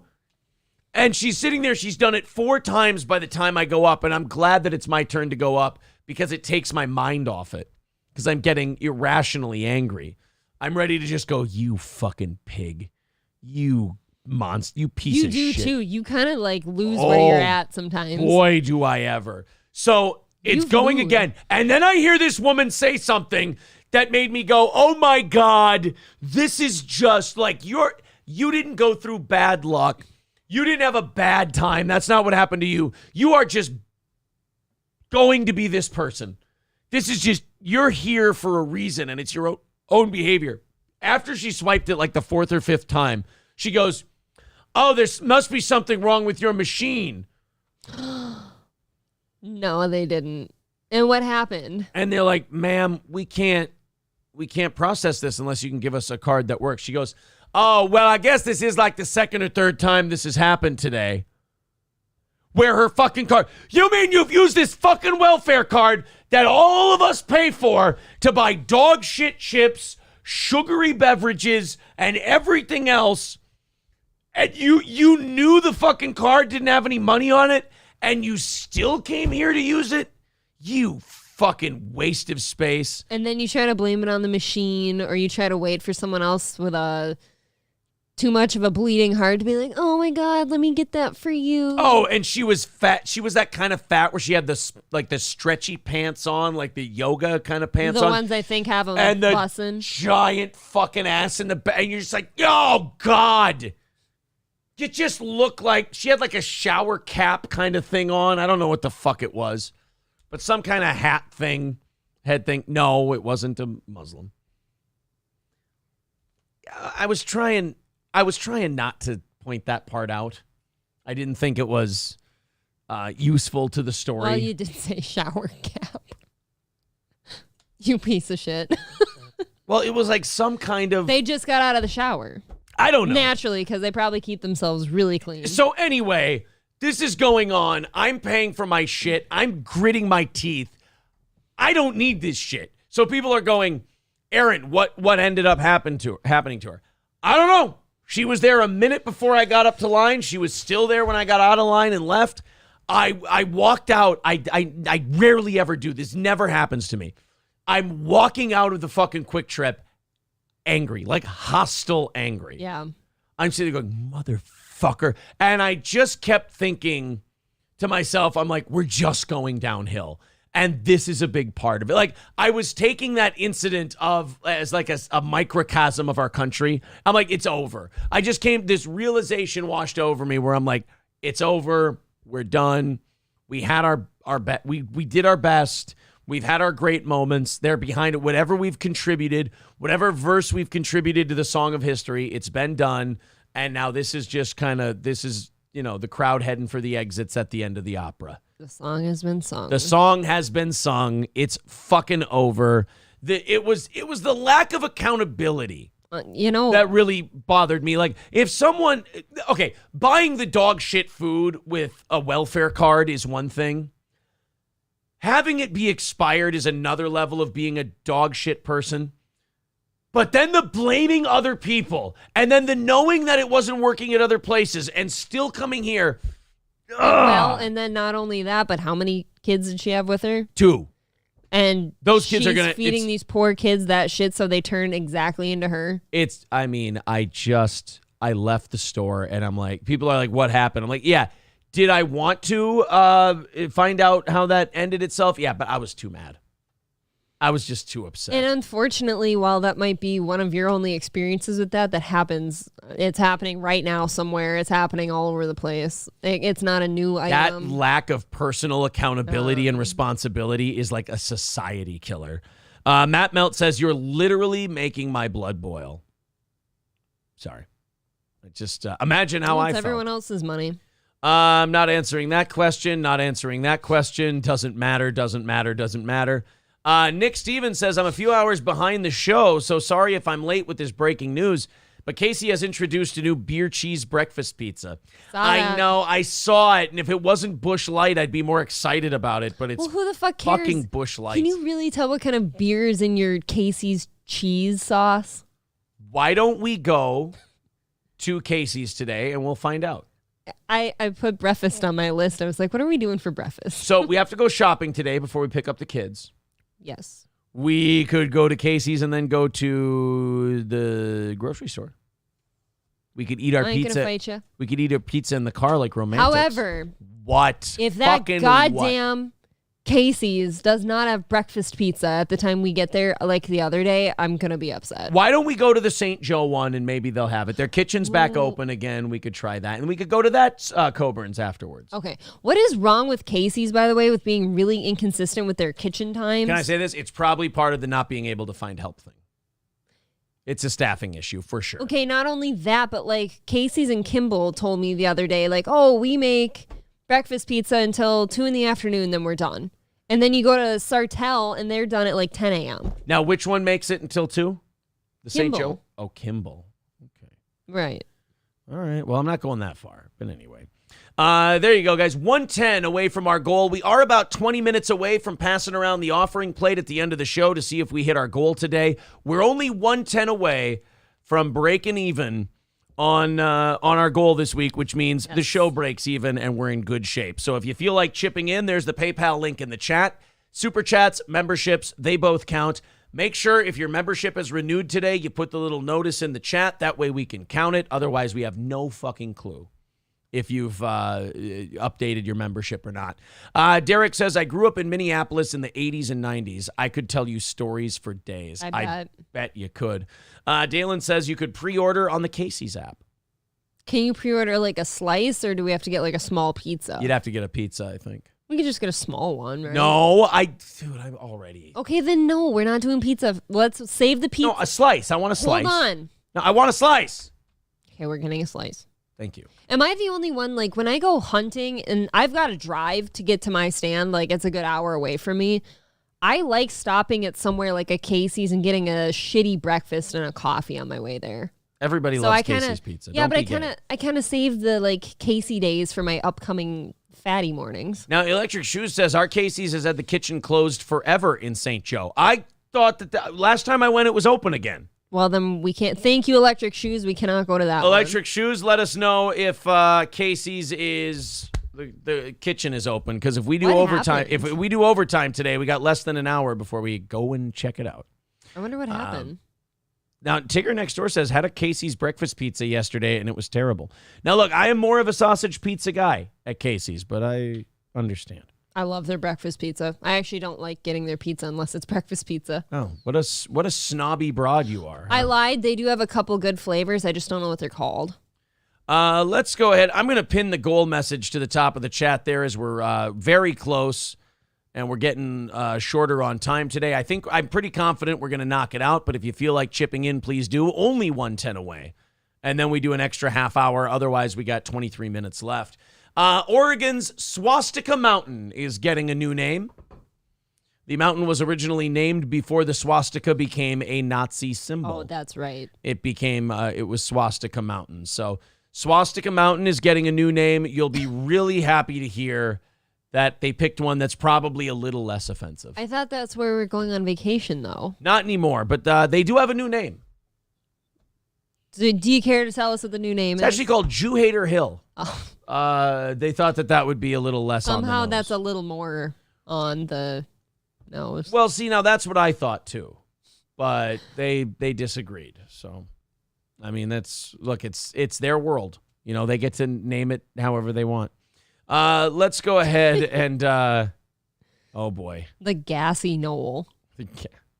Here we are. Let's find out more about this one. And we begin with the possible renaming of several places in Oregon that have controversial names. Thank you for joining us here for the special edition of KEZI 9 News. I'm Carly Tinsley in for Jaewon Jung. Now, certain mountains... They've actually renamed him. His name was considered offensive, so they renamed it. They also they renamed Stream. That one's going to be renamed. It's a bit offensive. Yeah. Yeah. Whoever ran this state was just a piece of shit. Yeah, they were just whoever like, founded it. They had a slur-a-day book, and they just opened to a random page, and that was the name of the next thing.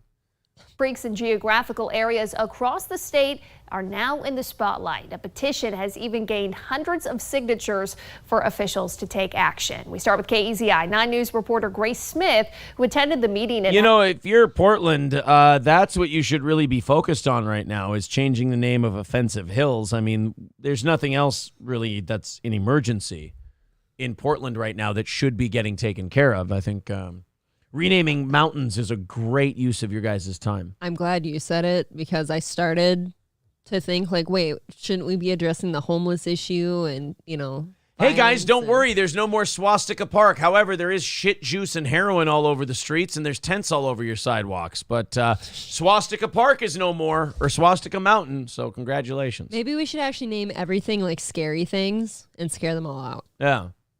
Bumslayer Drive. Bumslayer Drive, Homeless, Homicide Hill.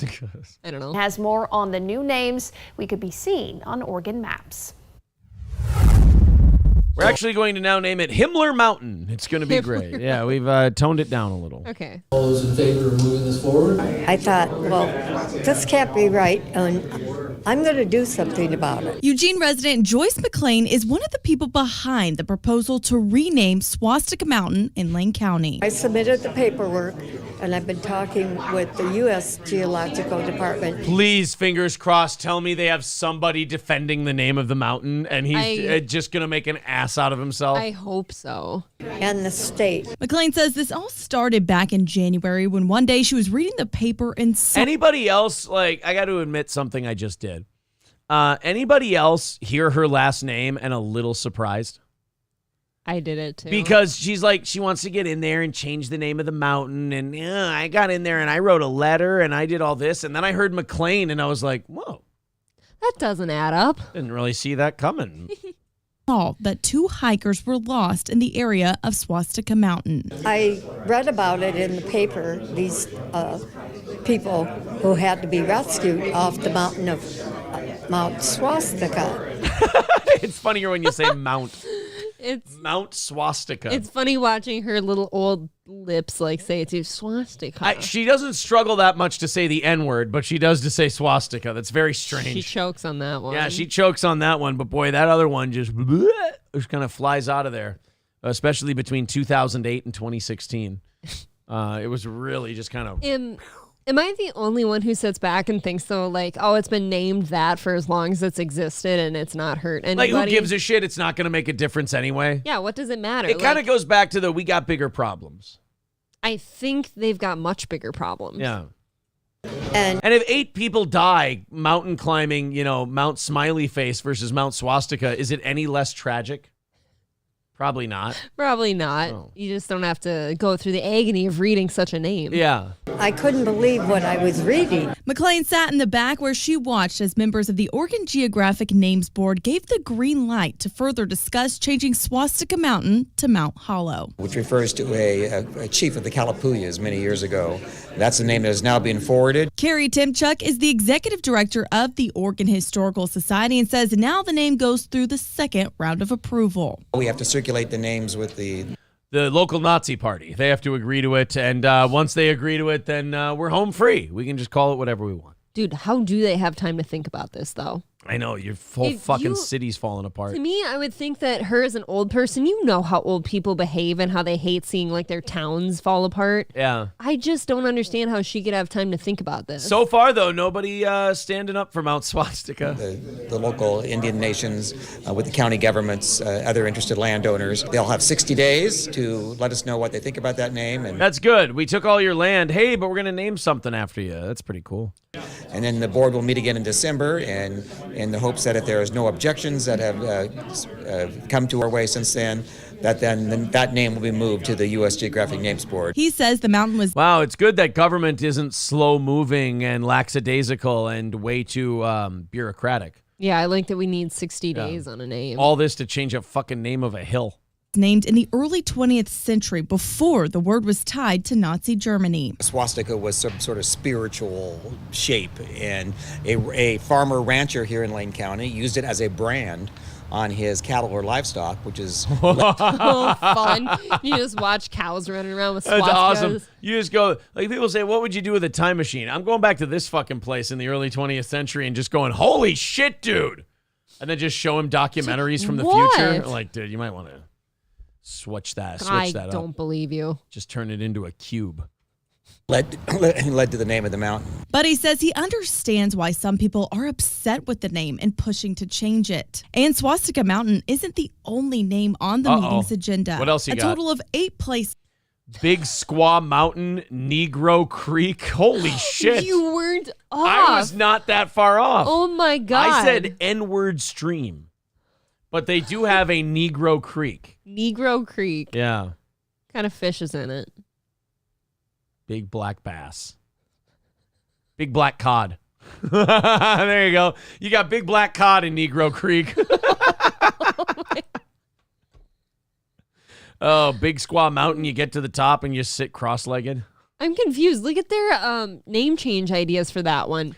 Triple Nickel Creek. That's a little, guys, let's try to stay as far away from any words with N in it as possible. Yeah, it kind of seems like one step forward, 2 steps back. Because you're just trying to get people in trouble by going Negro Creek, or as it's known now, Triple Nickel Creek.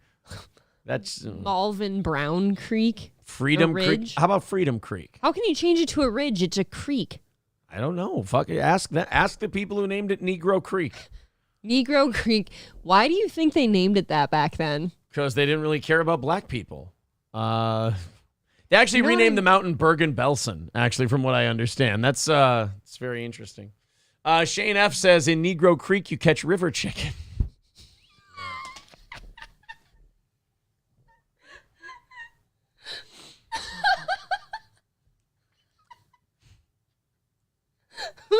Who fucking said that?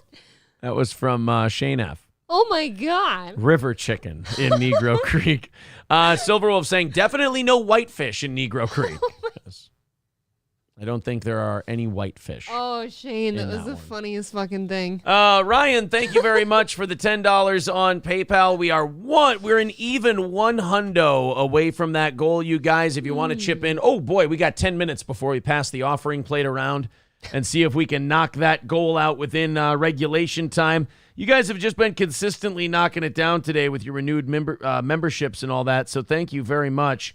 But we are close. We are $100 away from knocking out the goal, so if you want to take a second here in the final minutes of the show to check it out, go ahead. $100 away. There's the PayPal link in the chat if you want to chip in. Otherwise, super chats and memberships count as well.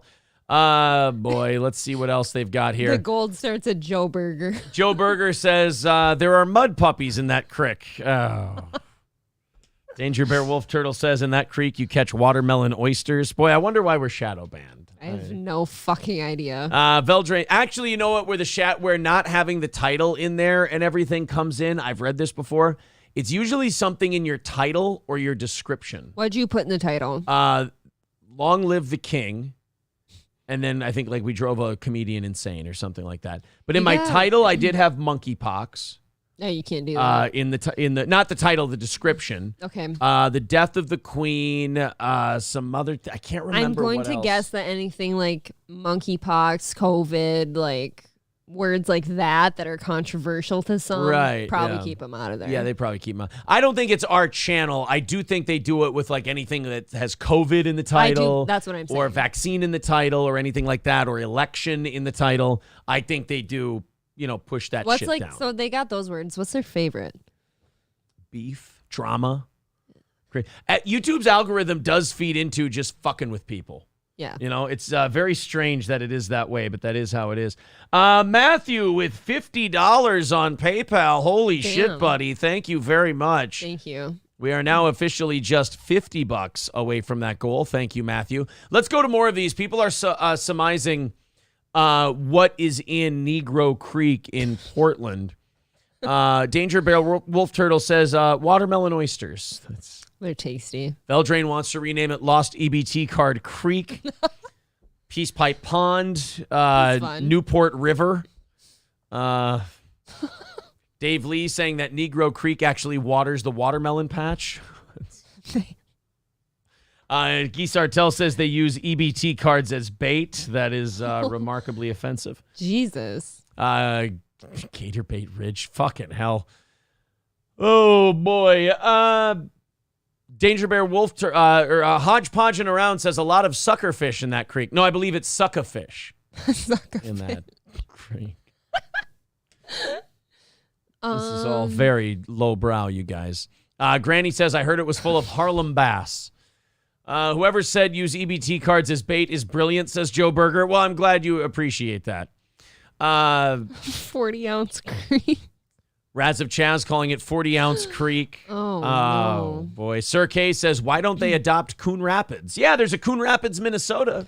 I used to love going to Coon Rapids, and I didn't see anything wrong with the name. Is that is that my bad? No, I think that shows oddly a level of innocence, if you ask me.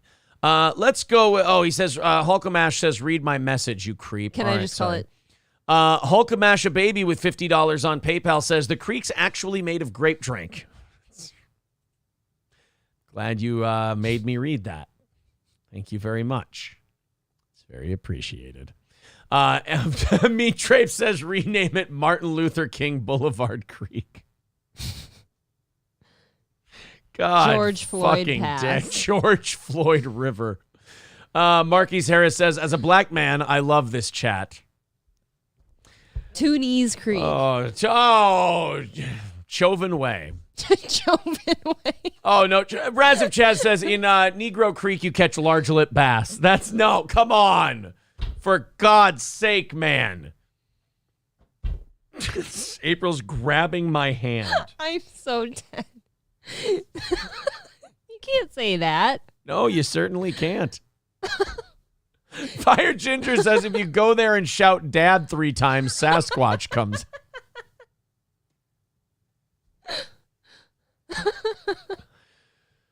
Oh, Zio Gold says, is this chat right for the Daily Stormer? I'm starting to worry. Mr. Approachable says, I love the Negro Creek. Every year they have a festival where they put this powder in the water that dyes it purple. The stream is actually just called Hennessy Pour. Oh, God. Real Stoney says, look, Pa, it's caught me an EBT card. You even said it in blackface, you son of a bitch. This one's got a lot of balance on it. Oh. You can crawl across the crack rocks in the river. Don't read it, but look at Gordy's comment. Oh, no. He says none of the fish know how to swim in that creek. God damn it. Oh, my God. Boy.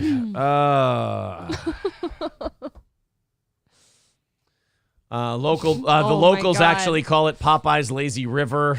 I don't have the confidence to say this out loud. Silverwolf says, funny enough, a lot of discarded Glocks in that creek. KF says the catfish really bite well on leftover KFC. Gangbang Gorge.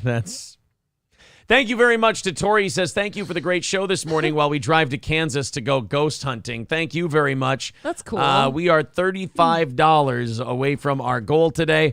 Let's knock out the rest of that $35. What do you say? Tori, if you find the ghost of George Floyd, tell him we love and miss you, bro. He's in Minneapolis watching over the city. Maybe he went to a better place. He's just late. Okay. Deadbeat Dad Drive. Marquise, you're black. You're not helping.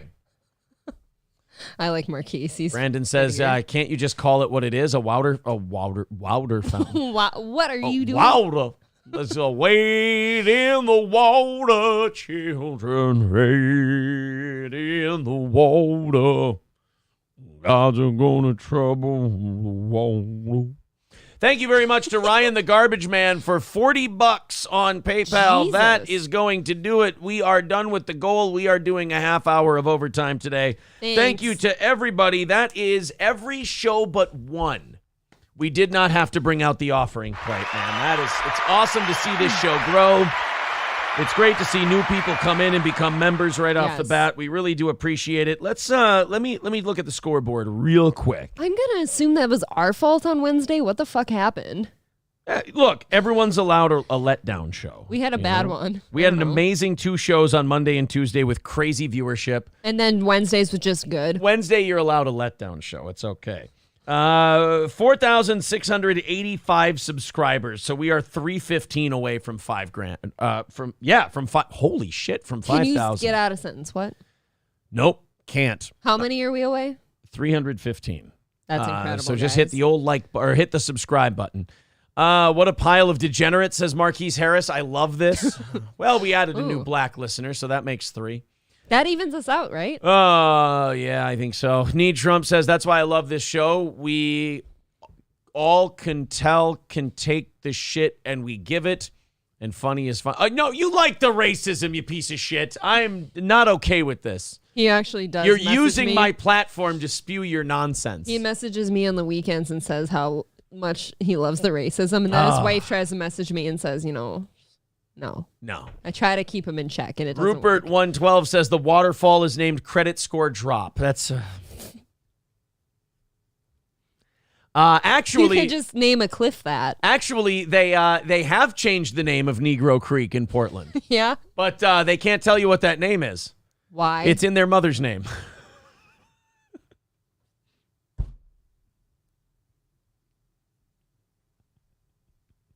Cause the creek's hood rich, da da da da.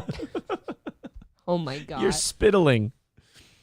Okay. You're spittling. Oh boy. Sage retard PhD KF. He says Negro Creek found right beside single fat white female ridge. Guys, I love our channel. Don't hurt it. Oh, 13. Oh, Matt Melt says in that creek, 13% of the fish are responsible for 80% of the water pollution.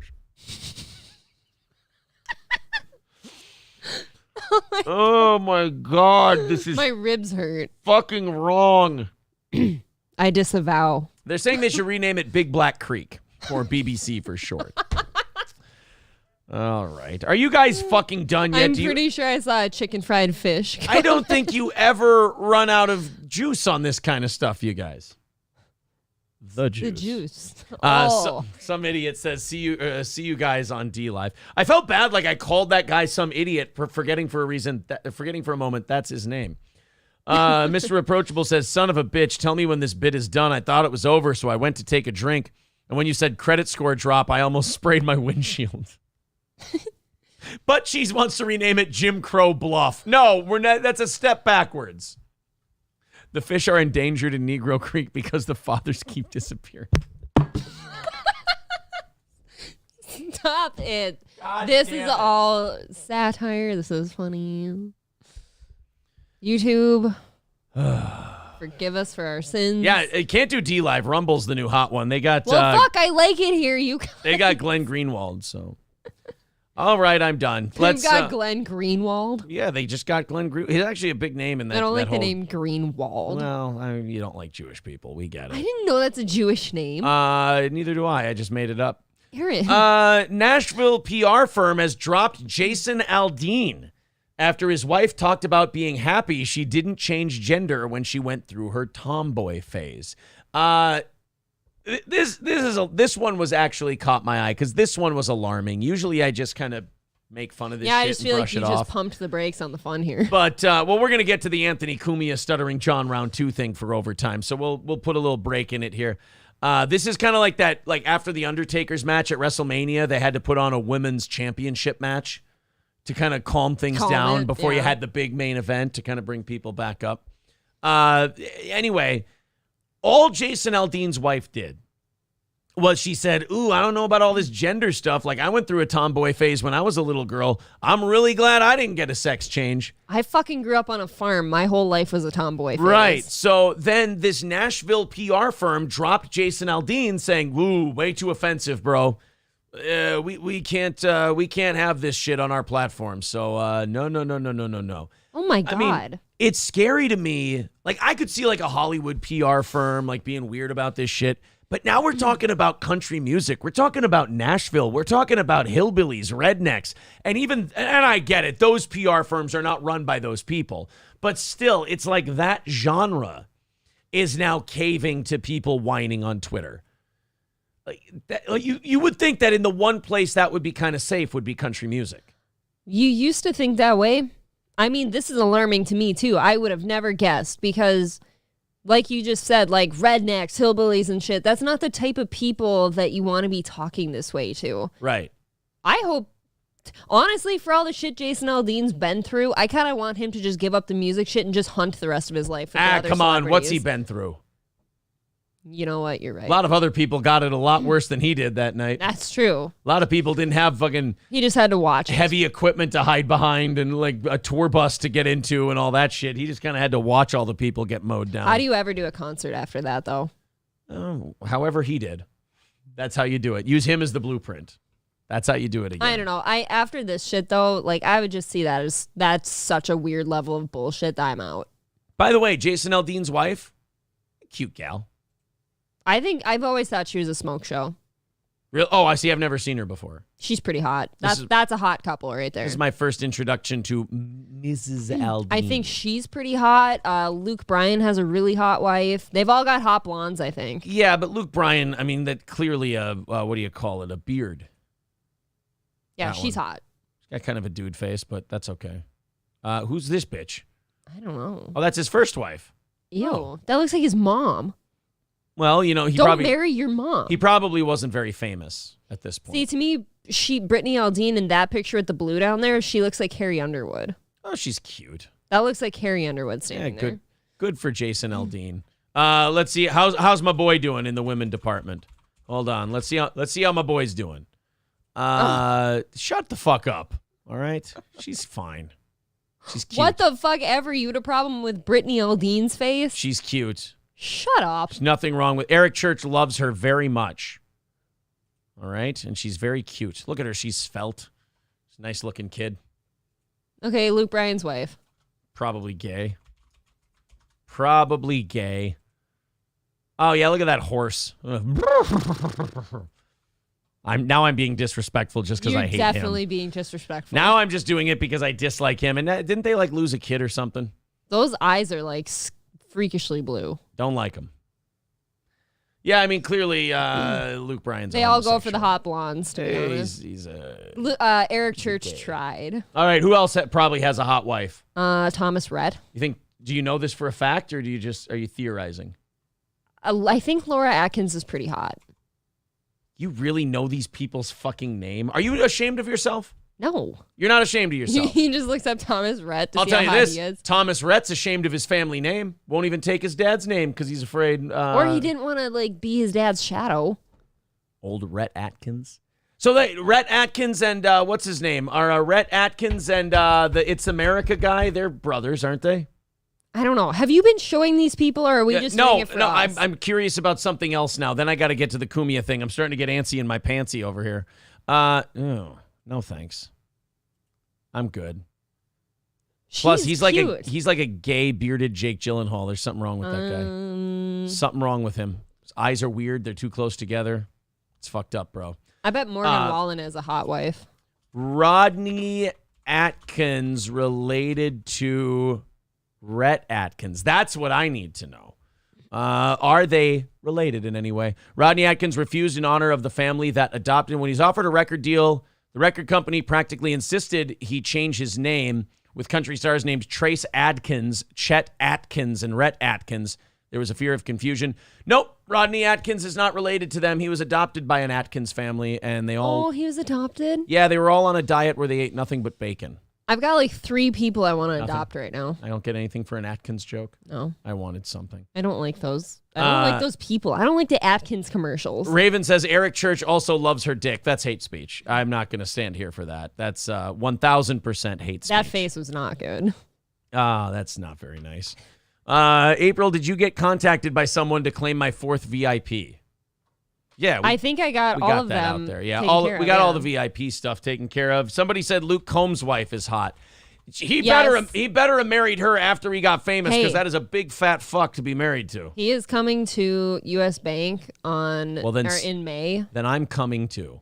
That's what I was thinking. She's a cutie pie. She's got a that's a big fucking forehead too. Got a weird head. Yeah, I was just gonna say is all humans have big foreheads and we're all equal and things. Who does he remind me of in this picture? You know who he reminds me of in this picture? Samuel Tarley. Luke Combs much is hotter wife choice. Than Luke Samuel. Combs is the Sam Tarley of fucking country music. They just had a baby, by the way. Oh, that's why he's so big. What?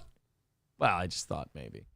Sly Rye says $5. You know who else had married a hot blonde? Aaron Imholt. Check out that guy's wife, my guy. Right? Thanks, Sly Rye. I don't think I'm as hot as they are, but what do you say we go into this Anthony Cumia Stuttering John round 2? Anthony Cumia, we were wrong. Anthony was not done with Stuttering John the other day when we did our video. Instead, he had Kevin Brennan on, and Kevin Brennan I actually do like. Kevin just is kind of like Owen Benjamin, where he just shits on everybody and just has no ability to be loyal to any one person if he feels they've broken. Kevin Brennan's a guy who's got a code. Nobody knows what the fuck it is, but he enforces his code. It's his. He's got a great episode of his podcast on YouTube with Gino Bisconte, where Gino's late. So Kevin's like, yeah, he has a drinking problem. It's why his partner's leaving him. His partner's leaving him because he's a fucking drunk and he's an alcoholic. And it's why his career's a failure and everything else. And just starts shitting on him. Okay. Because he's like 10, 15 minutes late. I love it. Let's go to the Anthony Stuttering John saga continues. And I don't think Stuttering John has responded to Anthony's initial salvo. So Anthony just decided, well, then fuck you. I'm going to keep bashing your head in. And we've been saying during this, Anthony is back in prime form when he's shitting on Stuttering John. He is, absolutely. Anthony could just say fuck it with the politics and just shit on people all day and talk about whatever. I mean, just the guy's still got it. When it comes time to reach into the bag of tricks and just be hilarious when ripping a guy apart, Ant's got it. Let's watch this from Compound Media. Go ahead and subscribe, compoundmedia.com. This is Anthony's show that he does every afternoon at 3 o'clock Central, I believe. To muscular dystrophy, unless you were Stuttering John or fucking Chad Zumock. How many spares did he set up where he just pocketed the money? Thank you. Fuck. Holy shit, really? Chad Zumock's like, I think he was he the guy who used to be a radio guy and he's a comedian now? I don't know anything about Chad Zumock and any scams. Did he set up a bunch of stuff and then pocket it? I've only heard his name thrown around. I don't know anything about him. I've heard that he got in some kind of scandal and he got it really hurt him big time. That's probably the one he's referencing. We'll go in the chat later. Chad Zumock fucking scammed people out of money. I don't know how you live with yourself if you dirty. do shit like that. Fuck those little kids and their turnip legs. I don't give a shit. Stuttering John and Chad should do a podcast together. Oh my God. They'd go blind watching each other. Who's stealing? The Stuttering Swindler podcast. They're just two thieves. They're so stupid. Yeah. They're really dumb. Like because everybody knows that GoFundMe works now. Yeah. So for Kevin, that's such a simple way of putting it. It is. For him to go for both of them to go like, what you got to do is you got to give it to me because they want to be anonymous. If you have, I think I was talking about this on my show. If you have cancer, you don't want to keep it anonymous. You want all the sympathy and money you can get. Right. You want to you put up pictures. People, Milk it. if people are giving you money for your cancer treatments, they'd like to know how it's going. They'd like to keep track of you. They'd like to know, are you making progress? They want Caring Bridge updates. Exactly. So, yeah, Stuttering John, it looks suspicious. And then he says, well, the other people don't want to be, they want to be anonymous. They don't want their names out there. So, it sounds like bullshit. Privacy. Yeah, it sounds like bullshit. Right. There's no way you're going to be like, they want to be anonymous. Nobody wants to be anonymous. Yeah. Like, shh, like you heard. It's not. There's no shame in it. No. You had some bad luck. Yeah, it's not like the stigma like the old days. Yeah, like a scarlet letter or whatever. Oh. So. Right. Nobody shits on you for getting cancer. No, never. Everyone wants to be sympathetic to you. Nobody finds out you have cancer and go, you fucking loser. told Aaron I had a tumor once. He just fucking yelled at me. I just punched her in the stomach and said, there, I hope that helps grow it, you fucking lazy. Soft people get soft tumors. Hope your tumor's inflamed. Yeah. I don't want to catch it. They fucking. Yeah, even if you get it from smoking cigarettes, people will still chip in. Right. Yeah, they feel bad for you. So even the one where you totally fucking deserved it, people will still feel bad for you. Right. You're drinking a whole bunch, now you got liver cancer. Everyone's, oh, shit, they made some bad choices. I mean, privately, they'll all shit on you. That's how people work. Yes, but up front, they're like, well, everyone screws up sometimes. Yeah. That doesn't mean you don't deserve help. So everyone gives $100 or $50, and you make $50,000 or whatever. Anonymous. He sent it to a third party to write a check. Yeah. From Venmo. He Venmo'd another anonymous guy. When somebody says they wrote a check, you know it's bullshit. Yes, I agree with that. Once someone says, "Oh yeah, I cut him a check," Nobody does. Well, that. then you did pocket the PayPal money. Yeah. I mean, you wrote yourself. No, wait a minute. That's fucking scammy too. Because think about it. Let's say you get $2,000 from PayPal, so you write them a $2,000 check. Well, then you didn't contribute shit. That contribution comes in your name. Mm-hmm. None of the people who gave this person any money, they can't be thanked or anything like There's that no because credit. nobody will ever know their names. Stuttering John just writes a check that says, John Melendez on it, and then sends it to the person. So all his listeners are doing are paying for John's donations to look like a good guy. Not only that, but aren't there certain tax breaks for writing something to donation? You know what? That's a great point. You donate money to someone as a gift, it's tax deductible. So now if it's all from you instead of all from them, that's quite a tax fucking deduction. piece of shit, John Melendez. Oh my God. What are you talking about? What year is What's this? the date? Yeah. What? Could you post date it and then add it in? And it's the Bank of Panama. It's got to go through Panama first. All this for $100 that he raised. He said $100, which $30 Said of it $100? YouTube takes. Yeah.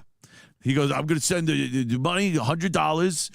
Could you? I just pictured the doctor there kinking the chemo hose. And just going, $100. There it is. Okay. Any more money? Funny. Yeah, as soon as the money comes in, they just give him a little bit of chemo and then they kink it back up again. He's fucking funny now. Or we have any checks from John? Because any other stuttering pricks? It doesn't work that way. Like there are some people with no insurance. There are people that have bad insurance, whatever it is. They still get treatment. Right. And then they have to work out some kind of payment plan. They do. Unfortunately. Yeah, I mean, if you get cancer treatment and you have like no insurance, basically you just now have yourself another mortgage. Dude, I know a lot of people don't like this show, but Shameless shows this so well with Frank because he's always in the emergency room for something, always needs treatment, surgeries, you name it. Yeah. He can never pay for it, ever. Right. He gets everything under the sun. Yeah, they have to treat you. Yes. Some people have to fight. There's a reason our insurance is so high in this country, and it's because we have a lot of bums and fucking fat slobs with no insurance. You nailed it. And that gets just thrown back at us when they can't pay for it. Yes. For bankruptcy. Right. You don't need the likes of Stuttering John's C-note to fucking pull you through this tragic illness. He's such a piece of shit. And He might be dumb, right? He's so dumb. He is profoundly retarded. You see, He just doesn't care anymore. Oh, you know what? I think it's Anthony's like adjectives and adverbs that make him so. He is now he's not retarded. No, what is he, Aaron? He's profoundly retarded. Oh. That's the kick in the soup. That one does get me going profoundly. Yeah, profound. He's not like a regular And guy the other who's day, retarded. He's no. profoundly such. And the other day, he's like, no, he's medically. Yeah, he said legally. he goes, I'm not making fun of John. I'm saying he's legally retarded. did a clip of somebody of Howard telling him like, brutal. And Howard, and he just takes it. He goes, "You're unfunny." He's like, "I know." Yeah. I watched that clip yesterday. Somebody said, Aaron, you should go back and into the old Stuttering John Howard Stern things and clip some of those out. And I tweeted back at that person, I'm like, that sounds like a job for Carl. That sounds like a Carl thing. And Who Are These Podcasts? Like Who Are These Podcasts special episode where it's just Carl going through clips of the old Stern fights. How fun. And then playing those. If he ever wanted to have you on another episode, that'd be a fun one for the two of you. Guess who's getting a text right now? Carl, WATP. I just finished listening to that episode, by the way, yesterday. Yeah. On my way to and from Litchfield. Very good. Very fun. I like that show. We are on the air right now, and we just brainstormed a wonderful idea and thought it would be right up your alley, period. We totally think you should take the old Stuttering John Howard Stern fights and confrontations from the old show, clip it up, and do a special episode of it to show for how long this guy has been a piece of garbage. There you go. Now that's sent off to Carl. I've always thought this And Who Are These Podcasts? It's so weird to me, like, since I've known you, the talk-to-text stuff, instead of just texting it real quick. Well, I'm on the air. I want people to know what I'm sending to old Carl. Oh, guys, I have some interesting news after this, so we're going to cut this short in a little bit. Oh, boy. And then I have some breaking news in the podcast world. Oh, boy. I'm scared. This is a big one. You're just annoying. It involves old Brendan. Annoying and I have unfunny. ideas. You're the most unfunny person I've ever met. Yeah, and he's like, sorry, Aunt, I'll try harder. Yeah. Okay. Even that was unfunny. His take on it was unfunny. He would have been like, I am. Find that one of Howard telling him. It's so. Anybody else would have been like, I am. Yeah. I'm the most unfunny person. Most you've ever met. unfunny, really. I'm the Could you give top. me an example? Maybe. Okay, now most of the rest of this clip is them playing another show that they're reacting to, so we're reacting to a show, Okay. doing it. So, all right, let's... So, really, Aaron just got crazy news in, and he's got to stop it. I got some really fucking wild news in on this whole deal. Let's... Oh, I had ideas of what this could be, but now that you say wild, I don't know. This is... I mean, it's pretty big. It involves Brendan Schaub. Okay. I'm gonna write this down. We're going in. Here we go. This is the news on Brendan and one of his podcasts. This is from our buddy, old Kyle Swindell over there at Unique Entertainment. Unique. I like his standalone videos versus his live streams. I do too. They're more put together. Yep. Theo Von has officially quit the King and the Sting podcast. Oof. Now, there have been rumors flying around for some time that Theo Von has not been happy. He doesn't want to be involved with this Chris D'Elia shit. Nope. The Brendan Schaub shit. He doesn't want to be involved in any of it. He had Bobby Lee on his show, and he said, isn't this kind of fucking stupid? You got to remember, Theo Von doesn't even belong in L.A. He's a good old boy, and he thinks all this shit is sociopathic and stupid. Write down Theo Von. I want him on the show, too. Can I tell you If we can get something? Theo. Theo's such a sweetie pie. I followed him on Instagram yesterday because he's actually in the works for me. What do you mean he's in the works? Like, you've communicated? I'm in the process. He was in my next wave of Oh, okay. I was communicating. excited. I thought maybe there was something going on. Oh, I thought you meant I was going to, he was in the works. You were for going me. to fuck him? No, I don't think you're going to fuck Theo Von. I don't either. Anyway, Theo is like this down-home, normal guy. He doesn't like being involved in all this shit. Like L.A. hasn't changed him. Theo's still like, hey, man, I could really go for a honeysuckle popsicle right about now, and you guys should probably quit talking all that trash about each other. It's getting... I'm trying to sit here on my porch in my rocking chair and watch the bullfrogs croak, and you guys are talking about Kalila. He looks like a Busch Light drinker. Yes, he does. I mean, that Starbucks cup next to him looks out of place. It does. Yes, he has finally left the side of Brendan Schaub. He announced this on The King and the Sting. This is like an empire in slow decline. Like, Brendan Schaub isn't having this one moment that just makes him go... Thick Boy Entertainment's going to be Thin Boy. Yeah, it's thinning. This is like a slow decline. This is like the Roman Empire. There are multiple fracture points, and then it'll just kind of just disappear one day. Sure. Like, you had the Brian Callen rape allegation fracture point. You had what was the first special? Not Gringo Poppy, but You'd Be Surprised. And that kind of went like this. Then it stabled off. Then being hooked up with the Chris D'Elia and Brian Callens of the world, it went down a little more. Okay. Then it leveled out. And then the Bobby Lee Kalila Reddit shit meh, more. And then we found out what a piece of shit Kalila was, so he went up just a tiny bit. Yep. Then more Chris D'Elia accusations come out, down a little bit more. Then he gets humiliated on Rogan a little bit more. Then Theo Von starts to show that he's not very happy with this arrangement, down a little bit more. Now Theo leaves, so there's no King and the Sting anymore. The Fighter and the Kid is starting to get less and less attention than it used to. Those two are looking more and more like buffoons. Well, Callan looks at him like an idiot sometimes. Yeah, and Rogan looks at both of them as stupid children. So let's continue on here with Theo Von and Brendan Schaub.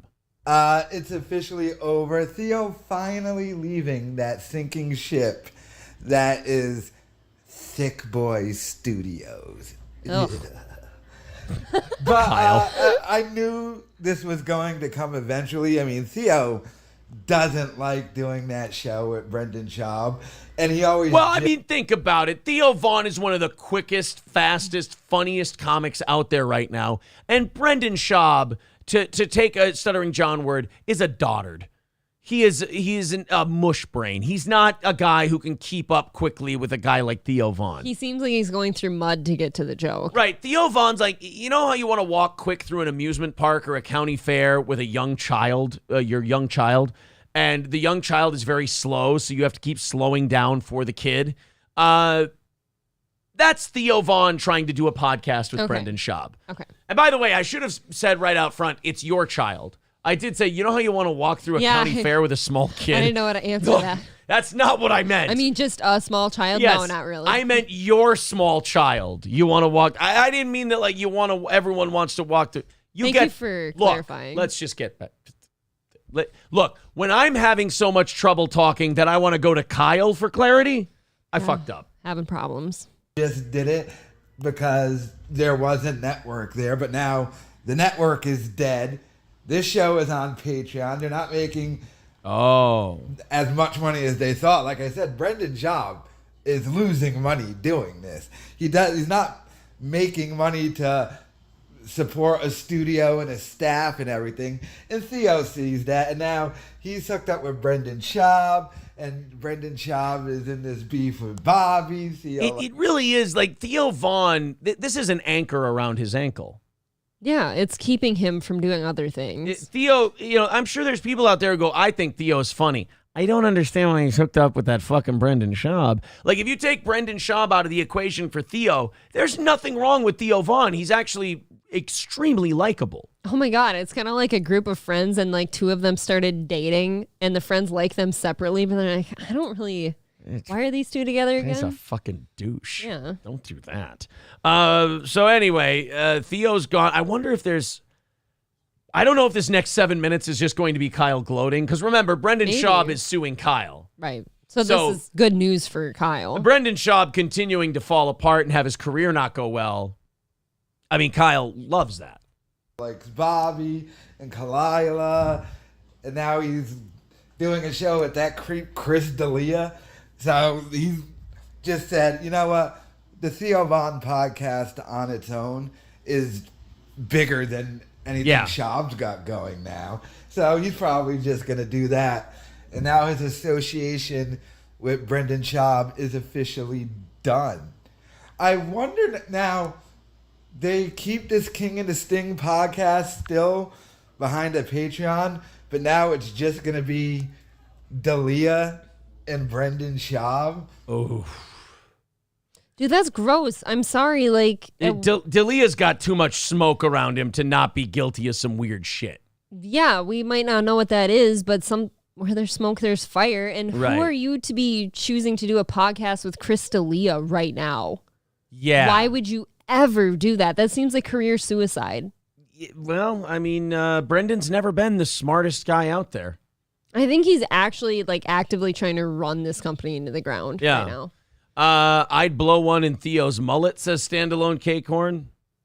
It's all on you. Did you know that Theo Von was on a season of MTV Road Rules? That's it. I was going to say, when Theo Von started getting famous, I was like, I fucking know this guy. Mm-hmm. I've seen this guy from somewhere. That's what it is. Holy shit, that's been bothering me for years. That Theo Von was on that show. Yeah, it was Road Rules versus Real World, they would do those challenges. And that's because I was never a Road Rules guy. I was always more of a Real World dude. I didn't watch either of those. I What was outside. year was Theo Vaughn on Road Rules? I think I remember him. Yes. Oh my fucking God. This is what he was on the one where those the Road Rules versus Real World cast where you had that girl who was kind of a total skank and was fucking that guy, but then was fucking another dude, and she was really stupid. Just MTV. It was like a Trishelle or Chrishell. Trishelle. Yes, Trishelle from the Real World. I remember her being a complete trollop. I think that was her name. How the fuck do I remember this stuff? Yeah, that's her. Trishelle Canatella. I think she was on there in 2000. What year was she on there? Arisa, Frank, Alton, Byron, Steven. I think her and Steven were fucking, but then her and Steven, were they a thing? Were they not a thing? But then she was fucking him, but then she would. I always hated her guts. Oh my God. Trishelle Real World Las Vegas. I think I remember Theo in one of the Road Rules versus Real World, and he was in a challenge against like her or Steven or something. I swear to God, I remember it. Well, I didn't anyway. see any of that. Sly Rye says April's response of "I didn't watch either. I was outside" has me cracking up. Yeah, farm kids have this weird thing where they have pride in how much they spent outside, while us suburban kids were watching. That doesn't have to be pride. I literally didn't have a choice. My parents told me to go outside if I wasn't outside. Yeah, you suburban kids were watching TV. That's why we know so many things. That's why we're so goddamn. And I was smart. not in diapers in 2000. My God. Yeah, she got out of them like 3 years.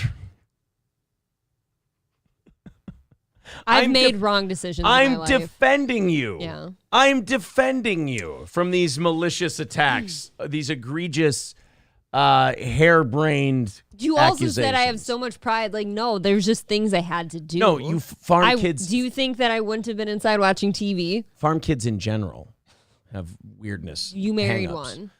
Happy Gilfmore says, April, I've never watched those. I was outside. You were in fucking time. I did. I watched, I would get into Real World. I like that drama shit, even back then. And it would come on after TRL, and I was always rooting for the Bum Bum song to make it to #1. That Bum Bum song, man. Have you ever heard the Bum Bum song by Tom Green? Yeah, I think so. So the Bum Bum song by Tom Green was this weird cultural phenomenon that was like a viral comedy song before viral comedy songs existed. And what happened was he made this dumbass dipshit song and video. Excuse me. And all of a sudden, people started voting for it on Total Request Live, which back then, in 99, 2000, music videos were still the shit. We didn't have anywhere else to watch them. Yep. So it was the only time I think I ever voted. Well, that and Kid Rock's Cowboy. I voted for on TRL. And all of a sudden, one day it was #7. You're like, oh, fuck, we got Tom Green into the top 10. This is awesome. Then one day it's #5. Then it's #3.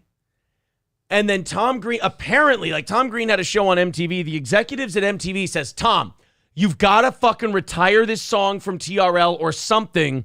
Like other artists are getting mad. Like Limp Bizkit's getting upset. Christina Aguilera, Eminem, like all their people are getting pissed because they're getting beat by the Bum Bum song. Mm-hmm. So they organized it. One day, Tom Green was winning the votes.